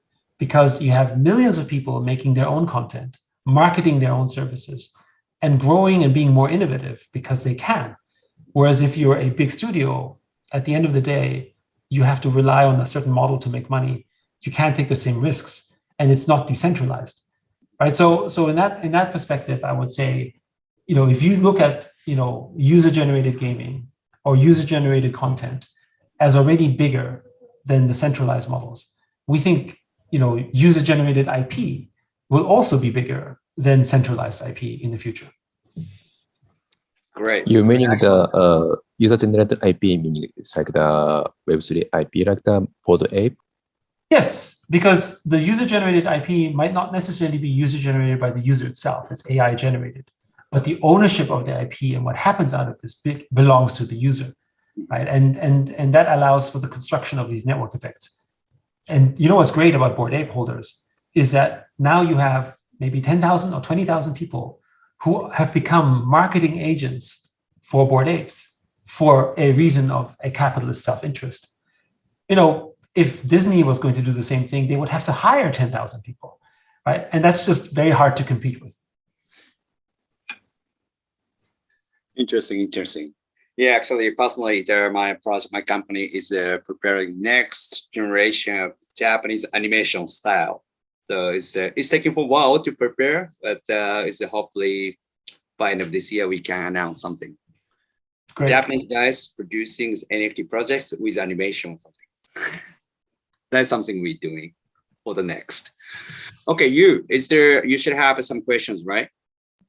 Yes. Yeah, actually, I'm one of the owner of the Mutant Ape Club and also organizing the Ape Meetup in Japan. So, but many Japanese holders still understand how we can use this license for themselves. So, do you think? Yeah. I mean, I think it's. Sorry, do you say? Yeah. Because some person producing the t-shirt, some person making some physical goods. I think, but it will be more possibility for using their IP. So do you think what's the more possibility for using this kind of user rights for Web3 IP? Well, I think we've just touched the surface, right? Meaning that the beginning part of the business is, just the beginning of what happens when you give a sort of, commercial rights to owners of an IP. So today for Bored Apes, as you know, there's Bored Ape Burgers, there's people making alcohol, there's membership clubs, there's t-shirts, all that kind of stuff, right? I mean, even Li Ning in China produced a sportswear line based on the Bored Ape that they owned without actually having to ask for permission with Yuga, right? Or Bored Apes are showing up in music videos, right, by Snoop and Eminem, and all these things and all these adaptations are possible now. If you look at Sandbox, for instance, what Snoop Dogg did with the doggies, he also created his own IP and then started selling them, and created millions of dollars of both revenue and secondary trade through these activities, in terms of promoting his brand and IP. But this is just, let's call it stage one, right? We're in the early stage of this. What is powerful is because NFTs are very composable, is that the IP rights, and right now we're imagining IP rights in very traditional ways, like visual, right? And because the Bored Ape or the Sandbox land or whatever have some properties, you can display it. It's my land, or it's my coda, right? It's my Bored Ape, so my mutant ape. So if I use this IP, I can put it on my T-shirt. I can sell it if I want to. Great, right? That's the base layer. But with composability, like with code, you can add a whole new level of experience on top of this and tapping into the ownership of all the people that have Bored Apes, right? There's, for the Bored Ape holders, the thousands of Bored Ape holders that are out there, each Bored Ape is worth about 90 to 100 ETH, right? So that's a lot of money, which means that this is a customer maybe that you want. The reason why HSBC and Steiner Chartered, for instance, opened up an experience in the Sandbox is because the audience in the Sandbox, the landowners, all also have money because they own land and they have some wealth, which means that if you're a banking service, it makes sense for you to be there where your potential future or present customer is, right? So it's really, from a marketing standpoint, it makes sense. So people build experiences and construct these things for very, very logical business reasons that, we can't imagine all the scenarios that are out there. What's going to happen, though, in the future is, asset interoperability as well. So outside of the classic licensing, here, take my Bored Ape and use it in your game, there's also the other aspect of utility inside other people's games. If you have a Bored Ape, then you can play my game. And in this game, this Bored Ape has this skill or this power. And you don't need to ask for permission from Yuga Labs to do it. You can just do it, and you can tap into that customer, and he can receive a basic benefit for playing or bringing him in. But it's actually a much more effective and maybe cheaper user acquisition strategy for the sort of, let's say, game company. But it's also a great marketing tool for Bored Apes because now they become more famous and they have more utility, right? One of the reasons why people are now owning these NFTs, whether it's Sandbox Land or Bored Apes, is because they get a lot of free stuff. Because everyone realizes, hey, I want you as a customer. So if you happen to own a Bored Ape, then I get these benefits, not only from Yuga or from Animoca or whatever, but also from outside parties who you have never met because they want to tap into those audiences. So these are brands by in and of itself, and then they just grow and proliferate. So I think these are some examples, but I think it's going to just continue to grow in new and imaginative ways. Yeah, exactly agree. Because after we got the ape, so there are so many projects giving us the white list. So yeah, because you are a holder, so why not try this product? Why not this collective? Yeah, it's interesting. And also regarding the Yuga, we heard we know the Animoca and Yuga making the new great interesting Metaverse project other side. You think how Metaverse will connect with the Web3? Well, I mean, I think Web3 and what we describe as the open metaverse are intertwined. From our perspective, there can't really be a true metaverse without Web3. And the reason why is because a metaverse in which the end user doesn't have any ownership is not a real metaverse, right? I mean, you are on someone else's rented land. You have to do it and own it yourself, or at least have the kind of decentralized distributed setup in order for it to function. So that's really important. But we also don't believe that there will only be one metaverse. From our perspective, there will be many metaverses. The way that we think of it is that, the metaverses that are out there are like the cities or countries in the world, because each metaverse has a slightly different culture. right? You can't say that the culture in Sandbox and Decentraland is the same. Yes, it's the metaverse, but the people who are there are maybe different. Their experiences and expectations are different. Their culture is different. It's like saying, you know, well, people from Korea, Japan, and China should all be in the same country. You know, I mean, obviously that's not true, and it doesn't make sense because we all have different cultures and traditions. We're different people with different expectations, with different norms. And it is, however, for that same reason that maybe we live in China, but we love to travel to Japan, right? And vice versa. And actually that gives more richness and more diversity. And that's what we think the metaverse is going to look like and should look like, because you have all these choices. So which means that we have in the future thousands and thousands of metaverses out there, but more importantly, they're interoperable. So I can move from one metaverse to another if I want to, right? I can live there, I can visit there, I can travel there, I can experience it there because my assets are portable and I'm not restricted in the same way that I am in the physical world, which gives you access to more opportunities. We see this today already kind of in the gaming world, right? If you think gaming experiences are like a pre-metaverse, they're not a real metaverse, but they're social. You're meeting friends there, you're playing multiplayer games, they're MMOs, you know, all these type of things that could actually benefit the experiences. And here's what I think is equally sort of interesting is that every game you play has a different culture. Even if the players are the same, when they go in, it's a different culture, right? You know, games from Square Enix or games from EA, they are one company, but they make games that have very different cultures and frankly, very different societal setups. And that's my point, which is that the metaverse is a place where we have so many different cultures that are rich, but they have different connection points. In the real world, we do this today all the time. You might have friends from work. You might have your friends from high school and university, and you might have your friends from family. And they don't always mix. Maybe sometimes you don't want them to mix. And you behave differently when you are with your friends from school or your friends from work or your friends from family, but they're still your friends. Really what you're doing as a person is you're engaging already just within your circle, maybe in 3 or 4 different cultures on a daily basis. The metaverse is just going to sort of make that more accessible, but we already interact this way. Yes, thank you. It's very good.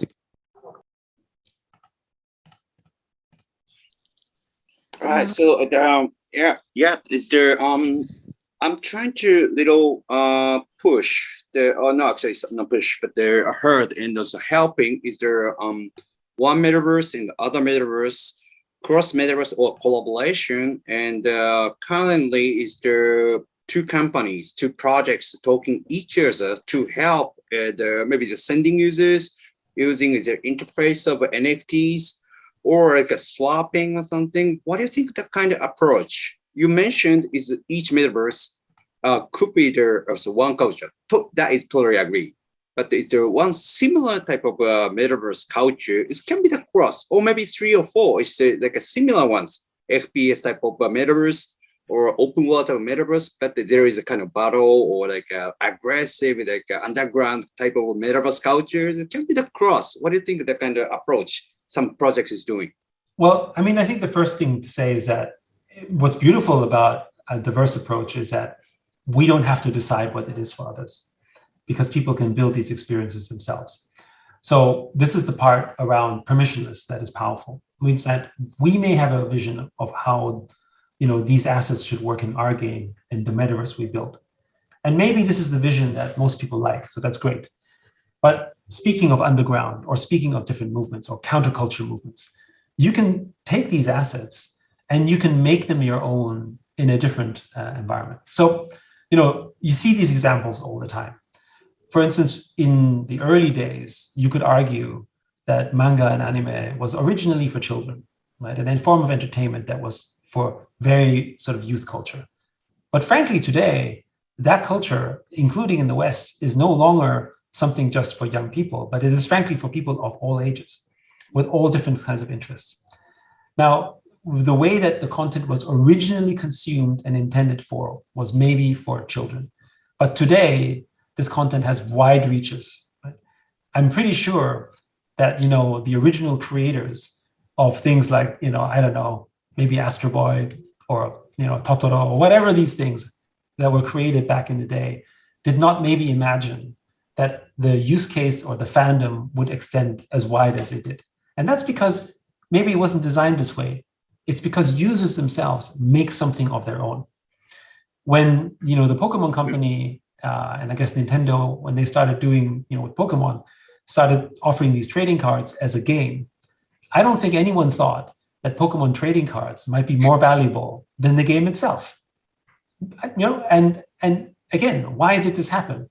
It didn't happen because Pokemon company said, let's do this as a plan. It happened because you had decentralized ownership of millions of people who had Pokemon cards and decided, you know what, I like this, and I'm going to make my own business out of this, and created a new composable experience out of this, because it was permissionless. And it just grew. And you see so many examples in all the world, right, of all assets that created permissionless businesses because of it. Collecting stamps, collecting coins, collecting watches, basically new services and businesses, for your cars, for your houses, right? There's so many new things that are being created as a valuable business for you, as a valuable service to you from third parties that you never imagined, just because you own a house or you own a car or you own a Pokemon card, right? So that's kind of that thing. So we think with the metaverse, it's exactly the same. So I could own a Bored Ape. That doesn't mean that the Bored Ape has to be a Bored Ape in another game. The choice of making the Bored Ape become something else, maybe he could become a tiger, maybe he could become a gorilla in that game, is up to the original, is up to the game creator themselves. So they create the service. And because it's permissionless, they have the freedom to do whatever they want. And if the customer doesn't like it, they won't use it. And it's the same equivalent as if I offer a service for the car I have and I don't like it, I won't buy it. So if you don't buy it, nobody cares. Right? But if I make a business, like an Uber or a baby seat that might be useful for the car, and it does well, then I have a business. And then it could scale and grow. And that's the same thing here. If I own an NFT, I can provide a valuable service to the owner of the NFT in a permissionless manner, in a structure and format that was not pre-designed. So our approach is not to say, here's how you should use the NFT. Our approach is to say, here's some examples, but you're free to do whatever you want with it. Be as creative and crazy as you can be, because that's actually when I think the best experiences take place. Right. It's actually that I'm learning and discussing right now. So trustless is there everything can be the choose and decided by users. That is really, really simple. And even it's not Web 1, Web 2, or like a regular business. So in this world, Web3, so we can provide more choice to the user audience, and of course, brands and the provider publishers. So it's great to hear. I could kind of understand, but you explain me really simple and easy to understand way. It's actually it makes sense. Yeah, it's just all choices, all yours. It is, and I think it puts the power into the creativity of an end user who has new ideas that is normally gated. So one of the problems about a monopoly is that any place that has a monopoly, innovation suffers every time, partially because of anti-competitive practices, but mostly because it's gated, because the decision to do something with something, new content, new idea, whatever, is up to the decision of maybe one person. So if I want to make a good movie, the decision to make the movie is up to a producer or a director or a film mogul that maybe doesn't have a background or knowledge in what you're doing, and he or she gets to decide your idea. This is the problem, right? I mean, if you look at even famous authors today like J.K. Rowling, most people may not remember or know that she was very poor, and she had she had to shop around her book to I don't know how many publishers who said not interested. Nobody cares about wizards, and nobody cares about the stuff, right? And of course, now she's the richest person in the UK, or certainly one of the richest people in the world, right, for having created Harry Potter. But this is the problem with gatekeeping.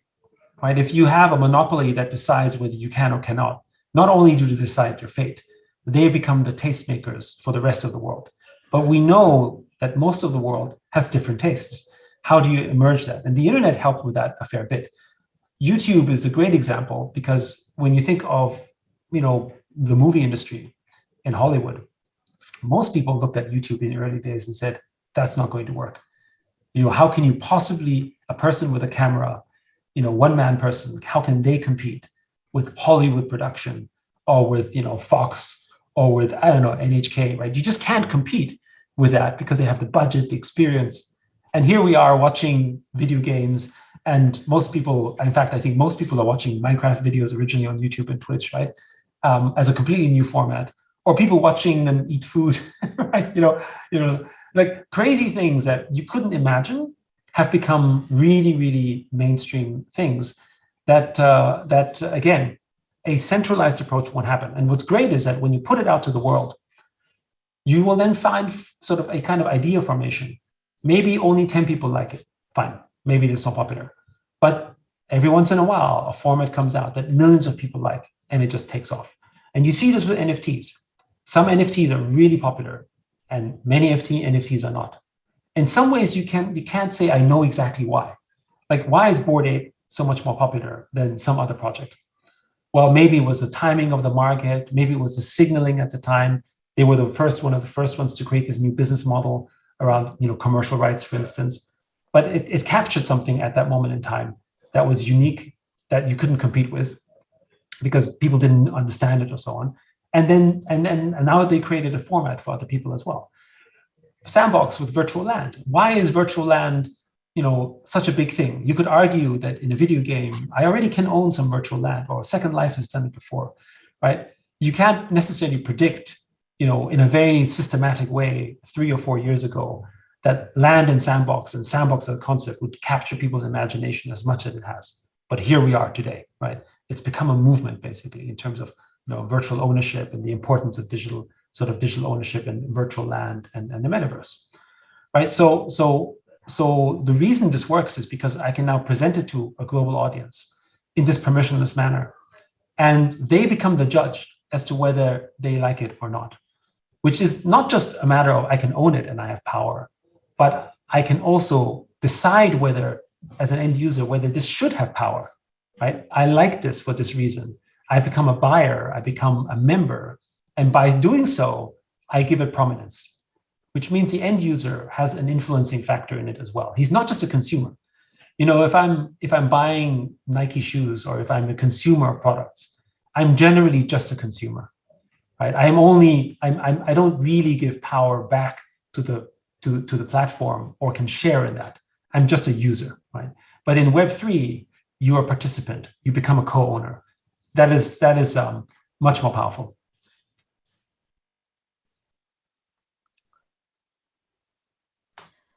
Okay, Yato-san, thank you so much. So yeah, it's almost time, and let's wrap this session. And lastly, do you have any message for the people, Japanese people, to the Japanese people? And I want to ask what's the difference between Animoca brands and Animoca KK in Japan? So because I think there are many projects that want to communicate Animoca, but I think the Japanese project have no idea which they should talk with. So first of all, in general, I would say, we're very excited about Japan because it's one of the most sort of, creative and cultural places in the world. And one of the things that we've always described NFTs are as stores of culture, because it is a way in which you can represent digital culture. And if you look at Japan, it actually has a very rich heritage of traditional, but also digital culture, right? When you think of its history, with games, its history with basic technology, whether this is Sony or Nintendo or Sega in the early days, this entire digital culture in Japan is probably one of the richest in the world. So to us, Web3 and NFTs and the metaverse are very natural markets for Japan, not just from a domestic market, but from an international perspective. But one of the challenges I think that Japan has had especially in traditional business making, is typically language, right? Because the rest of the world generally does business in English. And this has been one of the challenges, at least in our experiences, with a market like Japan. It's hard for people outside of Japan to go into Japan. And it's hard for Japanese people to sometimes do business outside of Japan because of language and culture, right? So, but this sort of, this potential with Web3 to make it much more international is obviously, great, we think. And I think Japan is very well suited for Web3 in the metaverse. So that's the reason we set up Animoca KK, because we are, as an organization, not really suited for an operation to support Japanese companies outside of Japan, right? Japan is a kind of market where you need to be present. It needs to be run by people who speak the language, who can be there. And that's why Animoca KK has been set up. And that's also true for Sandbox. Sandbox also has a local office in Japan and is doing local presence, and that's important. So if you're looking to work with Animoca, I would encourage you to talk to Animoca KK first and talk to them about the opportunities. We're looking at building accelerators. We're looking to invest, and we're looking to partner with companies to grow the ecosystem, very similar to the way that we built Animoca outside of sort of Japan. We look to replicate it in Japan to build the ecosystem. So that means we're not just going to build stuff, but we're also going to be very actively investing in the Japanese NFT and metaverse ecosystem. Okay, sounds great. Thank you so much, Yato-san. And we enjoyed this panel discussion. Yeah, thank you again for joining Non-Fungible Tokyo. Thank you so much. Thank you, Yat. That was really, really fun and appreciate it. I learned a lot today. Thank you. Thank you so much. Thank you so much. Yeah, it's a very meaningful session. Thank you. Okay, so thank you, everyone. Okay, bye-bye. Okay, bye. Bye.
cocone.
You don't even come out of your room anymore, Maru. What's going on with you?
Hi, okay. We start these sessions.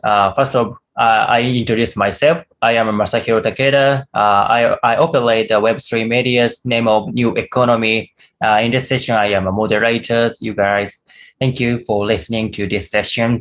In this session, I hope to convey the current Web3 status and the blockchain operations of Solana and the Avalanche and future trends. First of all, please introduce yourself, Dominic and Jonathan. First, Dominic. Yeah, sure. Well, first of all, thanks for having me. Yeah. So I'm Dominic. I'm the head of business development at Solana Foundation.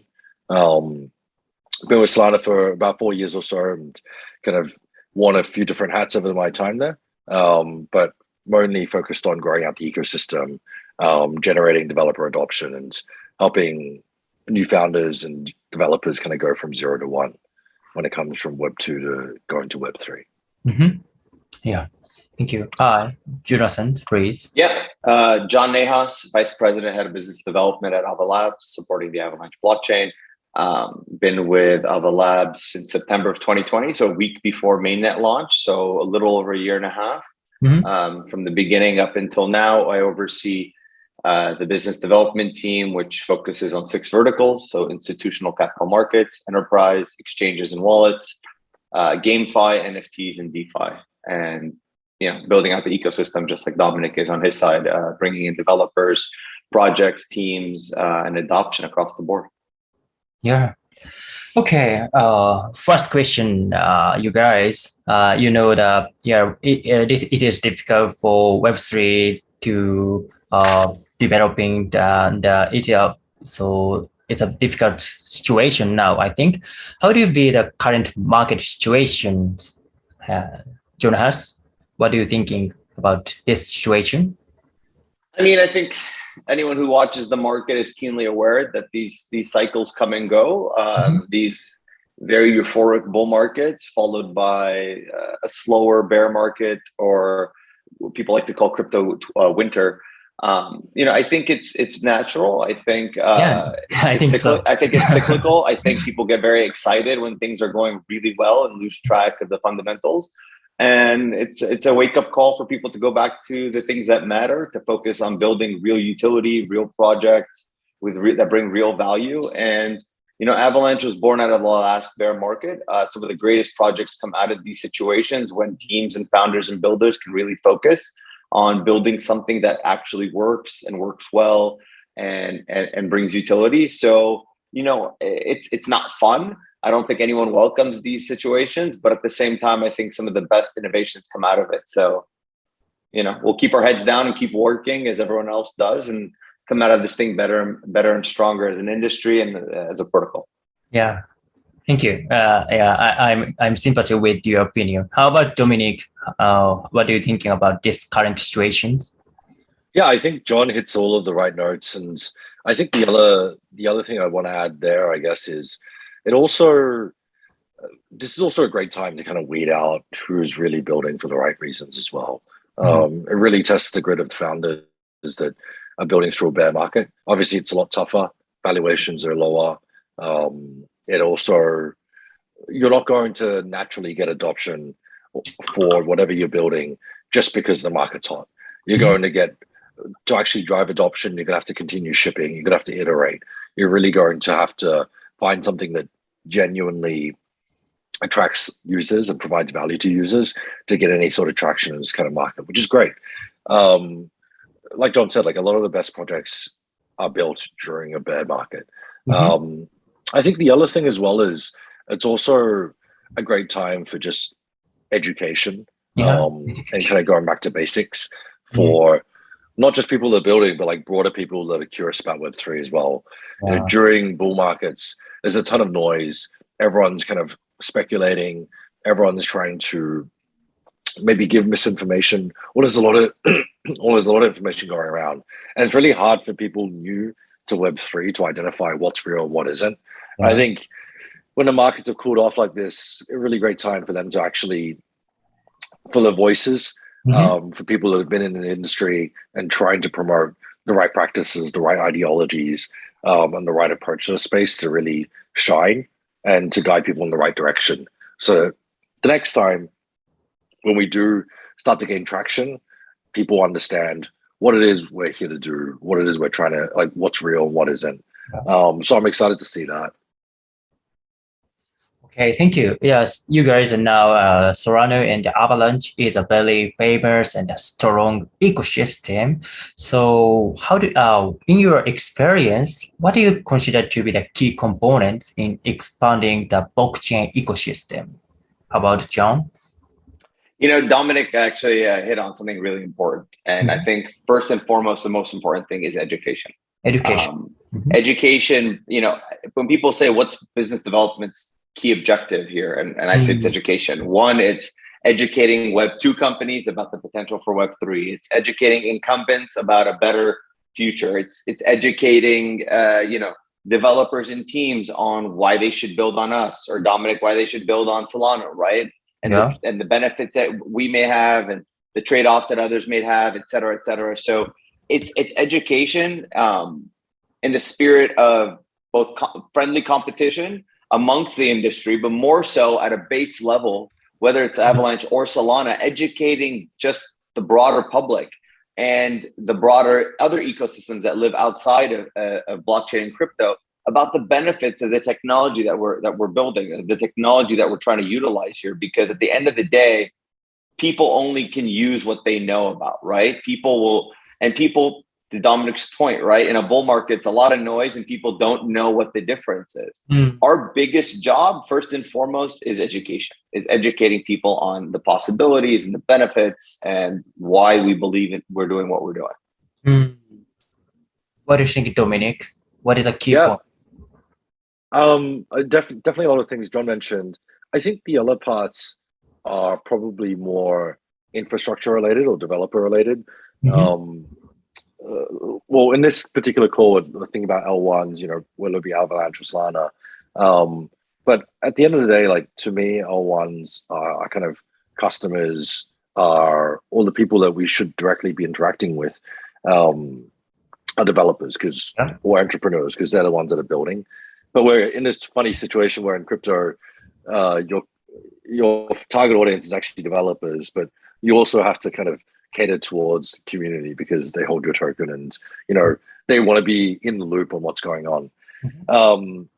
But focusing on the developer portion first and foremost, I think it's kind of reducing the friction as much as possible. So it's basic building blocks, whether it be DeFi building blocks, NFT building blocks, things that we've seen help developers build out products that are B2C. And for them to be able to like mix and match different Lego pieces to be able to create interesting or experiment with new and interesting protocols. And then also like the developer frameworks that go with that to make the developer friction as low as possible.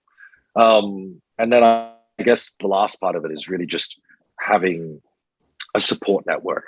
A lot of the time kind of going from Web 2 to Web 3 or starting your own project, like there's a lot of sort of small nuances and a lot of considerations around regulations.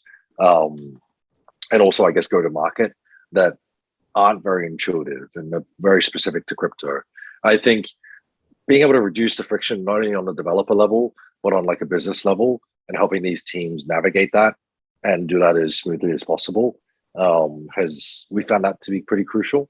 And I think the other part of it is really just not just doing this not just having the software available, but also having hubs where people can do this.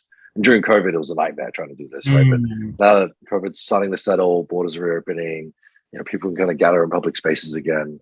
I think leaning into that makes a ton of sense. Okay, you guys are saying about education. So what are so education have wide meanings.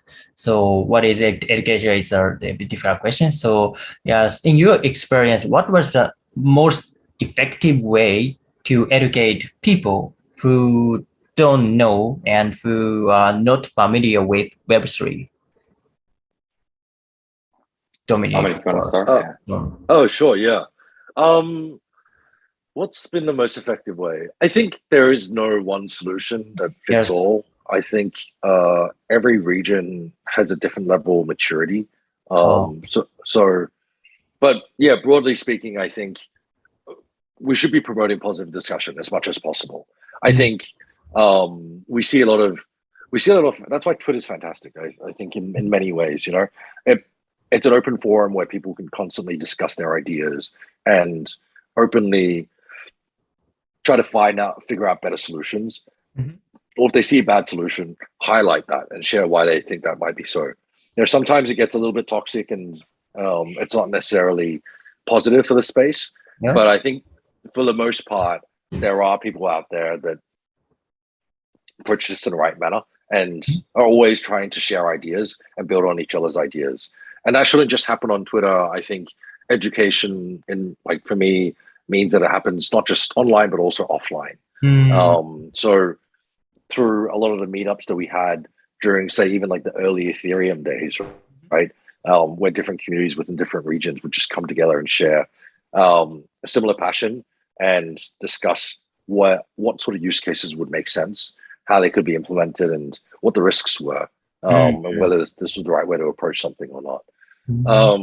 And then I think, like, from a software perspective, just classic developer workshops, starting from the basics on, hello world for some new type of program, or new type of smart contracting method, and building it up from there and sharing that knowledge and making it accessible for as many people as possible. Thank you. So yes, and yes, you guys have a lot of experiences for during when you did expanding the ecosystem. So what has been the most symbolic event in the ecosystem for both Avalanche and the Solana versus Avalanche? Yeah, I'll start here. I think, I mean, it goes without saying that the single most symbolic thing was actually the launch of mainnet. But since we've been live, I think the one thing that made the biggest difference was the Rush campaign that the Avalanche Foundation supported starting last August. The reason being, Avalanche had been around for several months. A lot of dApps had started to come on board, but there wasn't really a lot of traction yet. It was kind of a noisy time. I think you had Binance Chain growing. You had a bunch of other EVM compatible chains coming out. And, Avalanche's first kind of entry into the market was highlighting our C chain, which is our EVM compatible smart contracts chain.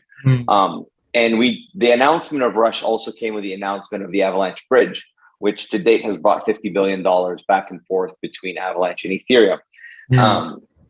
So I would say that announcement really kicked everything off, because before the incentives even started, just the announcement of those incentives to come and do things in DeFi and Avalanche, whether it was on Aave or a native money market like Banky or Trader Joe, that was our native DEX, or other DEXs, really got a lot of users coming to try Avalanche. So before there were any incentives, people bridged over from Ethereum. They came into the Avalanche ecosystem to kind of try it out before the incentive started.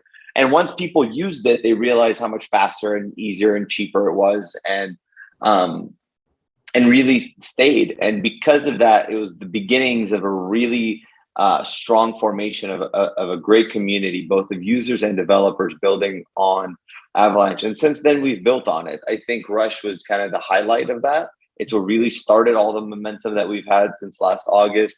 Since then, we've built upon it with the Multiverse campaign to promote subnets, which are our scaling solution.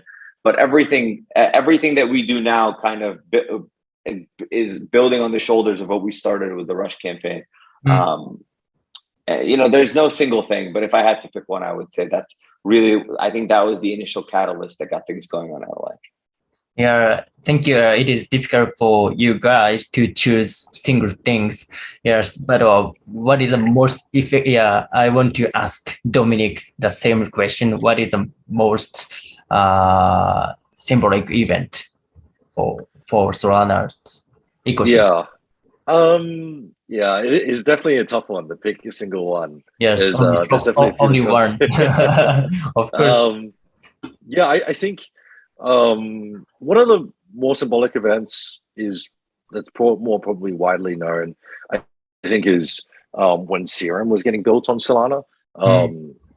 This was when we had partnered together with when the FTX team basically contributed building this concept of like a global liquidity order book, which was shared across the entire network. And I think providing an order book, or like a source of liquidity that wasn't fragmented, because this was a time when Uniswap was getting a lot of traction, SushiSwap was getting a lot of traction, but all of these were their own little islands in terms of like liquidity, and having this shared liquidity order book was this very ambitious and powerful idea, whereby any sort of developer that was building DeFi could tap into existing liquidity and be able to build products off that. And I think that excited a lot of people. I think combined with the fact that there were very respected people contributing to Serum itself. And that drew in a lot of people to experiment and build different applications. And that's when we really started to see like DeFi, which was probably the first vertical that bloomed on Solana, really start to take its own life form and grow organically. Oh, thank you. And do you have any question about each ecosystem? I think this is a valuable opportunity.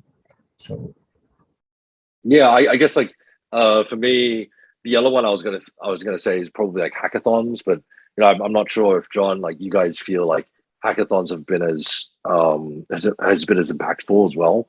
Obviously, a bit more of an ongoing effort. Hackathons are, but I feel like we've seen a lot of traction from the Solana side on those as well. You know, credit to you guys, Dominic. You're doing a great job with those, and honestly, it's something that we're ramping up on our side. You know, just I think by sheer age of how long we've been around, it's been somewhat a little bit less than you guys. I mean, we were born in the middle of the pandemic, so it was hard to really ramp up into that during the pandemic. And now coming out of it, our first event I think was the Avalanche Summit, which was in March in Barcelona, and that was our first real entire community come together. I mean, there's people from our own team that I met for the first time, right? Globally at our own summit, right? So on the back of that, we've been doing this concept of avalanche houses, where whenever there's an event or tied to Formula E, we do these avalanche houses in cities around the world for people to get together. But a key component of what we're going to be doing going forward is, you know, to your guys' credit over Solana, you're doing a fantastic job of it. Is the hackathons and working with developers and really bringing in the community a lot more. We're very fortunate on our side, at least with the C chain, for being EVM compatible, right? You guys have your own, like, you know, with Rust and everything you're doing. You're really going A to Z, right? We had a pool to tap into, and we're able to do so successfully. Now the growth comes from building, you know, new teams and people who are coming in to Avalanche first, not, you know, Ethereum devs that have come over or people that are familiar with Solidity that have come over, but people who the first thing they build on is to build on Avalanche, and that's our next focus going forward. That's gonna be awesome. I'm looking forward to that. I think I might be around during the Formula E event where you guys are running the house. Oh, very nice. In New York? No, the one in Korea. Oh, very nice. Well, we'll be in touch after this. Yeah, for sure. And I have a simple question. What is the relationship between ecosystem, for example, Solana and Avalanche? Are there maybe because I think, is it liable, not liable? Are there any maybe fights or something for Avalanche and then? Look, I don't know. I generally find it like pretty friendly. I think everyone kind of realizes that like a rising tide like lifts all boats. And sure, I think like there's every now and then there's a little bit of friction, but at the end of the day, I think we don't really gain much by infighting. I think the space is still, sure, it's gotten a lot bigger, but you know, it's still a pretty tight knit community, and I imagine John feels the same, right? Yeah, I mean, I would say I think we have more in common than we do apart. And you know, I love the saying, you know, steel sharpens steel, right? So the better job that the Solana team does in, you know, promotes us to do better ourselves, and you know, healthy competition is beneficial and it's really great. I think we have a lot of overlap in terms of kind of vision and where we see this industry going. I think we're aligned between protocols on where the future lies, whereas I feel like a lot of people that are, I don't want to say crypto OGs, but people that have been around for a long time are still stuck in that old mindset, right? And this goes back to something that I argue about all the time, that you know that we're still so early in this world, in this ecosystem, because maxis exist, whether it's BTC or Ethereum or any other kind of maximalism. It's not beneficial, right? Because like Dominic said, the rising tide lifts all boats, and maxis exist because they're still stuck in a world where my technology is better than yours and you don't do this as good as I do. Whereas at the end of the day, you know, it's like a bunch of mice fighting over like crumbs and scraps.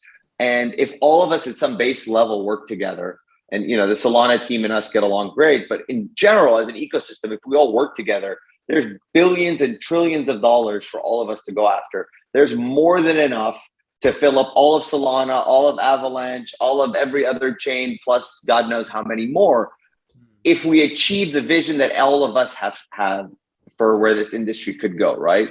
So yeah, I think we have, like I said, a ton more in common than we do difference. I think, we have very passionate founders that are really smart, that differ on little technological things that probably go over my head and Dominic's head on any given day.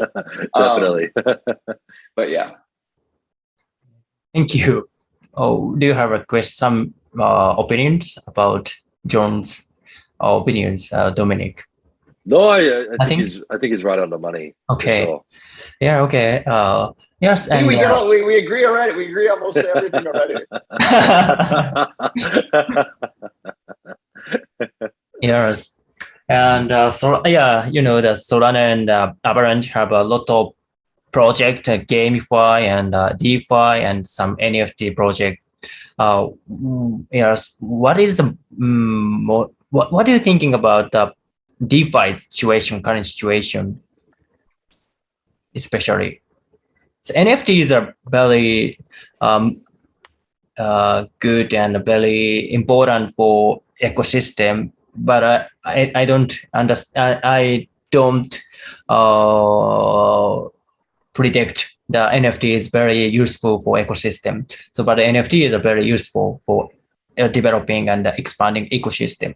So, what are you thinking about the NFT and the DeFi? Some opinion? Do you have some? Yeah, so I think for a long time, DeFi was there was a lot of noise in DeFi, liquidity mining, and it started a whole wave of adoption. But as the yields started to drop, and as some of the incentives start to fall away, I think DeFi is still extremely powerful and extremely useful.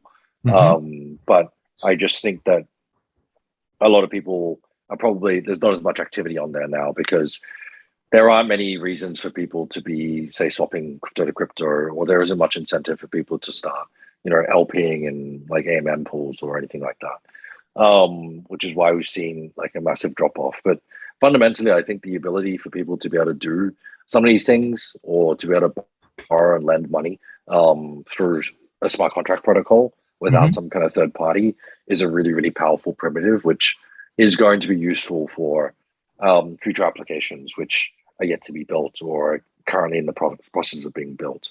But I think it was inevitable that we're going to start to see this drop off. A lot of smart people in the space had already talked about or speculated that maybe this would occur when a lot of the incentives fall away. And unsurprisingly, it has.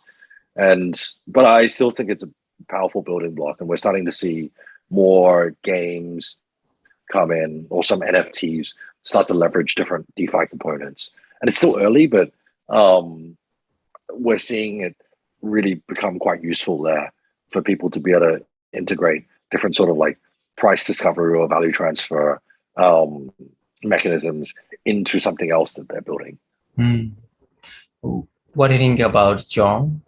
Yeah, look, I would agree with what Dominic said. I think a lot of innovation is happening in DeFi, and it's really exciting. But just the current climate, whether it's macro or whatever you want to call it, or what's happening with all the centralized parties, has made people just risk averse. Yeah. And the yields can't stay high forever. At some point, they have to come back to earth. And a lot of it was kind of boosted and supported for a long time. But I would highlight, though, that despite what we're seeing in the current market with, other protocols or lenders and borrowers, C5 players, DeFi has actually withstood this market volatility pretty well, right? The money market, whether it's Aave or Benki or on us or the markets on Solana have worked fine, right? Like liquidations happened as they should. Nobody goes under. And what we've seen, right, is what I would say is the concern with DeFi is when people just try and replicate what exists in TradFi in DeFi without making any changes, right? without improving it. I think a lot of the cornerstone products or building blocks in DeFi have really taken what exists in TradFi and made it either more transparent or decentralized or better. Leave it to the centralized parties, right? The same kind of actions that had created the 2008 financial crisis to kind of lead to where we are now with these centralized players, whoever they are, whether the lenders or whatever, being over leveraged or lending up. I mean, these are the centralized players that are affecting the decentralized nature of Web3 and of DeFi. So it's somewhat ironic to me, but if anything, I think it shows that DeFi has been working. And I think this is a wake-up call for builders in DeFi to continue building more resilient, better products that can start to replace what exists and what's failed this industry up until now. I think on the NFT front, though, what you saw during the bull market too is a big reliance on kind of the PFP, the profile pictures and the JPEGs and stuff. But I think the exciting part is where NFTs go from here, where they become real utility gateways to experiences, whether it be tickets, whether it be contracts, right? Whether it be invoices, whether it be diplomas, records, contracts, et cetera, that now become NFTs and then can be kind of tied into a financial system through DeFi, through other applications, as we're kind of seeing with Gamefi, right? Gamefi is creating an economy around it too, and utilizing some of those features as well. Yes, and do you have, could you explain your outlook for other Avalanche ecosystem? Yes. Keep going on. So the outlook for this year.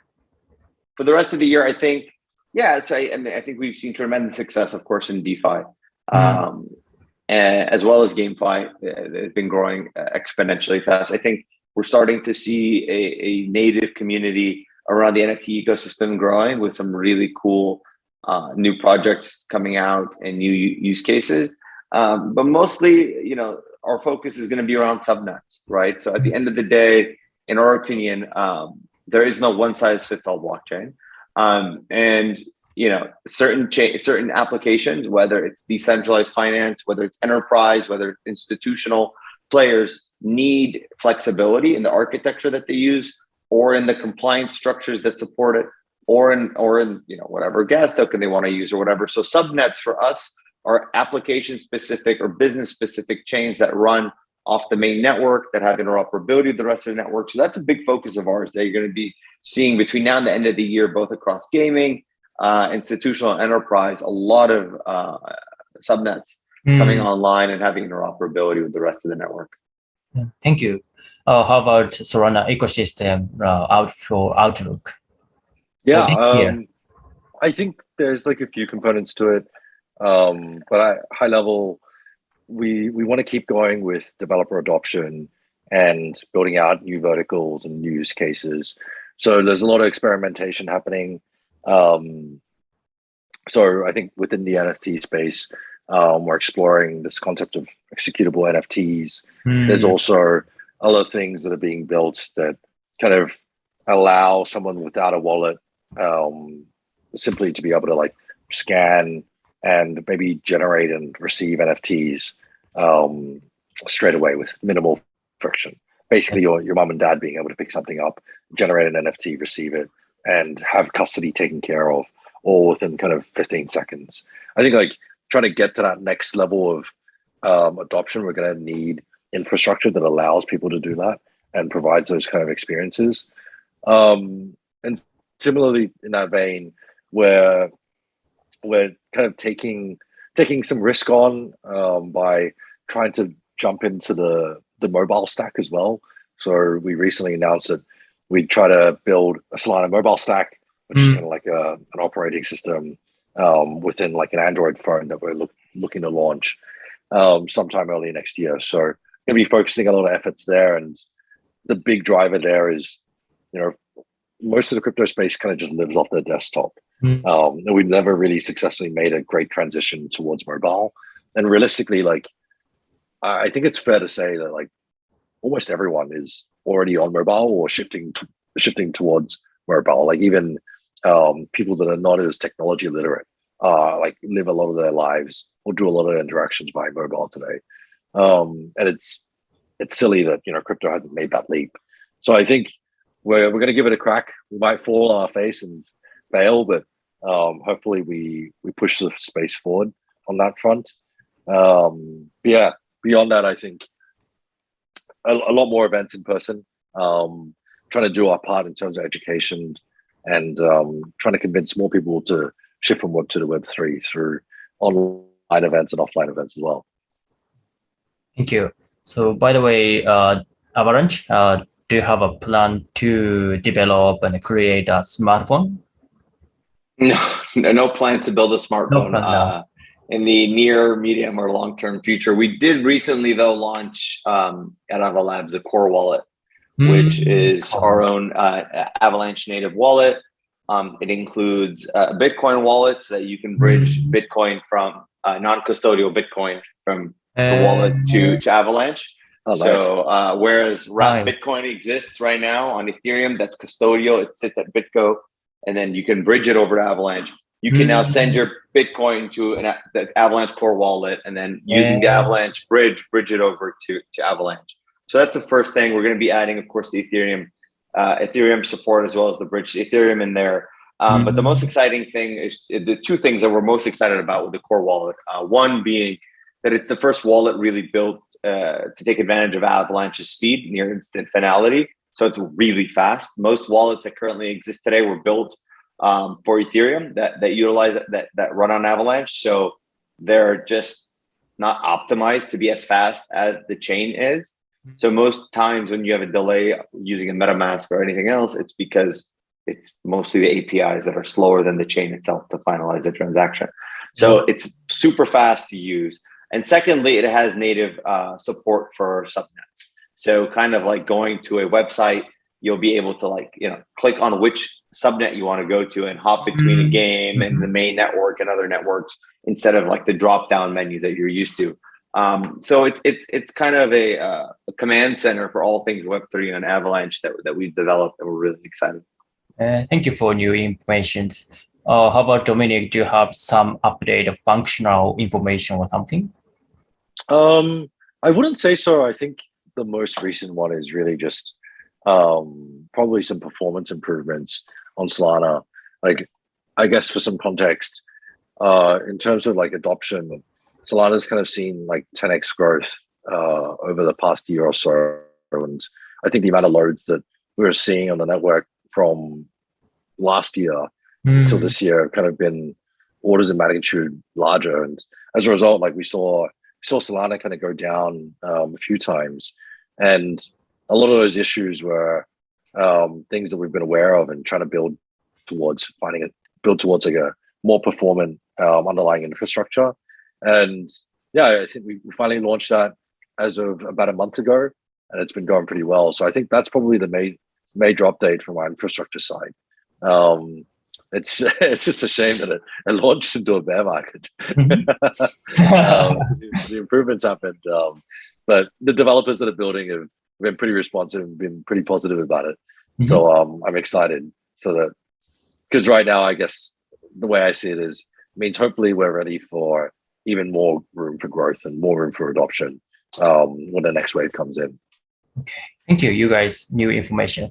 Finally, please give your comment to the Japanese developer and Japanese project, including the maybe a supporting system, some supporting ecosystems support system. Each guys, Dominic or John. Oh, okay. Sorry, just to clarify, you kind of just mean our efforts in terms of expanding within Japan. Is that right? Yeah. Yes. Yeah. Okay, got it. Yeah, so I'm personally pretty excited about Japan as a region. I feel like there's a lot of excitement. Regulations seem like they're becoming more friendly for Web3. So for us, we've already started. We hosted a hacker house in Tokyo in late May, and longer term, we'll be looking to hopefully run some more community-driven events, but also some more developer workshops. My sense is that there's a lot of Web2 developers that are eager to make the transition, explore Web3, particularly within NFT, I think. And we want to lean into that. And we want to empower people to do that. So I think later this year we'll be running some more events in person that will be non-technical but also technical events to allow people to understand how to develop on Solana and maybe learn a little bit more about what Solana is or what Web3 is and how they can actually leverage Web3 to build things that are useful and not just purely speculative. Thank you. How about Avalanche? I would say we're just getting started in Japan. We recently just got Avox, the token recently just got listed on OK Japan. Yes. And then we have one or two more coming really soon that I'm excited about. So we've been really trying to penetrate the market and get in there. Now that there's availability, we're going to start to ramp up. I know that we're bringing on someone to lead our efforts for Japan, community and development lead for Japan. So we're going to have someone dedicated to the country specifically there to be meeting with people. And, just like Dominic and the guys at Solana are doing, we're going to be, doing some in-person events, hacker houses or hackathons or whatever you want to call them, to really promote the developer community as well as a trip out there by some key members of the BD team as well as leadership, which we're looking forward to. Thank you. Okay. Okay. This is the end of session. Is it okay, you guys? Yeah. Okay. Yeah, works for me. Okay. Thank you for joining our sessions. This is the end. Thank you for you guys, Dominic and John. Yeah, no problem at all. Thank you so much for hosting us. Yeah. Thank you. See you soon. Thank you, guys. For sure. Thanks, Dominic. Guys. Thanks, John. See ya.